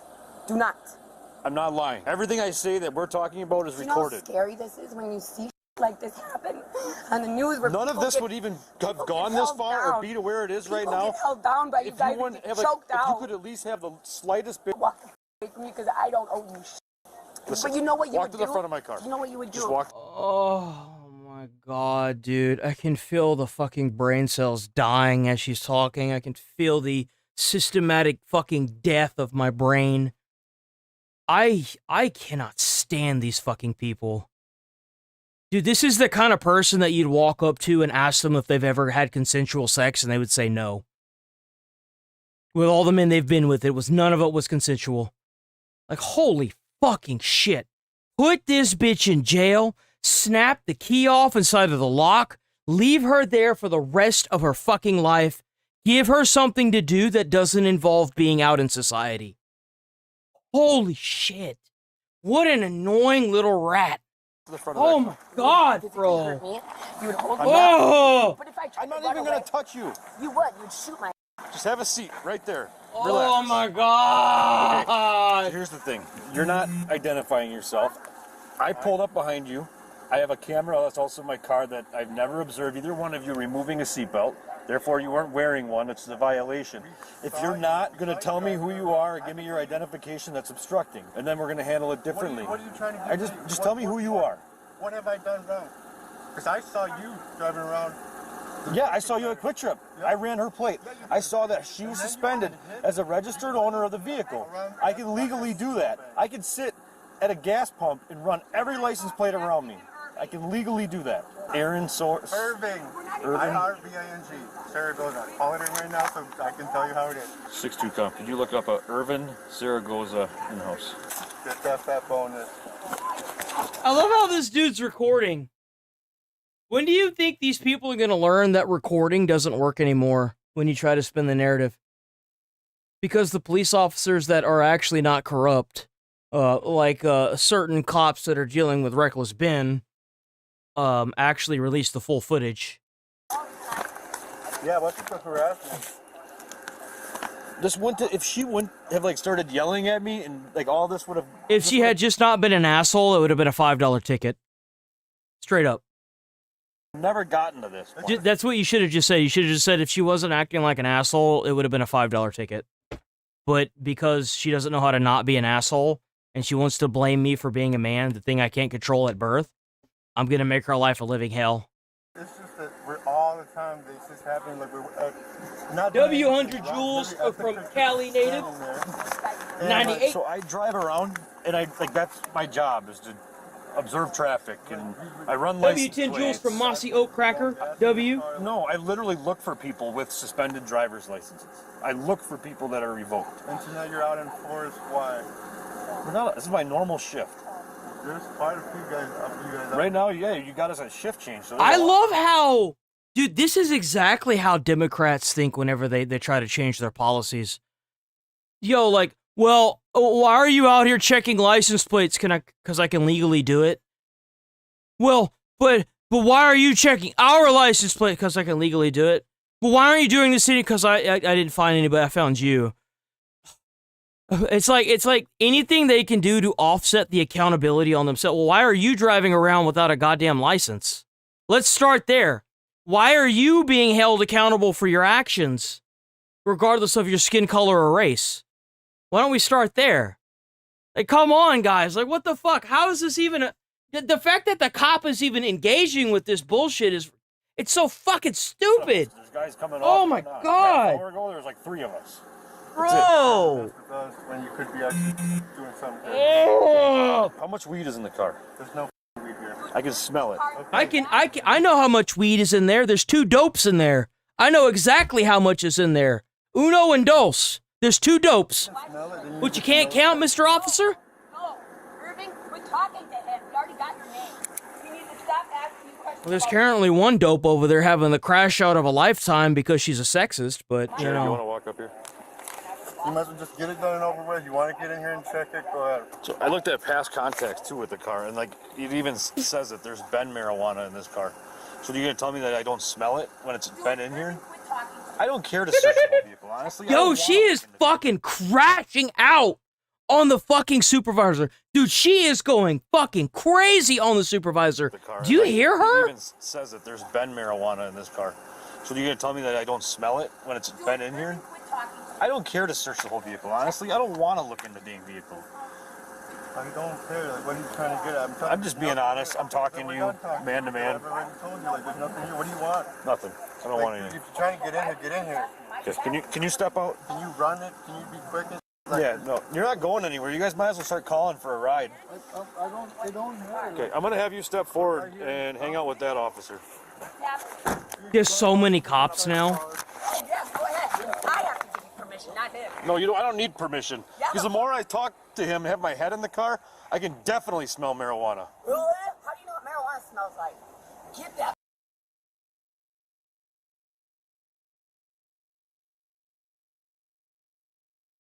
The only crime that I see here is her ability to vote. That's it.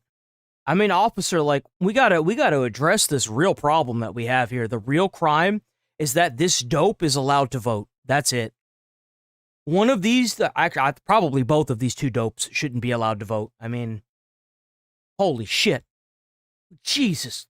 Dude, we gotta do something about this. We got to do something about this. Bro, like, it should be, like, mandatory that if you get caught driving a car with a suspended license, that they just light your car on fire and watch it burn into the pavement. Like, holy fuck, they want that anyway. I mean, what's the fucking difference? Holy fuck, this is so stupid. Bro, I see why Trump's so damn mad all the time now. Hell, I'd be mad too. What the fuck? Irvin, do you want to try to call somebody? Because you guys aren't driving out of here. Guess what? My uncle lives 2 houses up. I'm pushing my car in his driveway. I'm gonna hand you your phone so you can work on a ride. I don't need a ride. I'm gonna push my car. Okay, well, I'm gonna go knock on that door. I'm gonna verify that's your uncle, and he says it's okay. You can put your car there. Yeah, right. Go ahead. Why don't you check the address? Why do you have a hatchet in your door? I can have whatever the I want in my door. I can have a gun in my door. Okay, thanks. That's all I wanted to hear. I mean, I think that's kind of valid. I mean, out of all the things that she's done so far, having a hatchet in her car door isn't the worst. Like, nope. Thought you didn't have an ID. Oh, so she lied. That sounds like obstructing. You can say I hear all kinds of things. I just don't want to talk to you because I don't want you to keep yelling at me. I don't work for the city. Nicole was released and cited for failure to wear a seatbelt, operating. What? You have to be kidding me. He didn't arrest her, dude? What? Bro, you fucking kidding me. It's no wonder why she acts like an asshole. You let it happen. They really let that bitch go? Suspended and failure to have a passenger wear a seatbelt. That's what I was doing that quick trip. Oh. But he said he saw. Yeah, she's totally gonna pay for that, right?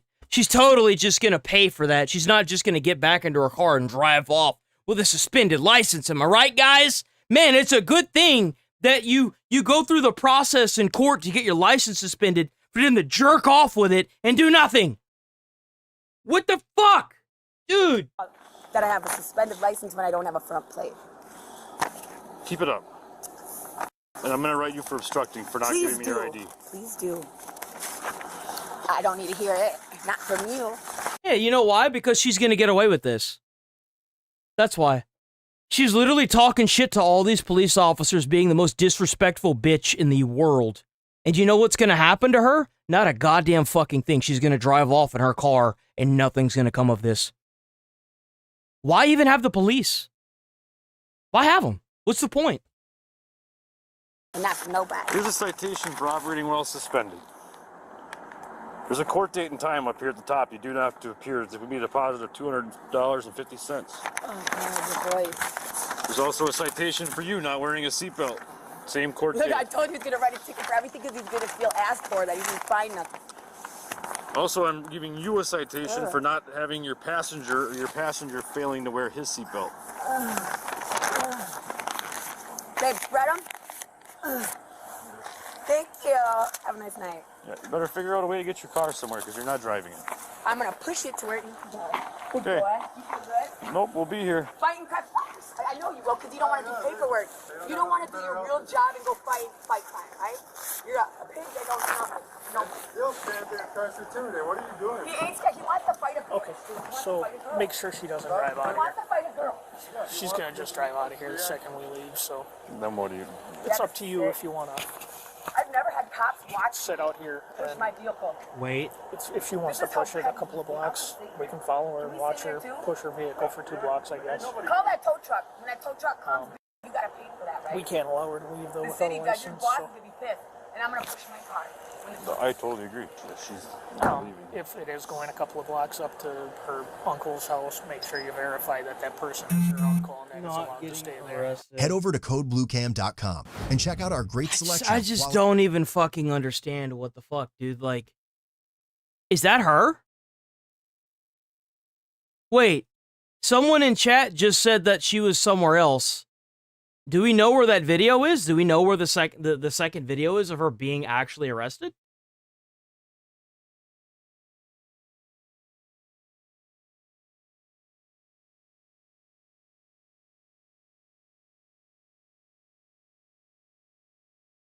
Where? Where's it at?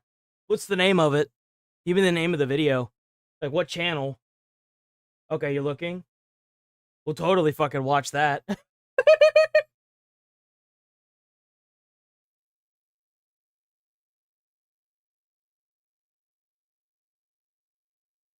Oh my god, dude, YouTube, what are you doing, bro?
What the fuck?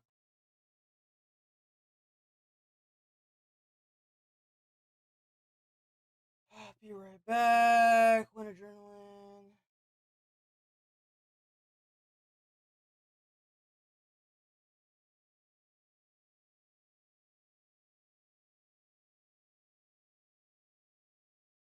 This is somebody when. Oh yeah, Sky. This is some.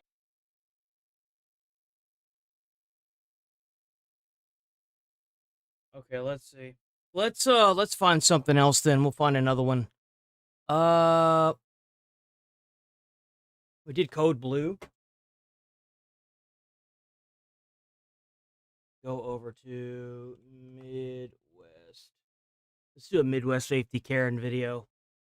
Let's try that. Oh shit.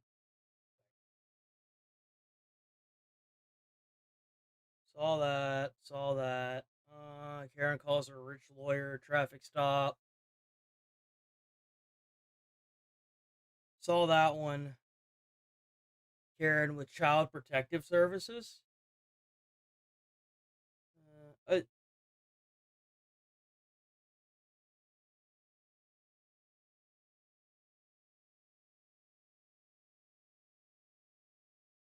gas station, we saw that. Extreme Karen goes crazy on fast food employees. Ooh.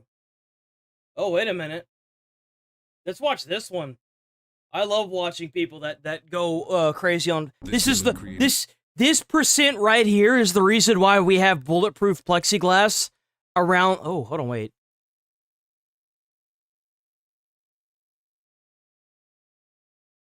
I don't even want to watch the New York Post. They didn't copy strike. They copyrighted some footage. So I'm not even watching the New York Post anymore. Hiding in a bathroom to avoid being charged with 5 separate crimes. 5 separate crimes. I love it. Love it. Did you go inside? That's her car. It's been sitting there for about 15 minutes. Last time I saw her, she was in that parking lot over there. Okay. If it's a blonde, that's who we're looking for. A blonde? Yeah, she said a blonde. She was blonde. She's white, blonde, all black. So that's probably her. I hit my siren and she just picked up the pace and came inside. Bro, she cornered herself in a bathroom. What a dumbass. Troy, please open the door. Lynn.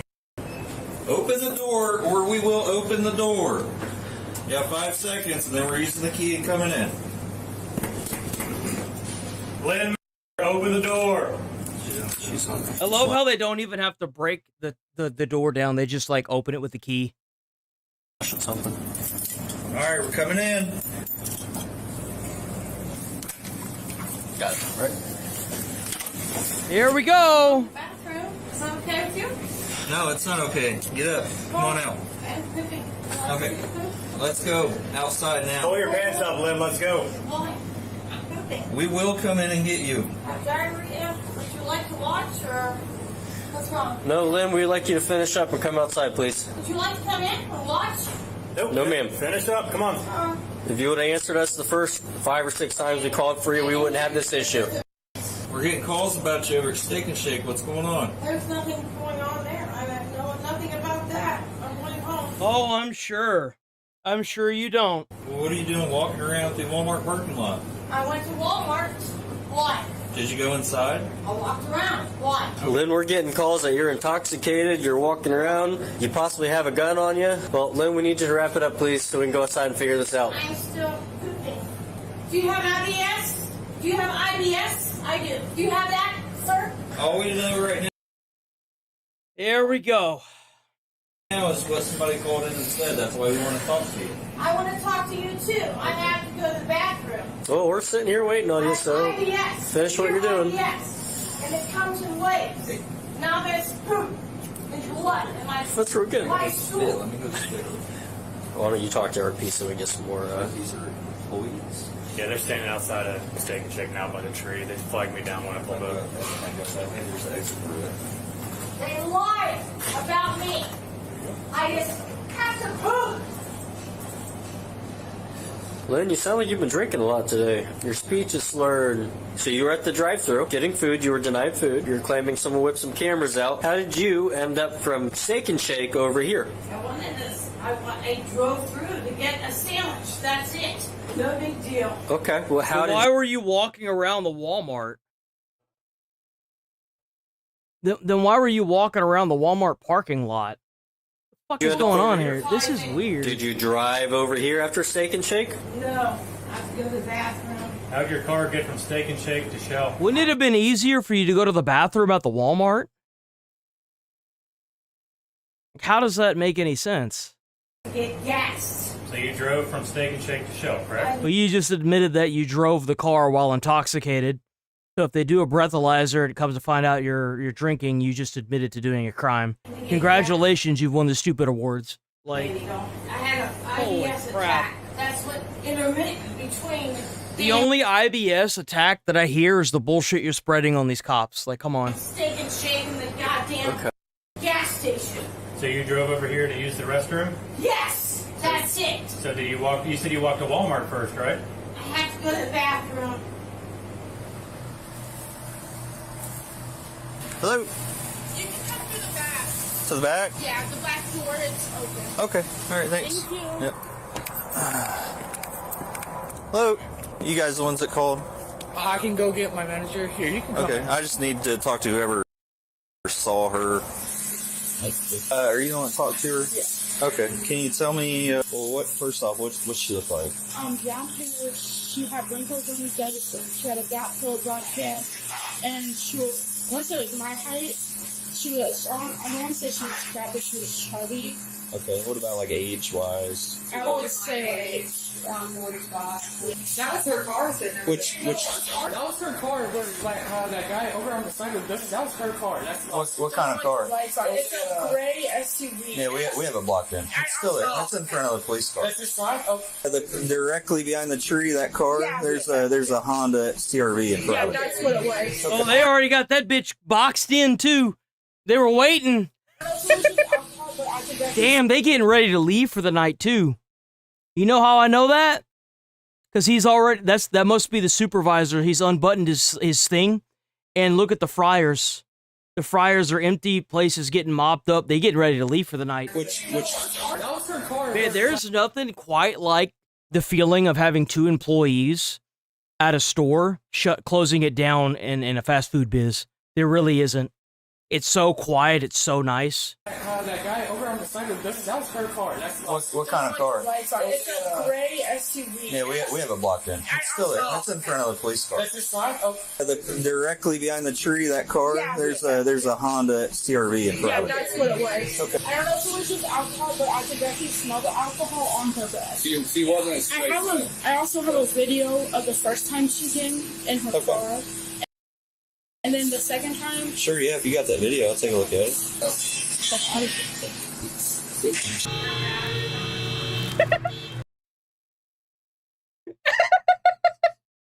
I love that they see the fucking video, and it's just her flipping off the front.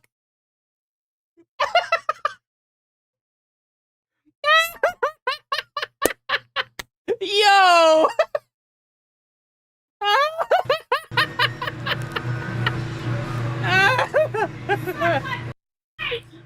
Jesus, man. This is going on the Troy website. Oh, we got a banshee. We got a banshee, boys.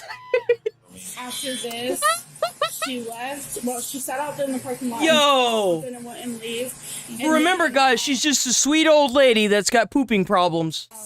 She drove off, and I guess that's when she parked her car over there. And then she walked back over here. It was like 5 minutes in between. Oh, dude. The W for the happy poop. 10 jewels, Mossy Oak Cracker. She kept trying to grab us and swing at us and telling us that she was going to try to use it, that she was going to take my phone and throw it and stuff. You guys heard her say something about a gun? She says, I'm not scared to have a gun. I have a long gun, blah, blah, blah, blah. You know, I was more worried she's going to pull out a gun and try taking it to court and all that. But She really has it. I think Yeah. she just said it to Yeah, well, you never know. that's the second reason. She didn't know I was in here for the And then did she actually grab you? Right on my hand on the road. It's not really a mark, but what happened was, I was just following. That's when I got, she yanked me, not grabbed me. She basically just yanked me. So because of that, I mean, my hand started hurting. And I, yanked back and all that, and then she ended up leaving. Okay. All right. Well, I'm gonna go make sure that they're all good with her, and if we need anything else, I'll give you a call. Destiny. That's crazy, bro. Same with you. If we need anything, I might just give you a call. Okay. All right. Well, I appreciate it, you guys. I didn't cuss at them. Okay, Lynn, listen. I'm telling you. Okay. The truth. Oh yeah, she didn't. Remember, guys, she didn't cuss at him. Not at all. No, she didn't threaten him or anything. She's got a pooping problem. Remember? Document this. It is being documented. Everything's being documented currently. Stick and shit people. What a joke, bro. I said, hey, why does the sign still She's lit still up? pooping because she's not pooping. She's just trying to be a fucking idiot. She's trying to get out of going to jail. They about to wrap her up like a fucking burrito and throw her ass in a pen, boy. They gonna put her back in the porky pen where she belongs. I'm old. Where are you at? I wanted to go get us a sandwich. I understand that you're upset about that. Did you try to open the window and talk to him? Yeah. Why would they say something about a firearm or a gun? Were you just really mad about it? I never did. I don't believe in guns. Okay, why would they say that then? They lie. So, Lynn, They lying. Man, that's crazy. Huh. Drink it all today? No. Nothing? No alcohol? No. Okay. Why?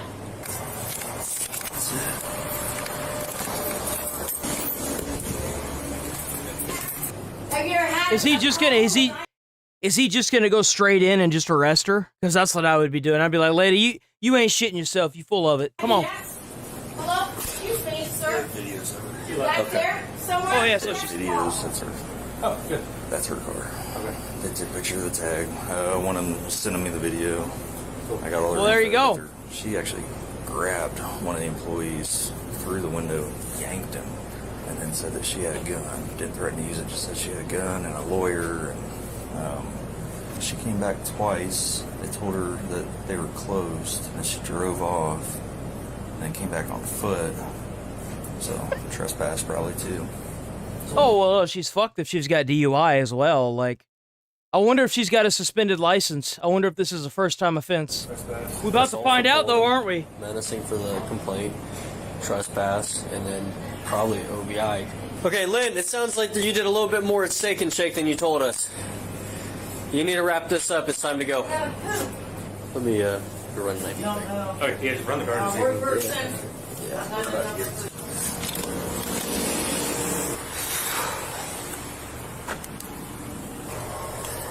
I want to know what kind of criminal history she has. I guarantee you she's done this before.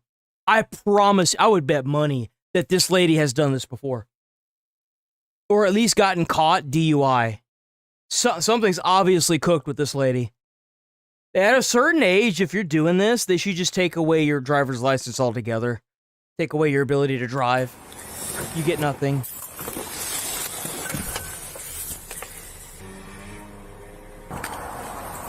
Are you able to get camera footage at all? He's in there. He's in there? Sweet. Alright, so this is Lynn.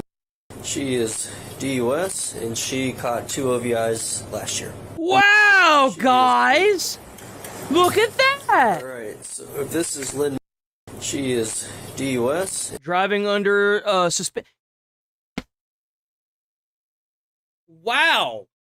Driving with a suspended license. And she caught 2 OVIs, is that like the fuck is an OVI? OVIs last year.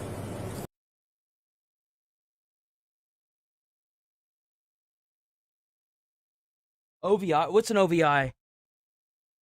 Operating vehicle. No. What is an OVI? Operating a vehicle impaired. Oh boy. So she was under some kind of influence or impaired or whatever the That's fuck. why she's probably sitting there, because she knows what's happening. Oh yeah, big surprise.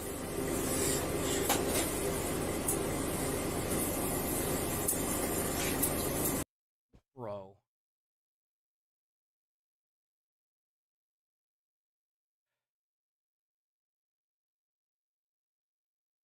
I hate that so much. I hate that so fucking much. Oh, I hate that so much, bro. Dude. He's chewing tobacco. He spit it in the top of the toilet. What? Can I help you? You okay? Yes.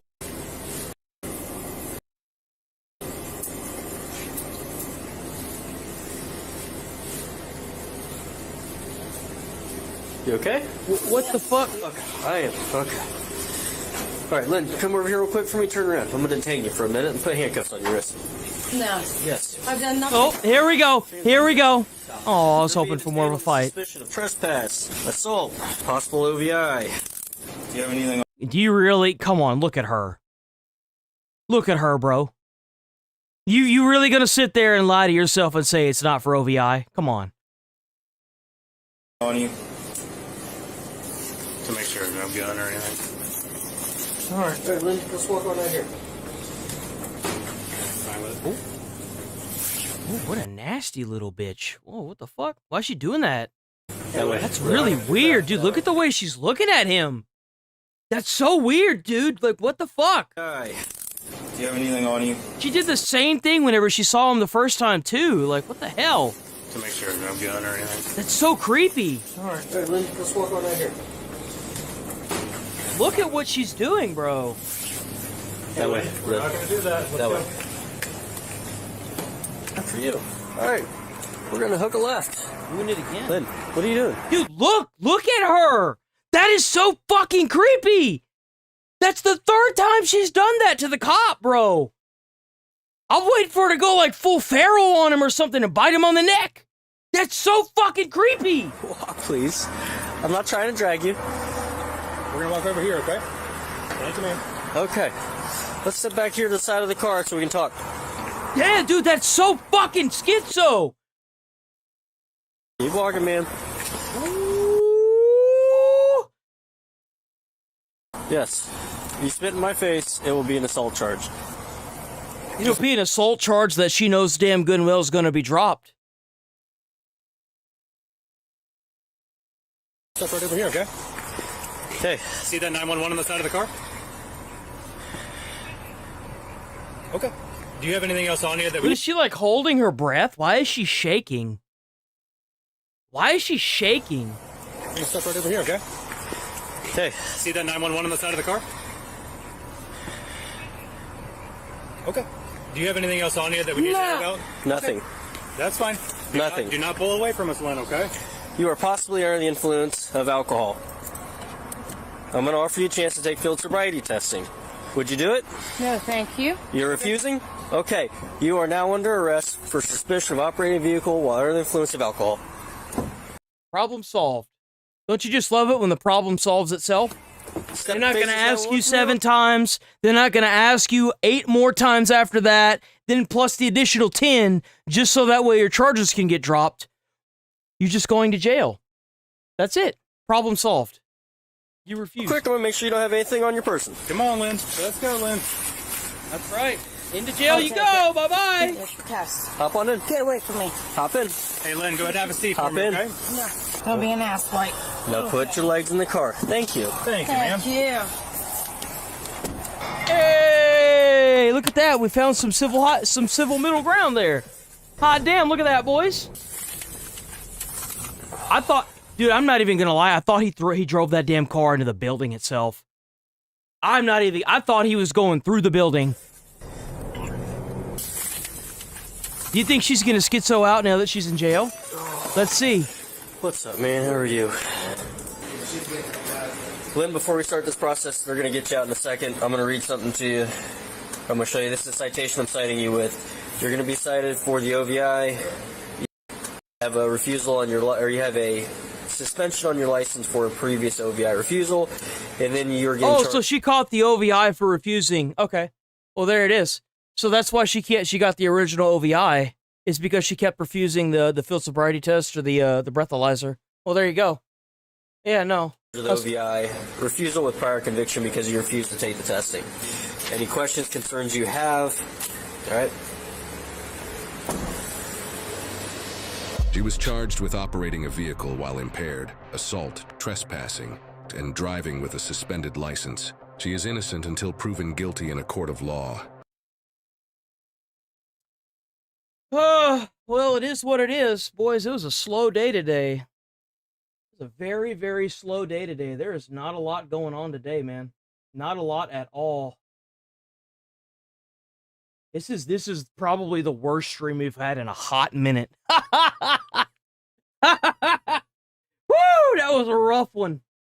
There is just nothing going on today.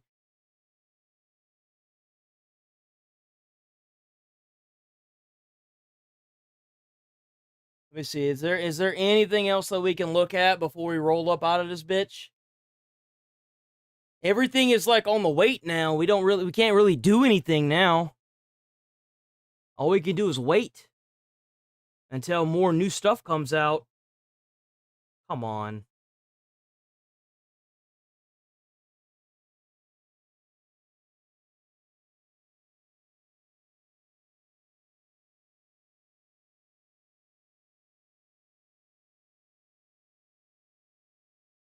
Yeah, no, there's not even anything coming out on Fox like that right now either. Nothing at all. All right. Well, unfortunately, guys, that was a shitty stream. I don't know what the fuck, man. I guess it's a good thing. I mean, I guess if you can define making a deal with terrorists a good thing. But who knows? I'm sure it'll pick up here whenever we get some more fun footage and goodies. But that's all right. Something new has to happen. Something new will happen. It's just a matter of time. I think a lot of the controversies, because Reckless Ben has been silenced. Media, for whatever reason, isn't covering any of the riots that are happening in Belfast because the UK passing more fucking laws that suppress the riots. You know, they wouldn't want any of the truth to be known to anybody. And then we've got, like, what else is there? So we talked about Ben. Nick Shirley hasn't really done anything. The election results for California are kind of over. We do have the investigation with Gavin Newsom, but we're going to have to wait for that as well. Legacy media and social media, for that matter, really aren't covering any of the riots and protests in America. Trump's making a deal with terrorists, so there really isn't much to talk about there for the next 48 hours, which, by the way, is a fucking mistake. Israel isn't playing nice with America. Big surprise. I wouldn't either if there was a country that was telling me I couldn't bomb a terrorist organization. I'd tell them to go fuck themselves too. What else? Like, everything's kind of strung up in court right now, guys. No one's talking about, like, any new information about Carmelo Anthony that hasn't already been, like, dragged through the dirt 50 times over. I mean, we've kind of talked about that until we're blue in the face. Most of these topics are, like, topics that have been going on for months now that are hopefully coming to their conclusion. You know what I'm saying? I would like to see more stuff that's coming out of Belfast, but there's just nothing, and I can't just go on X with YouTube, because if I go on X with YouTube, there's a good chance that somebody's going to copyright me, even though they don't own the copyright of the fucking, the clips. They'll do it out of spite, which is what really sucks about it. So, like, there's not really much that we can do at the moment. I mean, it probably might end up being dead a little bit till Friday. Hopefully there's no more terrorist attacks. I don't want to see another terrorist attack. That's for damn sure. I don't want that. I would much rather have, like, no viewership until Friday than to hear of another terrorist attack, because I'm not even going to lie. That most recent terrorist attack was way too close for comfort. That shit was way too close for comfort. I did not like that at all. The fact that the only thing that kept that shit from popping off was the mom, I don't like that at all. That's terrifying. That's bad shit, bro.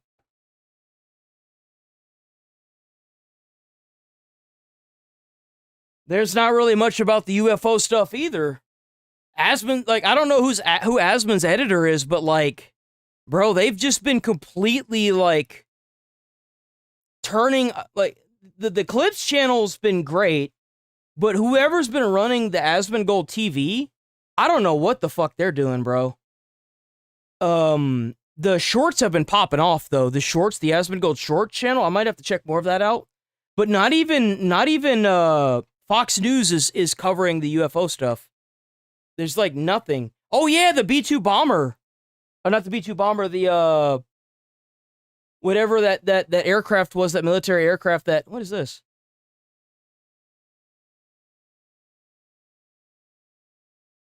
What the fuck? Why isn't there more talking? Wait, what is this? Now, right at the moment, the search for a driver accused of hitting an ICE agent with a car and then fleeing the scene happened earlier today in New Jersey. Yeah, why isn't there's a nationwide manhunt for this motherfucker? Are you kidding me? Why isn't anybody talking about this? Police saying the officer, like, have these people been completely fucking obliterated that they don't even care anymore? Arrest the suspect. Alexis McAdams. They must have ran out of funding. Live in that story here in New York City. What have we learned, Alexis, so far? Hey, Bill. Well, still an active manhunt this afternoon, and the feds are working to track down the driver. This happened a day ago. Hit an ICE agent with their van and just took off down the road. So it happened around 9:30 this morning. Well, she'd be thankful he's still alive. Shit. In South Jersey. This was the scene then. It's now been cleared. The road is back open. ICE telling Fox the agents were conducting a targeted traffic stop, so they knew exactly who they were looking for. But when they went to stop the person, the driver wouldn't pull over on the side of the road. So authorities say just sped off and hit one ICE agent with his van. That agent opened fire, and according to local police dispatch... Yeah? Damn it. Should have got someone with a better shot. At least one of those bullets hit the van. Listen. Damn. Occurred at 9:28 at 1400 Route 72. Back window was shot at by the officer. Damn, he shot the back window.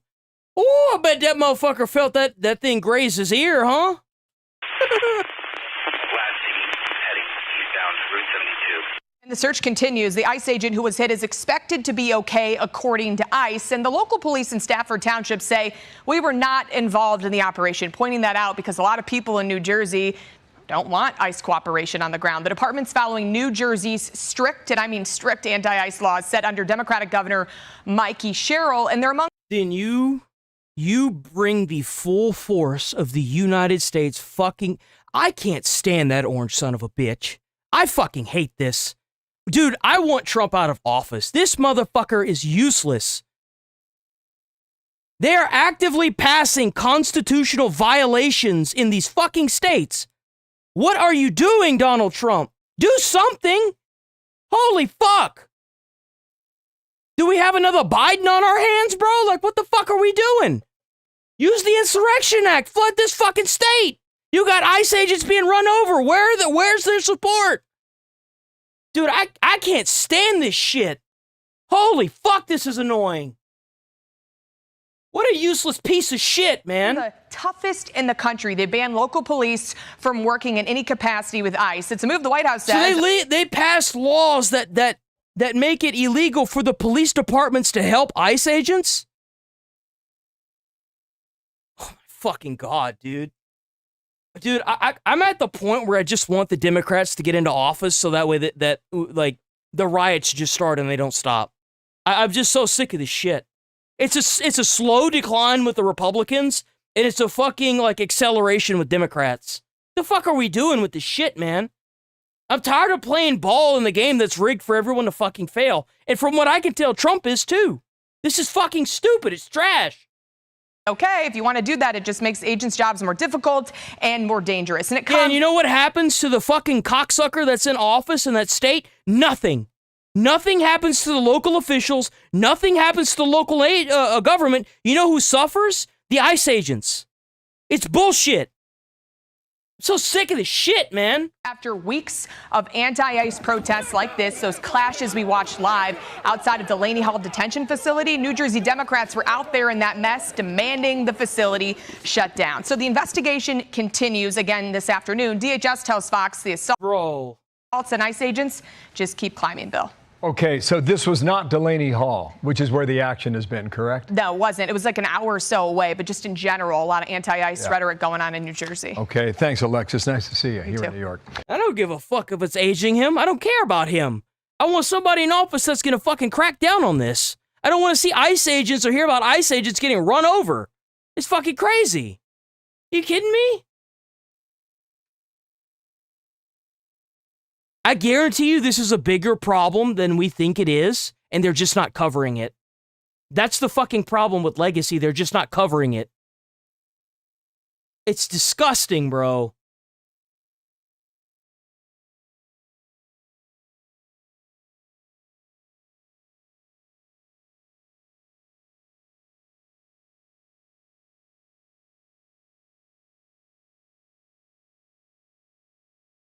Dude, that really fucking pisses me off. That really pisses me off. You have no idea.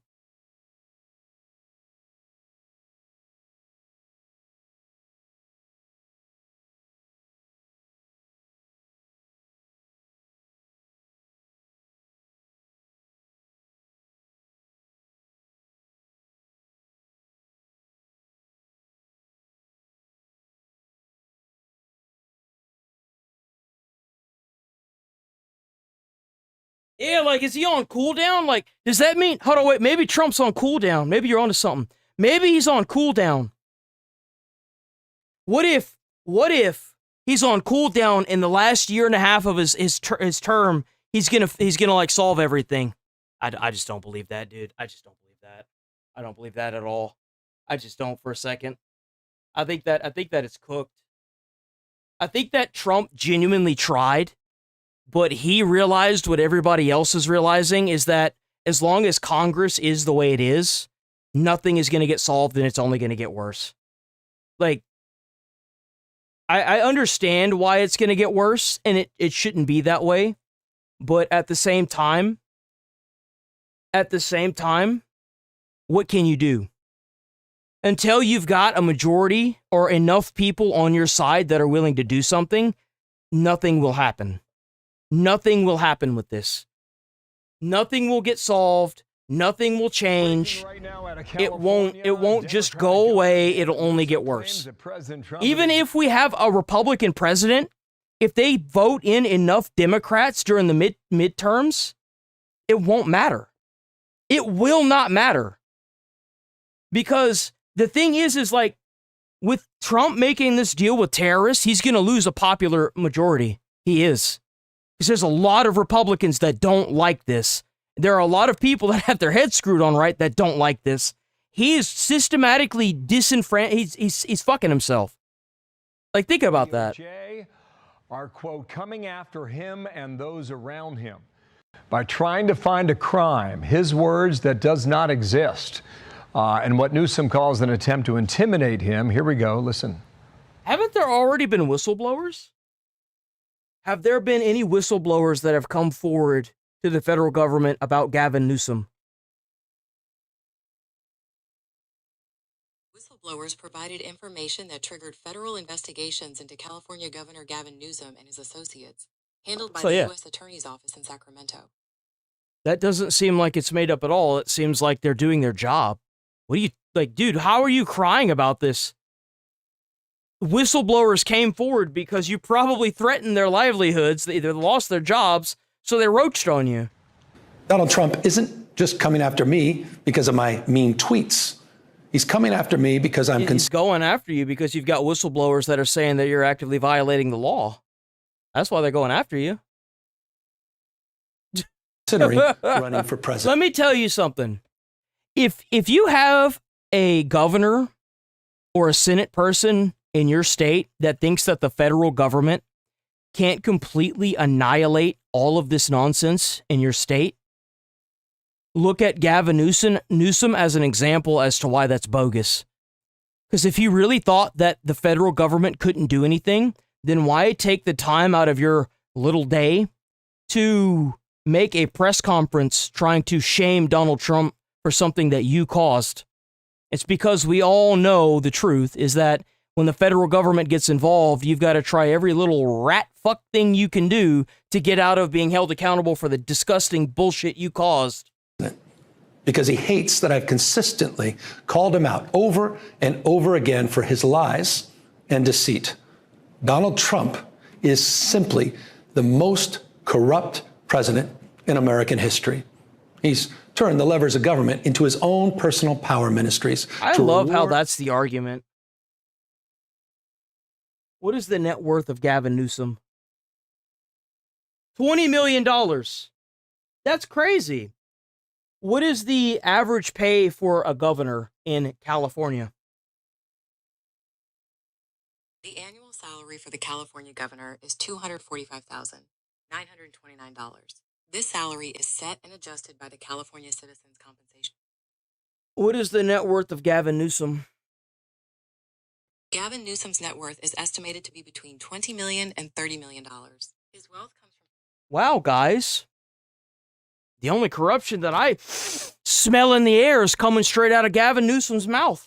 Cronies and to try to jail his opponents. So let me say it again.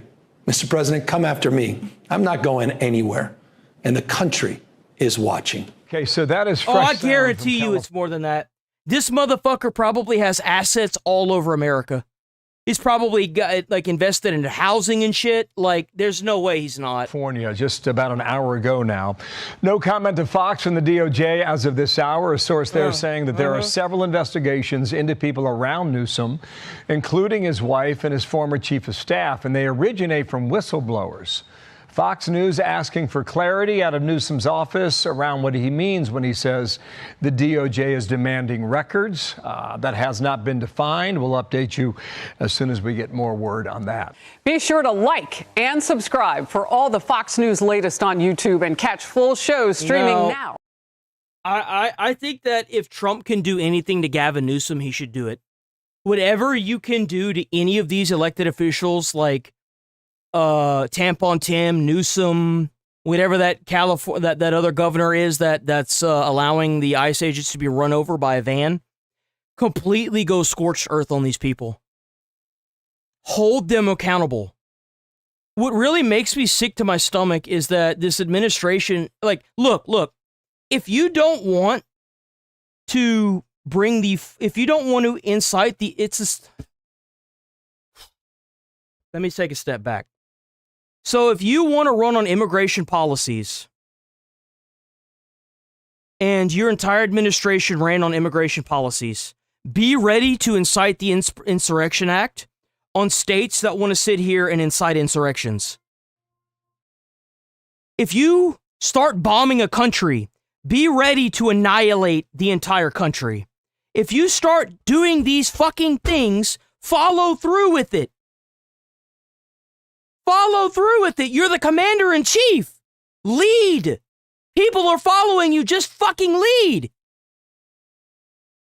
If you're not gonna bother trying to follow the breadcrumb trail that people are fucking handing to you with the whistleblowers, with these investigations, with everything, and if it's Kash Patel that's causing this fucking stagnation, get his ass out of there and get somebody in there that's gonna do the problem, solve the problem.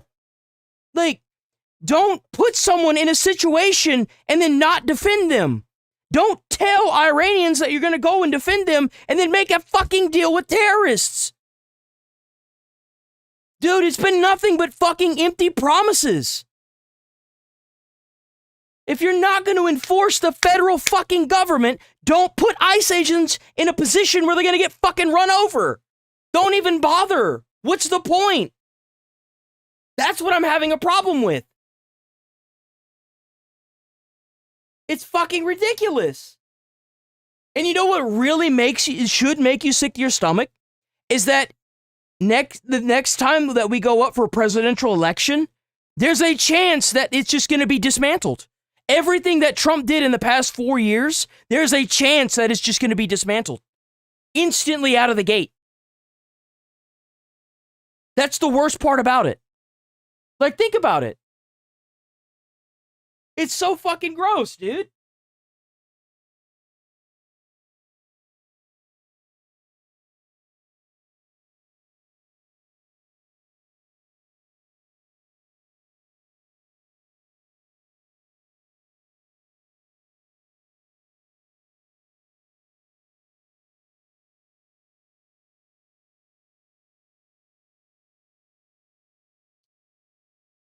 Fancy straight. I think that Pam Bondi being fired was the first step. I think that Kash Patel needs the boot too. I do. Like, I think that this is long overdue. I think that if you have administration, like, Trump was doing so good the first year and a half. He was doing so good. And now it's like he lost all the fight, dude. I don't get it. It's like he just lost it, like, in all the motivation he had. I don't know what the hell's going on. Like, if it has anything to do with the Epstein files, he needs to get the fuck out of office. He needs to let J.D. Vance run it. If this has anything to do with the Epstein files, he needs to get get up out of here. What is keeping Trump from doing what he did in the first year and a half? Is he sick? Is he like dying? Like, what's going on here? Man, it just, yeah, it's like he lost his teeth. It's like he lost all of the fight he had, all the teeth, all the ravenous, like, the aggression. It's just all gone.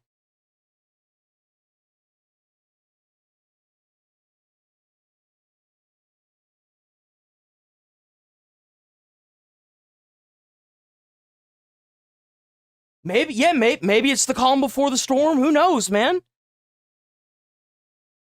I would hope this is the calm before the storm. I mean, shit. It's just so weird. It's so weird. Like, he had a plan.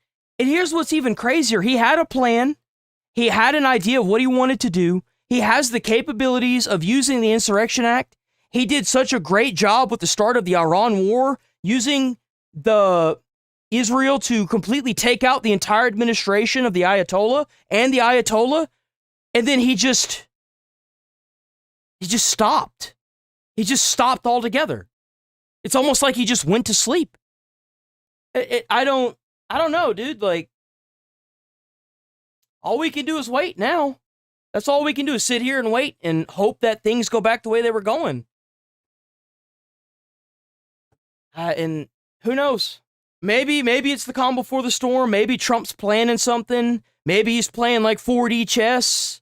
I hope something happens, because with the Iran war, he's about to lose a lot of his popularity. He's about to lose a tremendous amount of popularity, but it seems like he just doesn't care. I don't know, guys. I don't know. I don't get it. Replaced. Hey, maybe they 3D printed Trump. Who knows? Maybe they replaced him. Maybe one of Epstein's baby farms, had Trump's DNA in it. And it was his time. Who knows, man?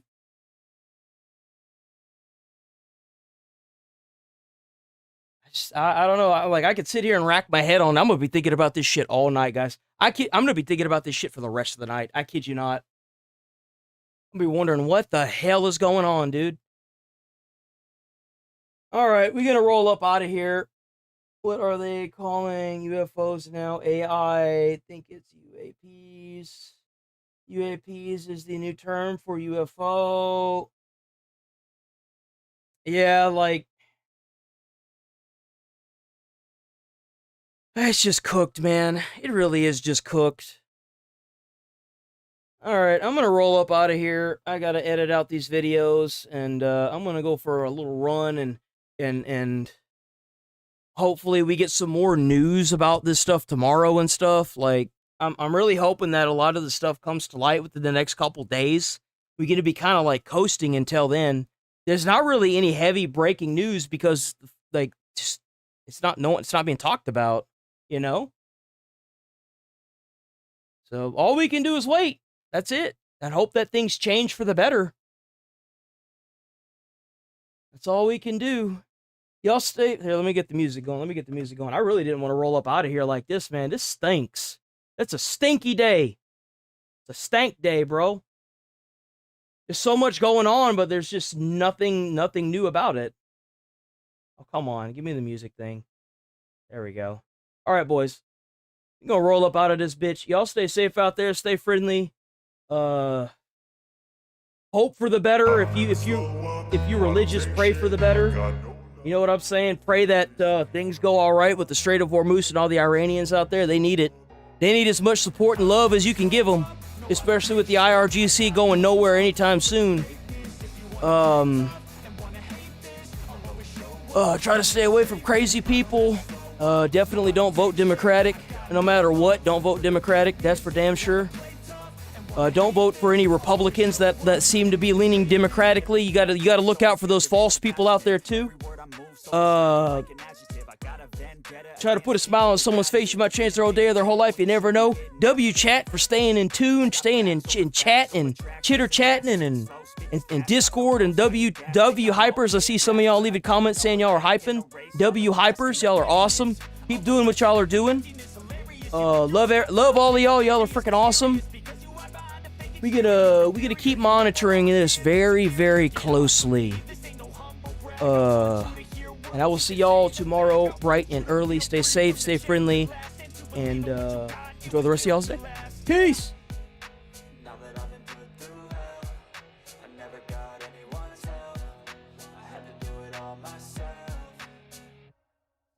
I don't ever slow up, no I don't take shit. I got no love for the fakeness. If you wanna play tough and wanna hate this, I'll always show up and make a statement. I don't ever slow up, no I don't take shit. I got no love for the fakeness. If you wanna play tough and wanna hate this, I'll always show up and make a statement. Gonna learn the consequence of being incompetent. Mental health is confidence. Dream